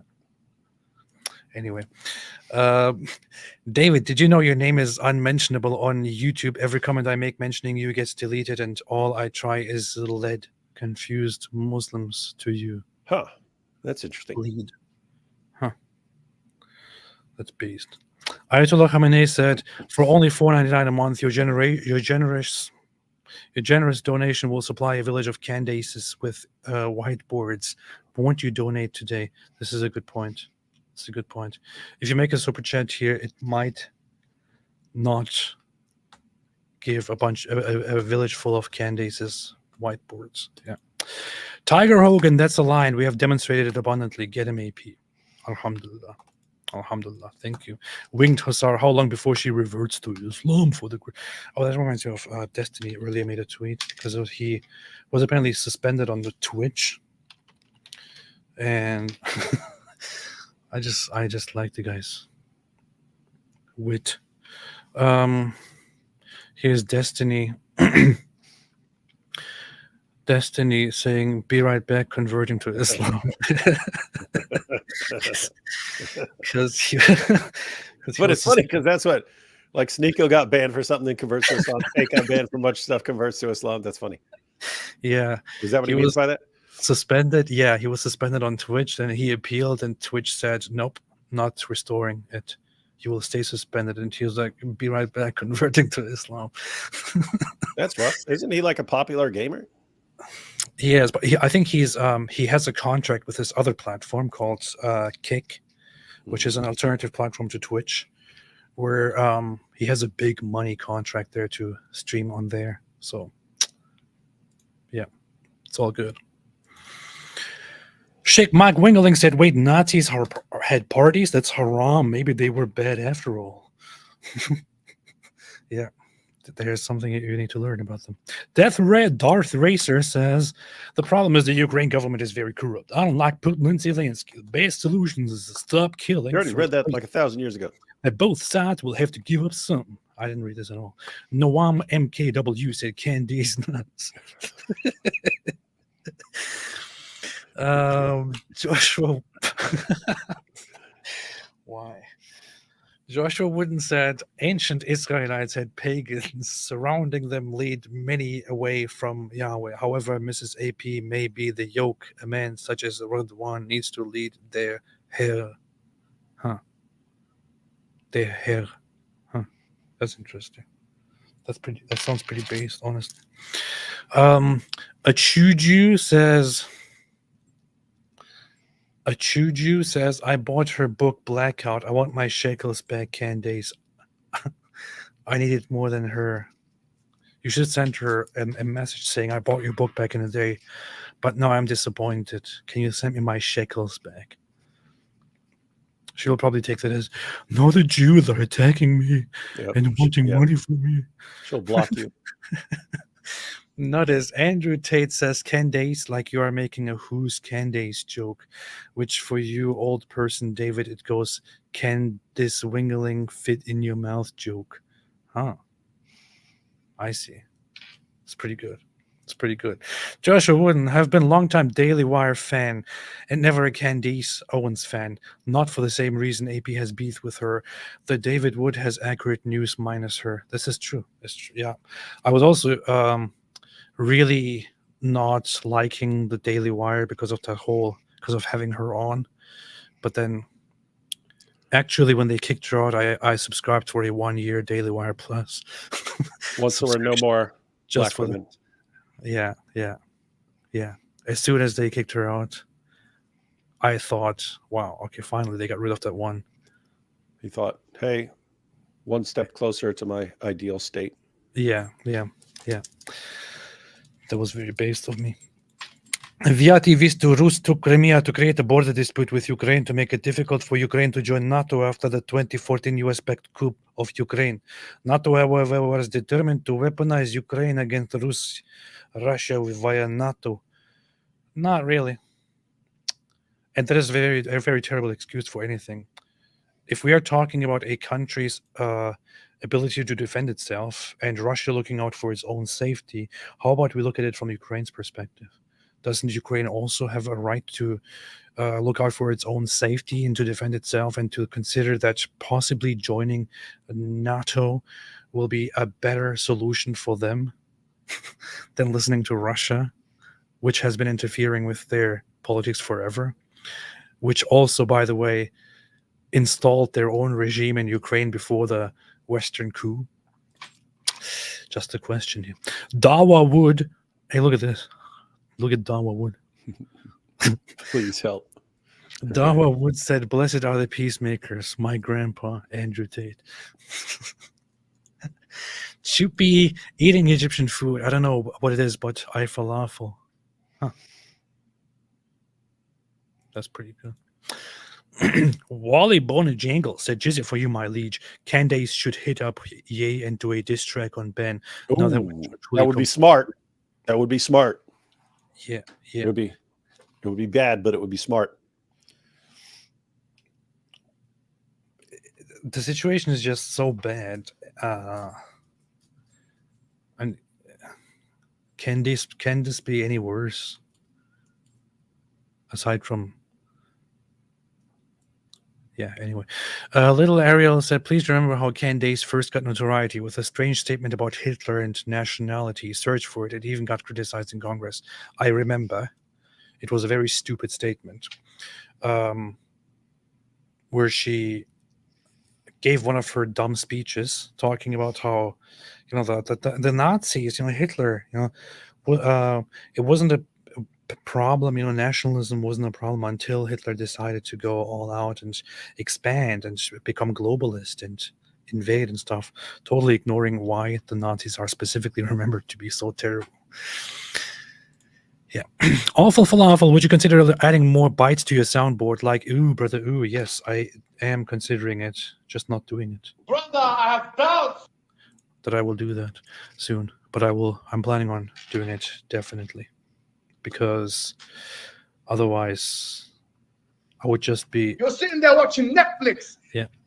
JS said, I'm a mom and Jewish. The hate and propaganda coming from both the left and the right is unnerving. Thanks for gifting me a much needed laugh at it. I appreciate that. Wish you all the best. That's what we do. Yep. Yep. Yep. This is the proof that Jews are supporting this channel. See? Based Autistic said, David Wood, I am going back to school to get my doctorate. I want to become an apologist. That's more involved, but I don't just want Christian school advice. Also, my Muslim friend came out as Christian and now leads Muslims to Christ. Your one-word response, David? If you don't just want a Christian school, then pick a different school. That's pretty straightforward. Apply to a couple different schools you'd be interested in. Yeah, go to a Muslim school, Zaytuna College or something like that. Random Ox said, my grandpappy was a slave, so I can be anti-Semitic. And also you were pregnant. And your grandpa was also pregnant. Winnie the Pooh, maybe she had a schnitzel sandwich and was blown away by the brown shirt experience. And was blown away. Joshua, when she had a website to dox people and all their info, she's a Looney Tune, and the proof AP said was something objectively wrong. We are getting close, friends. Yeah. Yes. She did have a website to dox people. Based Autistic also came up with my own argument against Islam and been thinking about uploading it. Would you guys check it out if I did so? Thank you so much for all you do. My love for Muslims has grown so much. Yeah, sure. If you wanted to upload something and want us to check it out, make sure to make a $1,000 donation at first, specifically adding to it that this is in shekels and it comes from Israel. Then we might have a look at it. Yeah.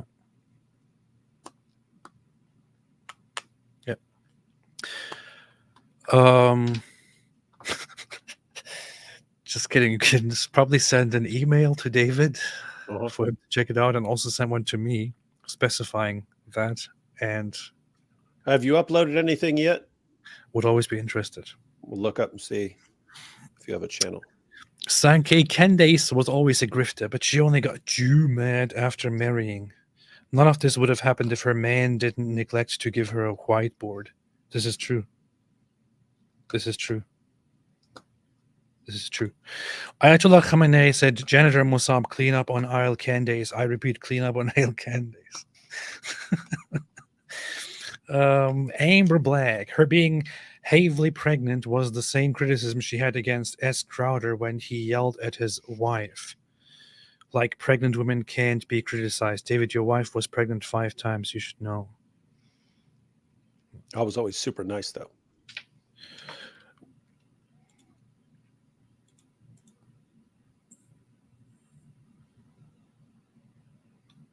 But what?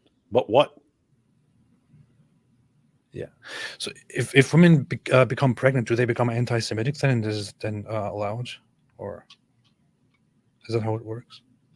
Okay, I see.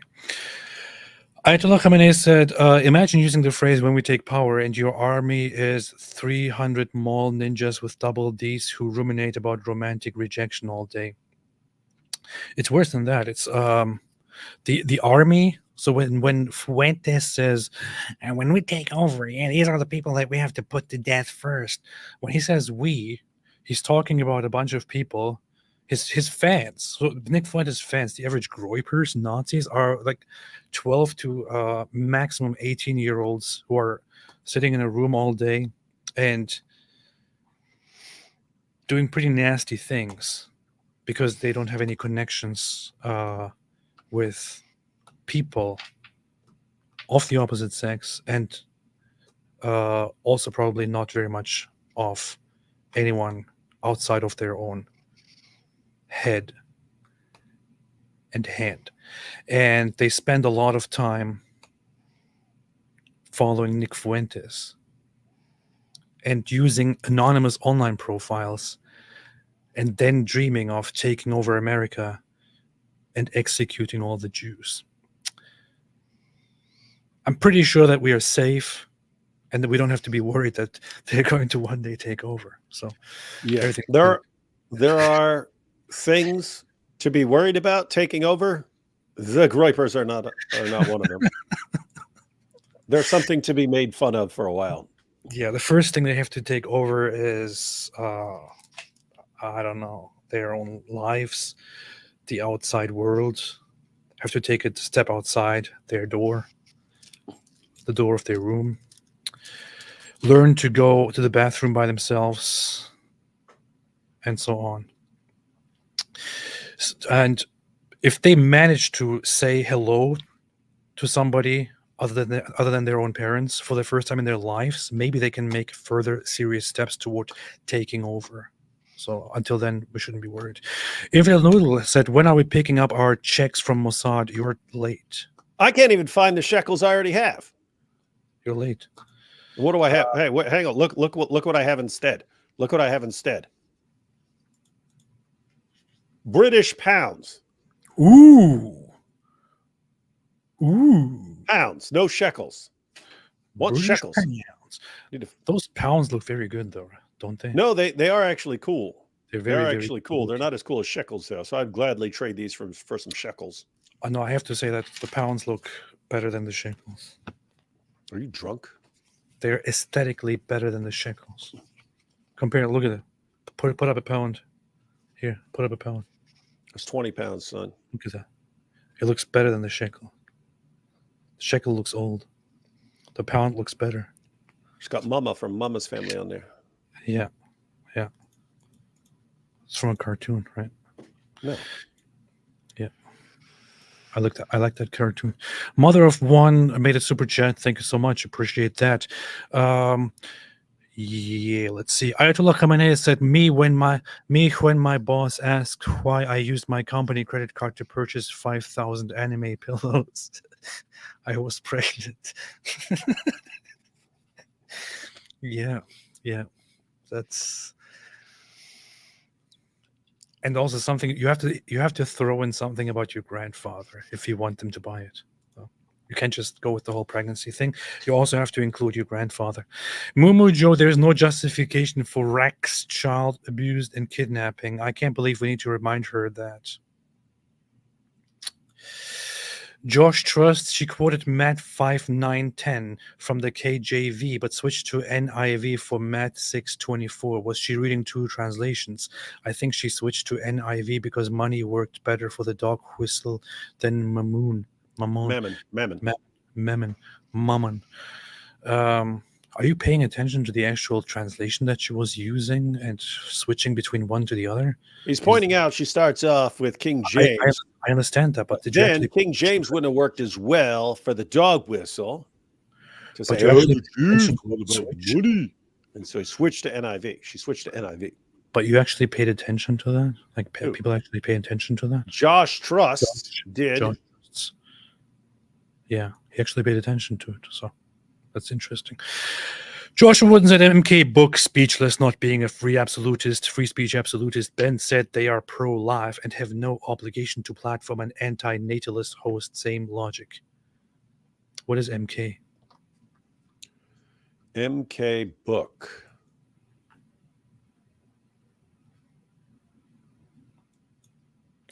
I will save this for later. Noster might say Candace is more slippery than Muhammad's cloth after spending the night with the Kalbi. Yeah, immediately afterward. Yeah. Viati Vistu said Hamas Arab Muslim version of Banderai, same inferiority complex, skewed history, and love for Nazis. Hence the numerous SS statues rallies in Ukraine. Alhamdulillah. PC said she is messed up, sadly. Messed up very indeed much. Arab Kids Choice Awards. I'm gonna let you finish, but Candace had the best anti-Semitic job of all time. That's a reference to Kanye when during the awards long time ago. But what was that? I'm not very well connected with all the pop culture stuff that happens during awards. Oh, But I think there was a Taylor Swift received an award and he got up and interrupted her speech. Who, Kanye? Yeah, that was a Yeah, long that time did ago. happen. I Yeah, remember that. interrupted her speech and said, I'm gonna let you finish. I'm gonna let you finish. But yeah, he said your song was good, but your video was good, but Beyonce had one of the best videos of all time. what a dumb thing to do. What a jerk. I wonder if she would opening condemn Islam if she read the genocidal language being used in Sahih Muslim 2922. That's one of the Gargantree passages. The hour would not come unless Muslims fight the Jews. And the Muslims would kill the Jews until the Jews would hide behind a stone or a tree. And a stone or a tree would say, Muslim, servant of Allah, there's a Jew behind me. Come and kill him. But the tree Gargat would not say, for this is a tree of the Jews. I know she would probably read this and think that people are too scared to point out that this is not genocidal and that Israel is controlling what you can and can't say about this. That would probably be her conclusion. That's what I assume. Well, I had a Muslim guest, Muhammad Hijab, on my channel, and I asked him to define genocide and if this would qualify as genocide, but he wouldn't say. So I don't know. So I don't know how to answer. And the thing is, when you are pregnant, as my grandfather always used to say, because he lived, in segregation, and this reminds me of that time. And I just find it very hard to ignore the fact that people actually excuse this to say that this is anti-Semitic. Michelle G, I find it amazing that God entered into our universe to rescue us. We are some despicable people, all in need of HIS help. Yeah.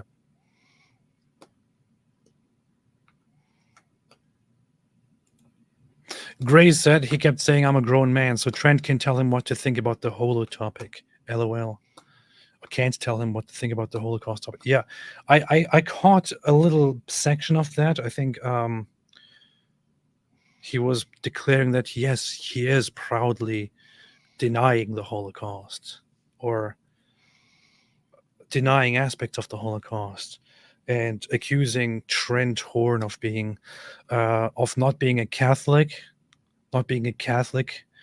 but of believing in the Holocaust, not believing in Catholicism, but in the Holocaust. That's what he was saying. And you know what's very funny, everybody? You know what's very funny? He also, I recently caught this and actually wanted to address this. I wonder if Sam Shamoun ever saw it.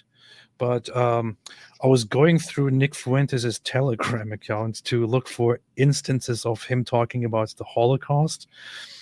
And then I saw that at some point he said, can somebody put me in touch with Sam Shamoun?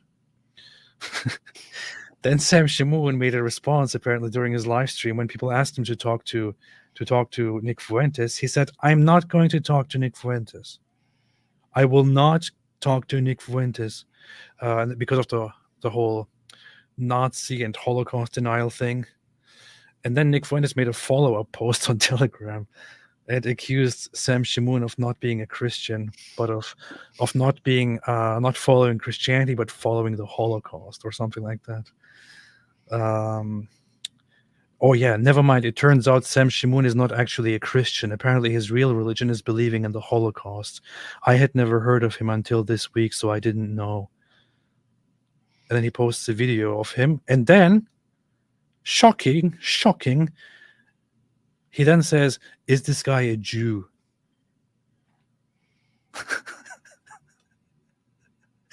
Because Sam Shamoun rebukes him and says, I will not have a conversation with Nick Fuentes. His next response is this guy a Jew? That's what they do. Urinating upon one another. That's what they do. Yes. Joshua Wooden, Candace is not about you, Ben. Bible says Israel, Jews, Hebrew over 2,000 times. And Ben, son in Hebrew, so glad David Wood cut off the bad fruit from the tree. Yeah. David Wood did good in firing Candace Owens. Yeah. Joshua Wooden, old Candace, David Wood sub to listen to her. New Candace charges $20,000 to $75,000 per minute to talk to and hear from her. Jeremy and Clavin were right about her. They were indeed. Yeah. Oh, still a good bargain.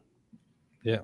But David Wood did make a right decision. Hey, you could debate her. If you raised enough money, you could debate her. Oh, yeah. If I paid her, let's have a look at that. If I paid her $22,000, I could debate her for 15 minutes. No, you got to have at least an hour and a half debate, man. Oh, it's too expensive, man. Can't do that. But worth it. Let's see. 1,500. Yeah, that's $22,500. So, okay, everyone, I want to have a debate with Candace Owens. However, so here's her new business. She's on this platform called Minect. Candace Owens is right here. Candace. It says video call. So you can book a video call with Candace Owens. However, it is $1,500 per minute. $1,500 a minute. And it says the site says 15-minute minimum. So 15 times 15, 1,500 would be 22,500. So you can't go that short. Just call it an even 100 minutes, 100-minute debate. Okay.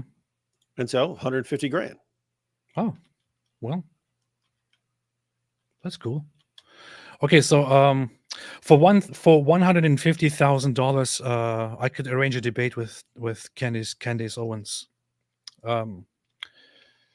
Seems like a fair deal, right? That she would get $150,000. But your channel will blow up even more. Man, I mean, seriously, I wasn't gonna say anything about this, but this is just ridiculous. $1,500 per minute to talk to her. This is the value that she sets for herself. Yeah, people can talk to you for $2 in a super chat. Yeah. She wants $1,500 per minute to talk to her. Quite a bargain. I want to copy this and also put a profile of myself up here. So I want to sign up here and put it on $1,400. See if somebody calls. Hey, I'd like to put up text answer, $100 per text answer she got there. I'd like to set up something like that, but it's just, I have like automatic replies. And anytime someone sends me that, then I don't know. Yeah. Something funny, auto reply. They'll be based. That'd be based. Did you read about a rich Albanian guy in Kosovo who built a nightclub in front of a mosque? Why did he do it? The imam threatened his son. LOL. I'll send the link. Balkan never fails. Really? That's pretty funny. Albanians are crazy. And that's a fact. Kosovo nightclub mosque. I don't know. Now I searched for nightclubs in Kosovo. Now I'm getting recommendations for what nightclub. Now I have to travel to Kosovo. See what you did. Terrible. Joshua Wooden said she learned from her BFF and told on herself, if the trajectory continues as it is, she keeps learning from them, she will start going after Ezra, son of... Oh no, that's terrible. Yeah, might do that. Arshia Shahidi says, I don't know what's Nick Fajita's problem with the Bolsheviks, considering he himself is a Bolshevist. I bet he did not see that coming. LOL. That's pretty good. CO said, was the Holocaust a genocide? No. If the Holocaust isn't a genocide, 6 million Jews, when will it become a genocide in Gaza? Only 15,000 so far. FKHMS. What are you looking at, David? Because I searched for nightclub and mosque. And the article that popped up was 13th century Palestinian mosque converted to nightclub in Israel. This from a couple of years ago. It said a centuries-old Palestinian mosque in the northern Safed district of Israel has been converted into a bar. Al-Ahmar Mosque has been repurposed several times since 1948. First into a Jewish school, then an election campaign center, then a clothing shop, and now a bar. And the only, hey, what?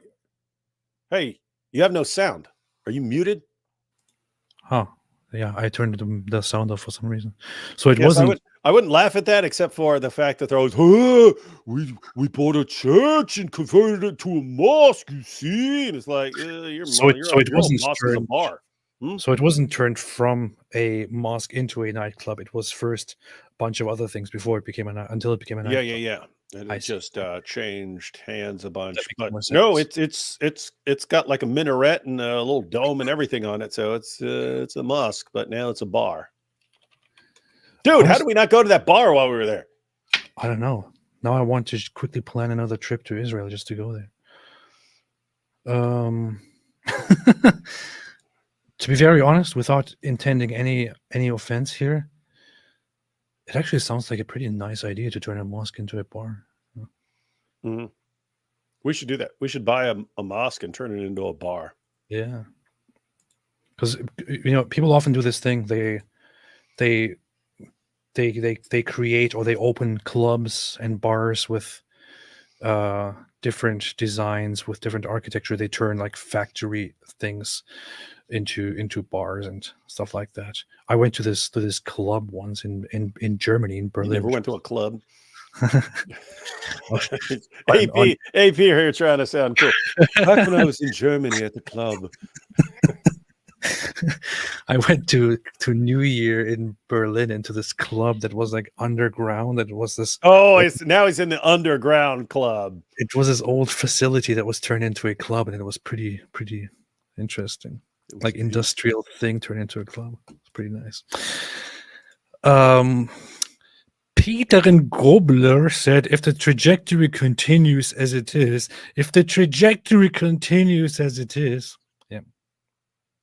yeah. Corey Kolochek said the real DEI hire.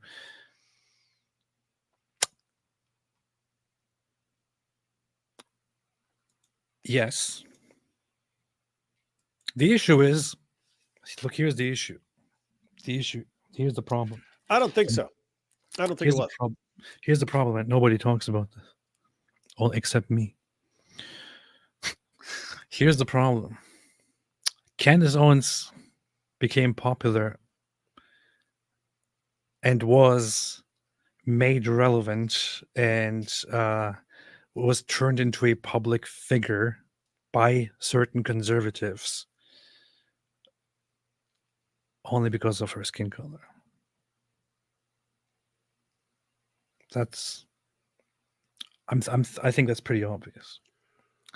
Because unfortunately, while people have this whole this is an issue that is that also emerges on the right or among certain conservatives, while talking critically about leftist race or identity politics and things like that. There's this conservative idea of using certain people who are not white, like Candace Owens, certain black people, in order to have them as a token person, a token black person who is on our side, who doesn't go with the flow, who doesn't go with the general public black opinion. Look, we now have a right-wing conservative black woman who can also speak quite well. I would say that it's quite obvious that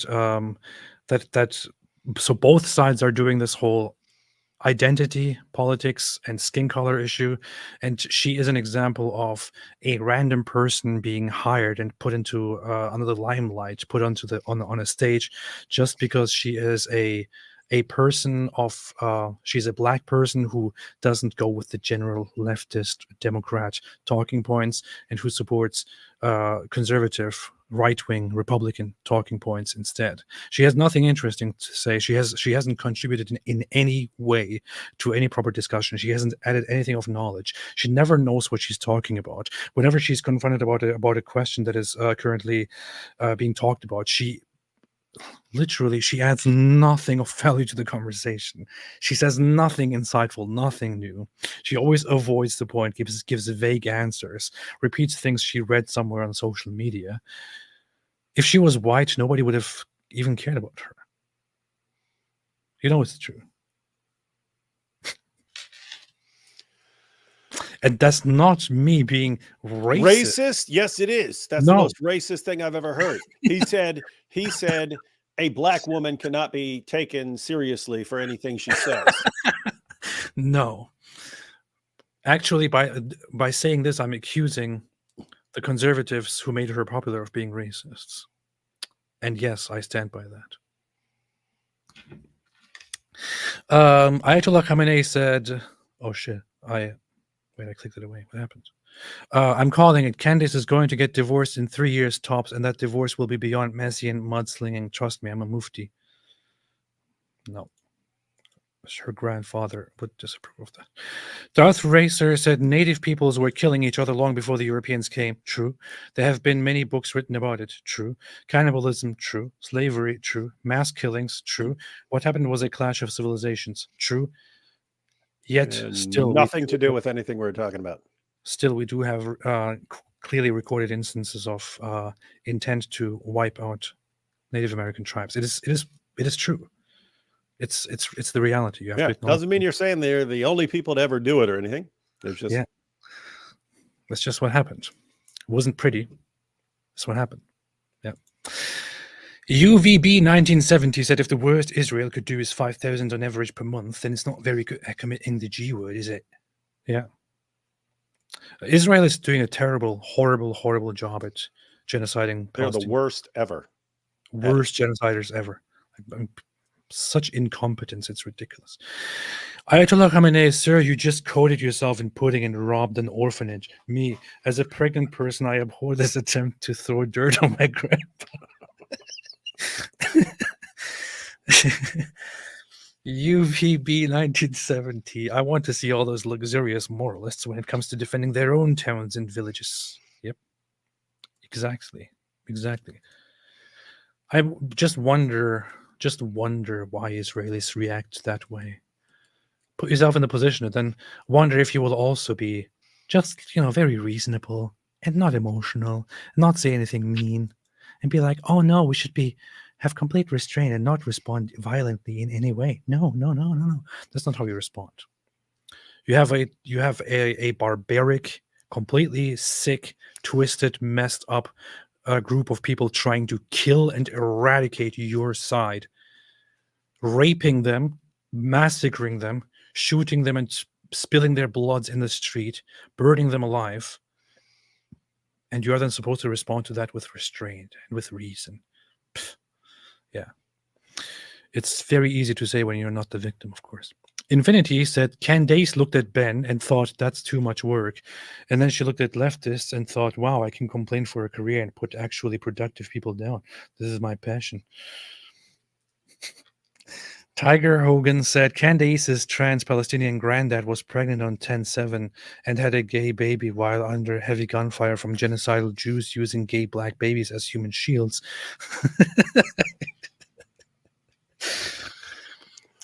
In the cotton fields down south. I wanted to keep a straight face reading this, but I couldn't. Hello Yiddy says, that's funny. That's a good name. Hello Yiddy says, this is my Shabbat plug for everyone to go buy Israel bonds. Not only do you earn dividends, it makes you smarter. Like knowing Israel is a diverse, not apartheid state. Yeah. Moria W said she was on Roseanne Barr a few months ago and said, I don't give a sh about what happens in Ukraine, but she cares so much about Palestine. It's the money. It's the money and the attention and the grift. I'm being confidently informed that that her husband has a lot of impact on the political directions that she's involved in and going. You mean Tate's buddy? Yeah, Tate's buddy, who is also Candace's husband. But yeah, I think I'm gonna talk about that with Target Tree when she married Top G's. Yeah, Top G's friend. Pregnace BFF. Pregnace Owens says, blessed are the sit sprinklers. Elon, she said that the rabbi told me, believe it was Shmuley undercover. Yeah, it was probably Rabbi Shmuley telling her when she was walking through Jerusalem that Muslims are only allowed to live in the Muslim quarter. Sankey, please be considerate. What if a pregnant woman with a black grandfather and Nazi BFFs is watching? How would she feel with you mocking Candace? This is true. It's true. Very disrespectful. Mother of One said, David, a lot of Indian wars were started by occurrences like October 7 on small scales. They would go on in and find entire settlements, including babies scalped. Then the government would go to war. Oh, okay. Hey, AP, because I didn't know that if we said there were times when people tried to wipe out the Native Americans, that we were saying the Native Americans never did anything. Or that they didn't fight war. I didn't realize that we were saying that. Wait, you said that? Huh. That's weird. Yeah, no. Yes. Yes. Yes. No. Yes. We are aware. Completely acknowledging. Guys, fine. The colonists never did anything. They never did anything to harm any Native American ever. Can we get past it? They never did anything. Nothing. They were completely friendly and peaceful.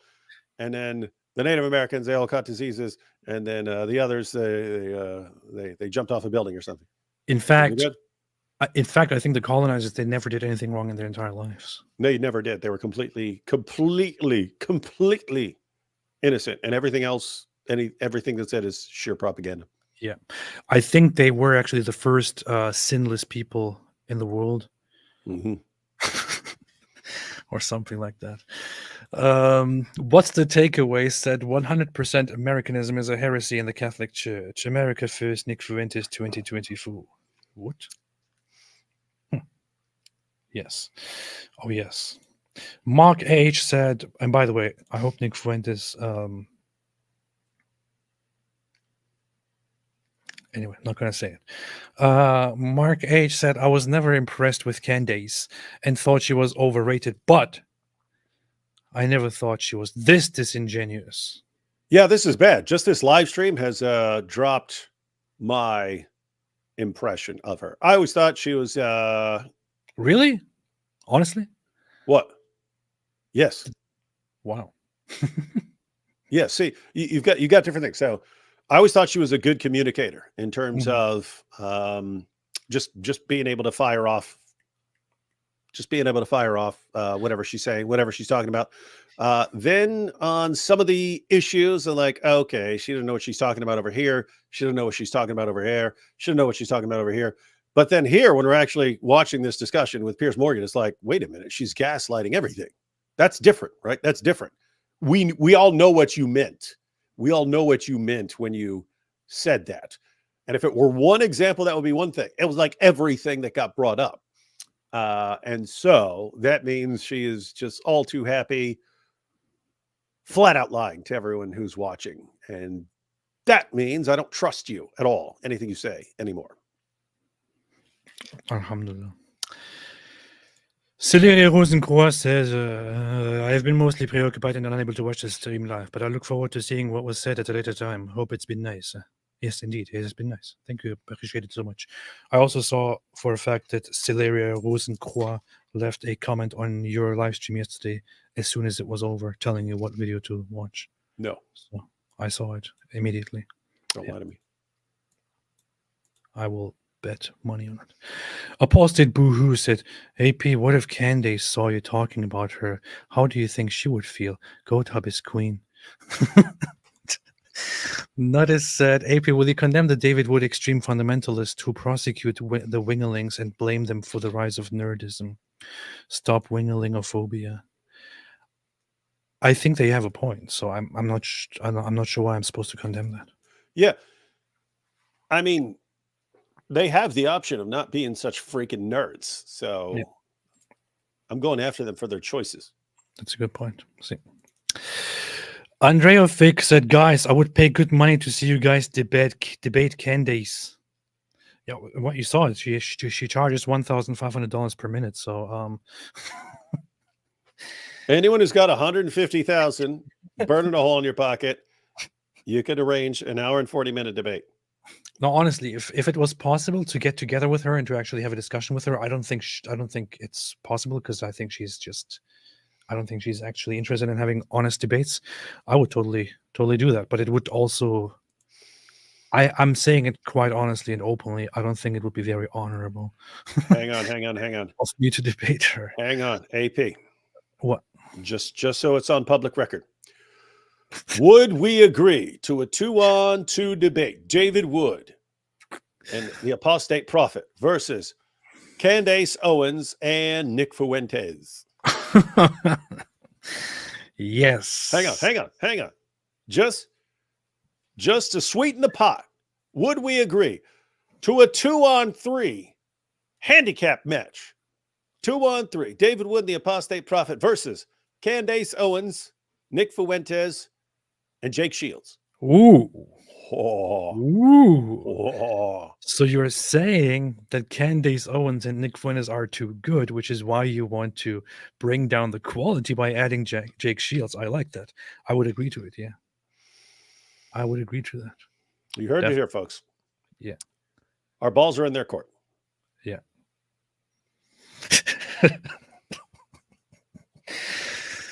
That's a very interesting choice of words. Nuttis said, AP, you could teach the Groypers how to have self-control. I mean, you went this whole stream about a black woman without saying repeal the 9th, 19th, 15th or the racist word, which for a level 10 racist such as yourself had to be hard. I thought you were talking about the whole restraining yourself and not... Anyway, yes, I can teach them, but I have to charge.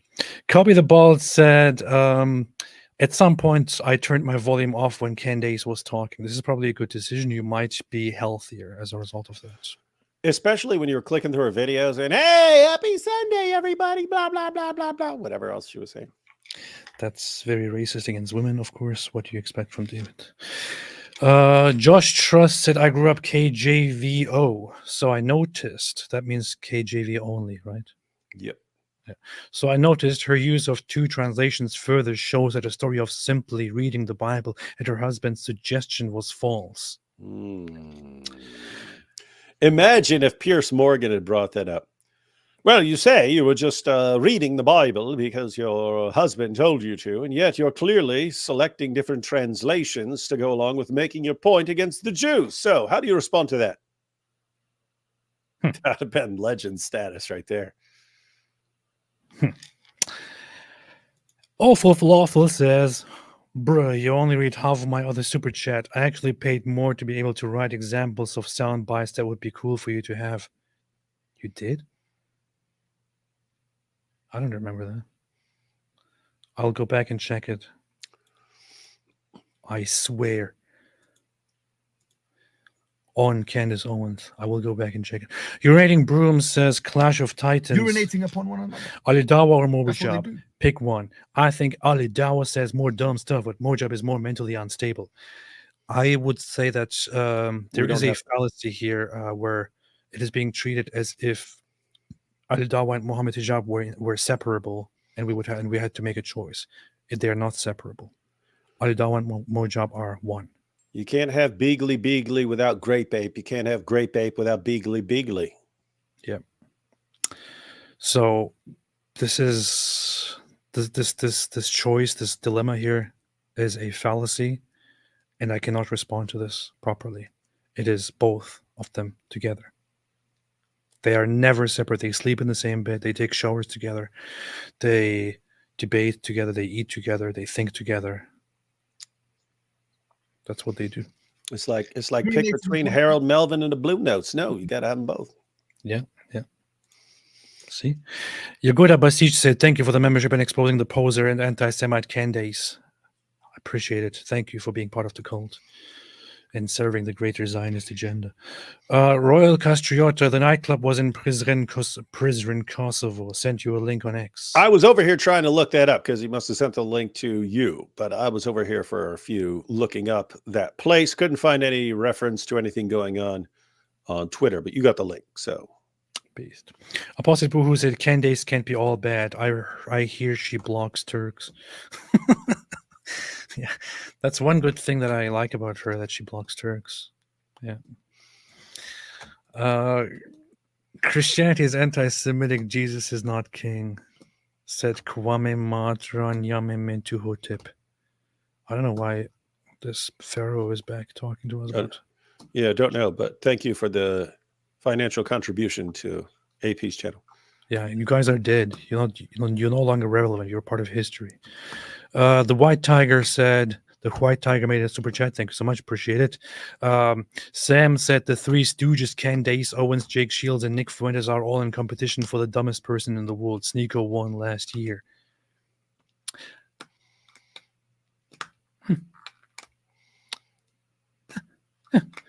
Honestly, I must say, I have to disagree on one point here. And this is going to be the biggest admission of the century. I do agree that two people that mentioned here we're on the same page. Are stupid. The third person mentioned here is not stupid. There are 4 people mentioned here, so you're stupid. Wait a minute, what? I didn't even. Oh, no, not including Sneeko, because it says they're in competition, the 3. Yeah, that's why. So you're stupid. But of the 3 people mentioned here, David, you also agree that 2 are stupid, 1 is not, right? No, I would say of the 4 people mentioned here, 2 are stupid, 2 are not. Although one of the people who isn't stupid is not nearly as smart as she thinks. Okay. So yep. I don't believe that Candace is stupid. Okay, I believe that she is of above average intelligence, just not nearly as smart as she thinks she is. Okay, well, by that definition, possibly, yeah, I would agree. Whereas Jake Shields and Sneeko, I believe that they are sub-average intelligence. Well, Jake Shields is a barely functioning human when you analyze it from from that aspect. I would argue that he might be dumber than Sneeko. From the things that he says, I would say that there is a possibility that he might be even dumber than Sneeko, which is a very big deal. You shouldn't be taking this lightly.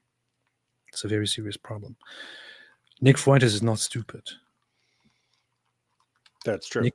Nick Fuentes is not stupid. He's pretty wild.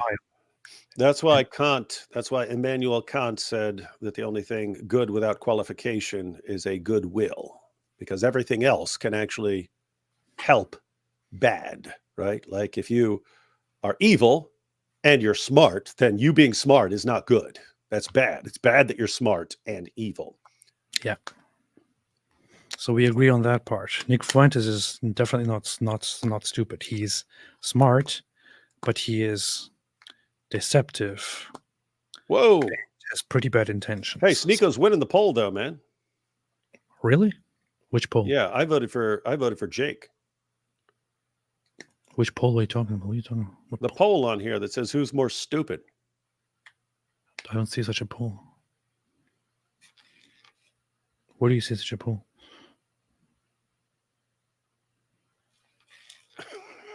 Are you joking? You put a poll up. I didn't put a poll up. What are you talking about? Who's more stupid? 58% are saying Sneeko. That's wild. More than Jake. Maybe lots of people are just more familiar with Sneeko than with Jake. Oh, I don't see a poll. What are you talking about? Who did the poll? Who is the? I didn't make a poll. You clearly did.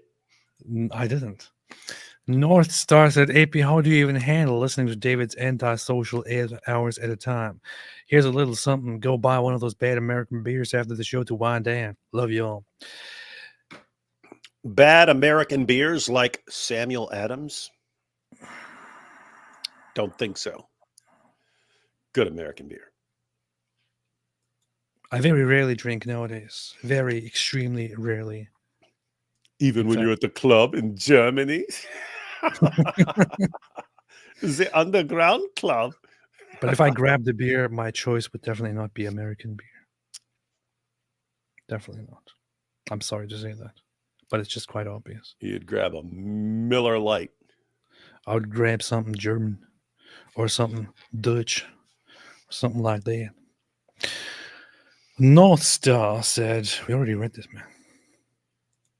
No, it's good. Mirel Vittel said, hate from Romania for Candace. Oh, I thought it was for us. I was kind of happy about that, but yeah. Thank you. Appreciate that. It's Tate Land out there. Yeah, hate for Tate Land. Say Tate hello runs to that country. See him. Yeah. Hey, this is amazing. Somebody said Erdinger. Where is that? Here. Yes. That's the kind of beer that I like. That's the kind of beer that I like. Heineken is good, but not quite on the same level. Yes. Erdinger is brutal. It's beautiful. Brian Maunder said John Bappo killed cuz accused Herod of marrying his bro's wife. Reminded me of Mahu taking adopted son's missus. What do Muslims think of John the Bappo? It's John the Baptist. No, it says Bappo. Stop misrepresenting what the super chat says. It says Bappo. What's your two-word answer to this, David? It's actually interesting parallel. Herod married his brother's wife. John the Baptist called him out for it. Herod locked him up. Wasn't sure exactly what to do with him. Bex is good too. But yeah, now Muhammad takes the wife of his own adopted son. But see, Herod didn't have the power of revelations to justify what he was doing. That's interesting. That might be worthy of pointing out that in that situation, a prophet called out the ruler for doing something messed up. Whereas with Muhammad, it's the so-called prophet doing the messed up thing. And you can't call him out because he gets the revelations saying it's okay. So what would John Bappo say? John the Baptist would have totally called out Muhammad, and Muhammad would have had him killed. But we're not talking about John the Baptist. We're talking about John Bappo. That's true, but John Bappo's pretty much in the same ballpark. Oh, I see. Fair enough. Abu Bakr said, love you guys, but you're being a bit harsh. Candace is concerned about the lives of Palestinian children. Let's face facts. The images of Arab children being killed so brutally does not help Israel. Did we say one word about not being concerned about Palestinian children? Nope. In fact, the only issue as far as that whole scenario was, she's calling it genocide. And then when she's called out for calling it genocide, pretend she wasn't calling it genocide. And she was just randomly commenting on in response to someone else. And then when Piers says, is it a genocide? But do you believe that it's a genocide? She waffles around and, well, I don't even know what the definition of genocide is. And then when Piers says, okay, here's a dictionary definition of genocide. Is it a genocide? Then they have to go back and forth for 15 minutes and she won't answer.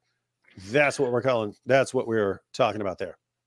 Perfectly legitimate to be concerned about kids in Gaza dying. Perfectly legitimate.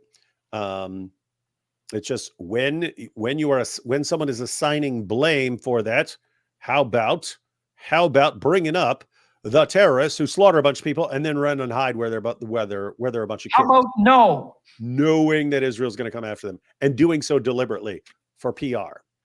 You're hiding, boy. You're hiding. Darth Racer said, guys, I'm not saying Europeans. We're still on the American.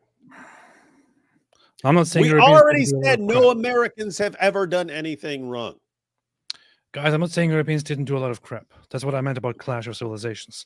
Advanced civilizations overcoming lesser ones. It's just human nature. It's been going on since recorded history. No. Nothing to do with anything we're talking about. No European white person who landed in the Americas ever did anything wrong in their entire lives. We have already established that. Case closed. Period. Abu Ahruf said Nick Fuentes and Jake Shields' brother. Ooh. Trying to roll up into a conference center.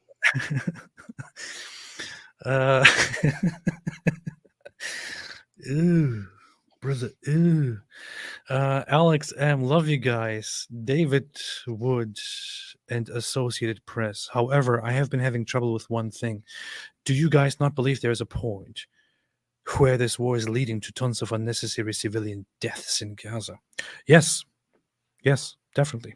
I would indeed say that this war is leading to a lot of unnecessary civilian deaths in Gaza. I agree entirely. I agree that this war is leading to a lot of unnecessary deaths in general. Does that, however, mean that Israel is at fault? Does it mean that Israel is deliberately killing civilians? Does it mean that Israel is committing a genocide? Does it mean that Israel is targeting innocent civilians? No. If you make these accusations, you have to back them up with something, with some form of evidence. If you make these accusations and you don't back them up, you don't want to stand by it, then you are simply making a blatant wrong accusation. Yes, people don't have to die, and it's sad that people are dying in war. Nobody likes it. Nobody likes talking about it. People don't want to acknowledge it. People want to deny it. People want to condemn it, and so on. Nobody actually likes bunch of people being killed or dying.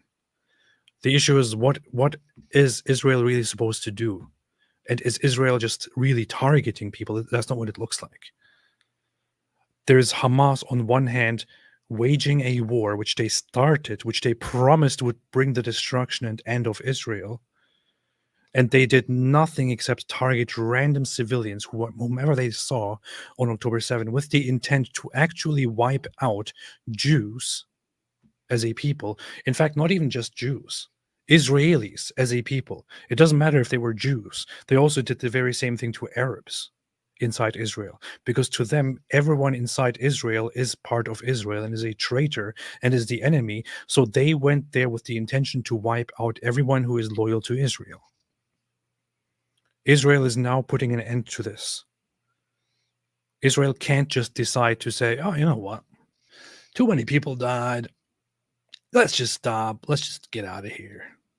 If Israel says too many people died, let's just get out of here, Hamas will just attack again in the near future. They have already announced that many times. In their own words, why in the world would Israel prolong the suffering and cause more deaths in the future instead of going there once and fighting this brutal terrorist organization which deliberately uses civilian infrastructure, which deliberately sacrifices civilians, as they have said it publicly and privately, and end them once and for all?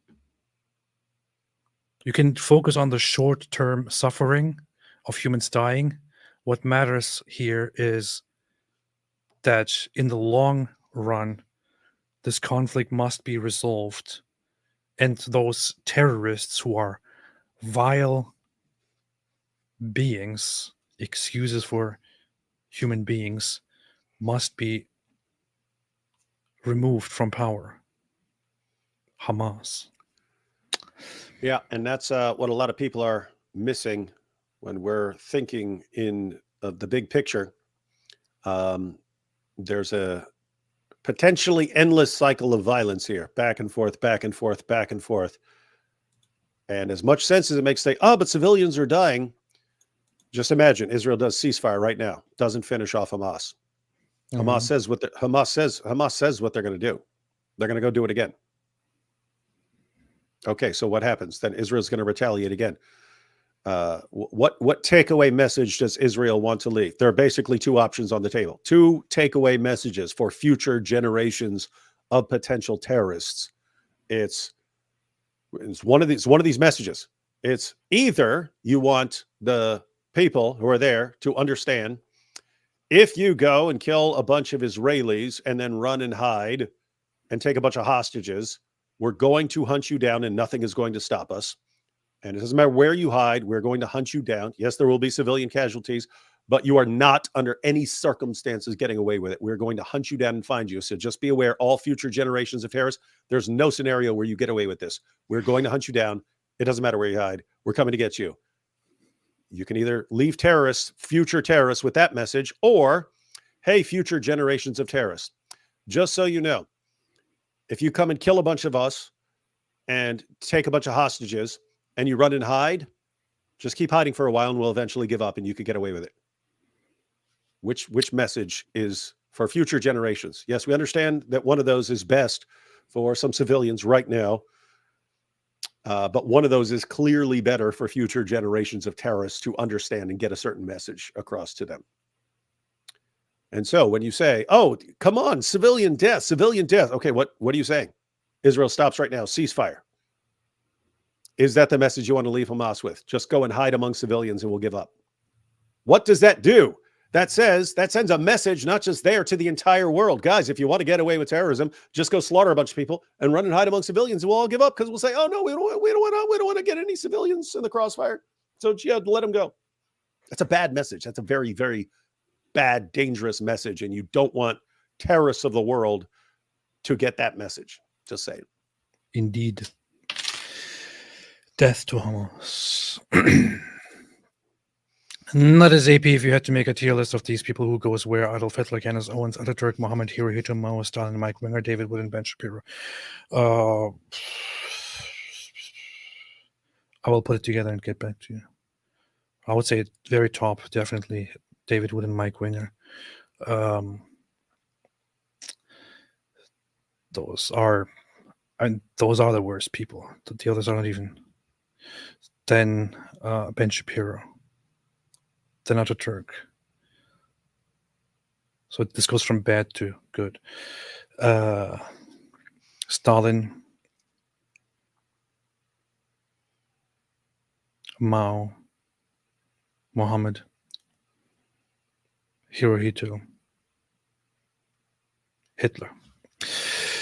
Hope that answers the question. Just put it in reverse. Josh Trust said, "Thank you for enduring my autism and seeing the value of the point." Daily Wire. Associated Press was visibly disturbed by my biblical literacy, preferring I read Dawkins. Yeah, indeed. Gladly we have Daily Wire here, who always has an understanding and open ear for that. Royal Castriota said, "David, check X sent you the nightclub video in front of the mosque." Just a dude made a super chat. Tiger Hogan made a super chat, said, "Donkey brains." Alex M said, "Thank you, brother, for your answer. Some in chat seemed to think it was asking in a provocative way, which by no means is true." No, nobody ever makes provocative chats here on our live streams.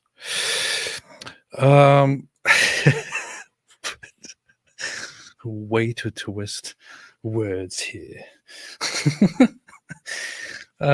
Yes. Okay. Thanks, everybody. Hang on. I didn't get any link. What's he talking about? Is he on my old account? Probably. no David has message. an old account where he hasn't posted for like 5 years. Well, I was locked out of it. I don't even remember the password to try and appeal. All right. Yeah. You got it? No. Okay. You don't? But okay. you can check it out. You can check it out tomorrow. Check it out. People are asking who won the poll. I don't even see the poll.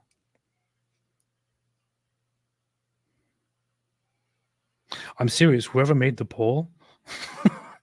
The poll was under your name, dude. It came from you. Apparently, a moderator made the poll. I didn't make it. Oh, that's funny then. Yeah. I didn't know moderators can make polls. That's funny. Yeah. Wait a minute. I can make polls?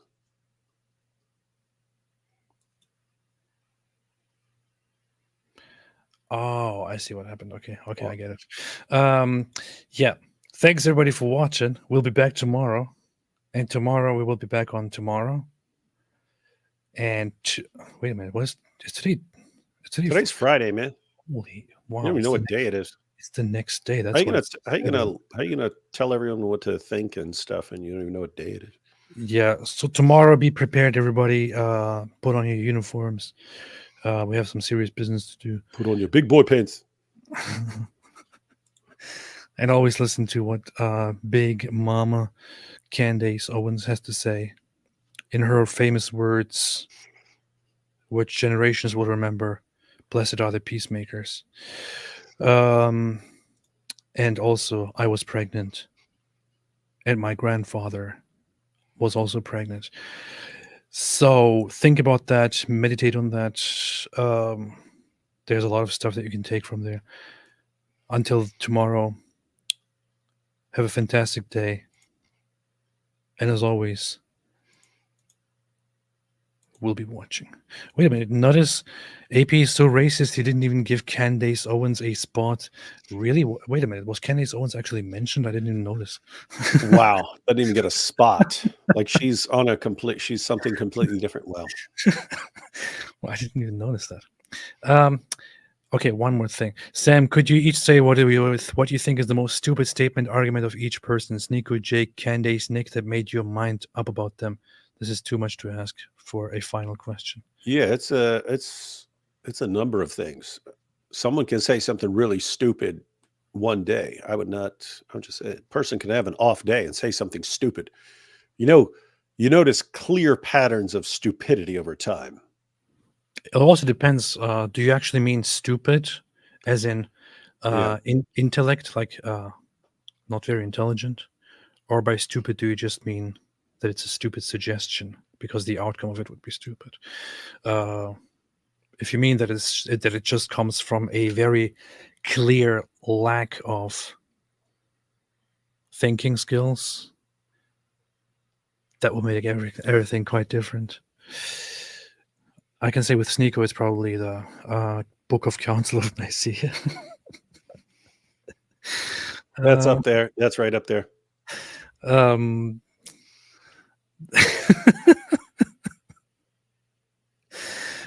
then Jake there's just too much to count. I don't know. Yeah, that's it. All right. Thanks, everybody. Thanks, everybody. Have a fantastic day. We'll be back tomorrow, as always. And as we always stay away from Islam.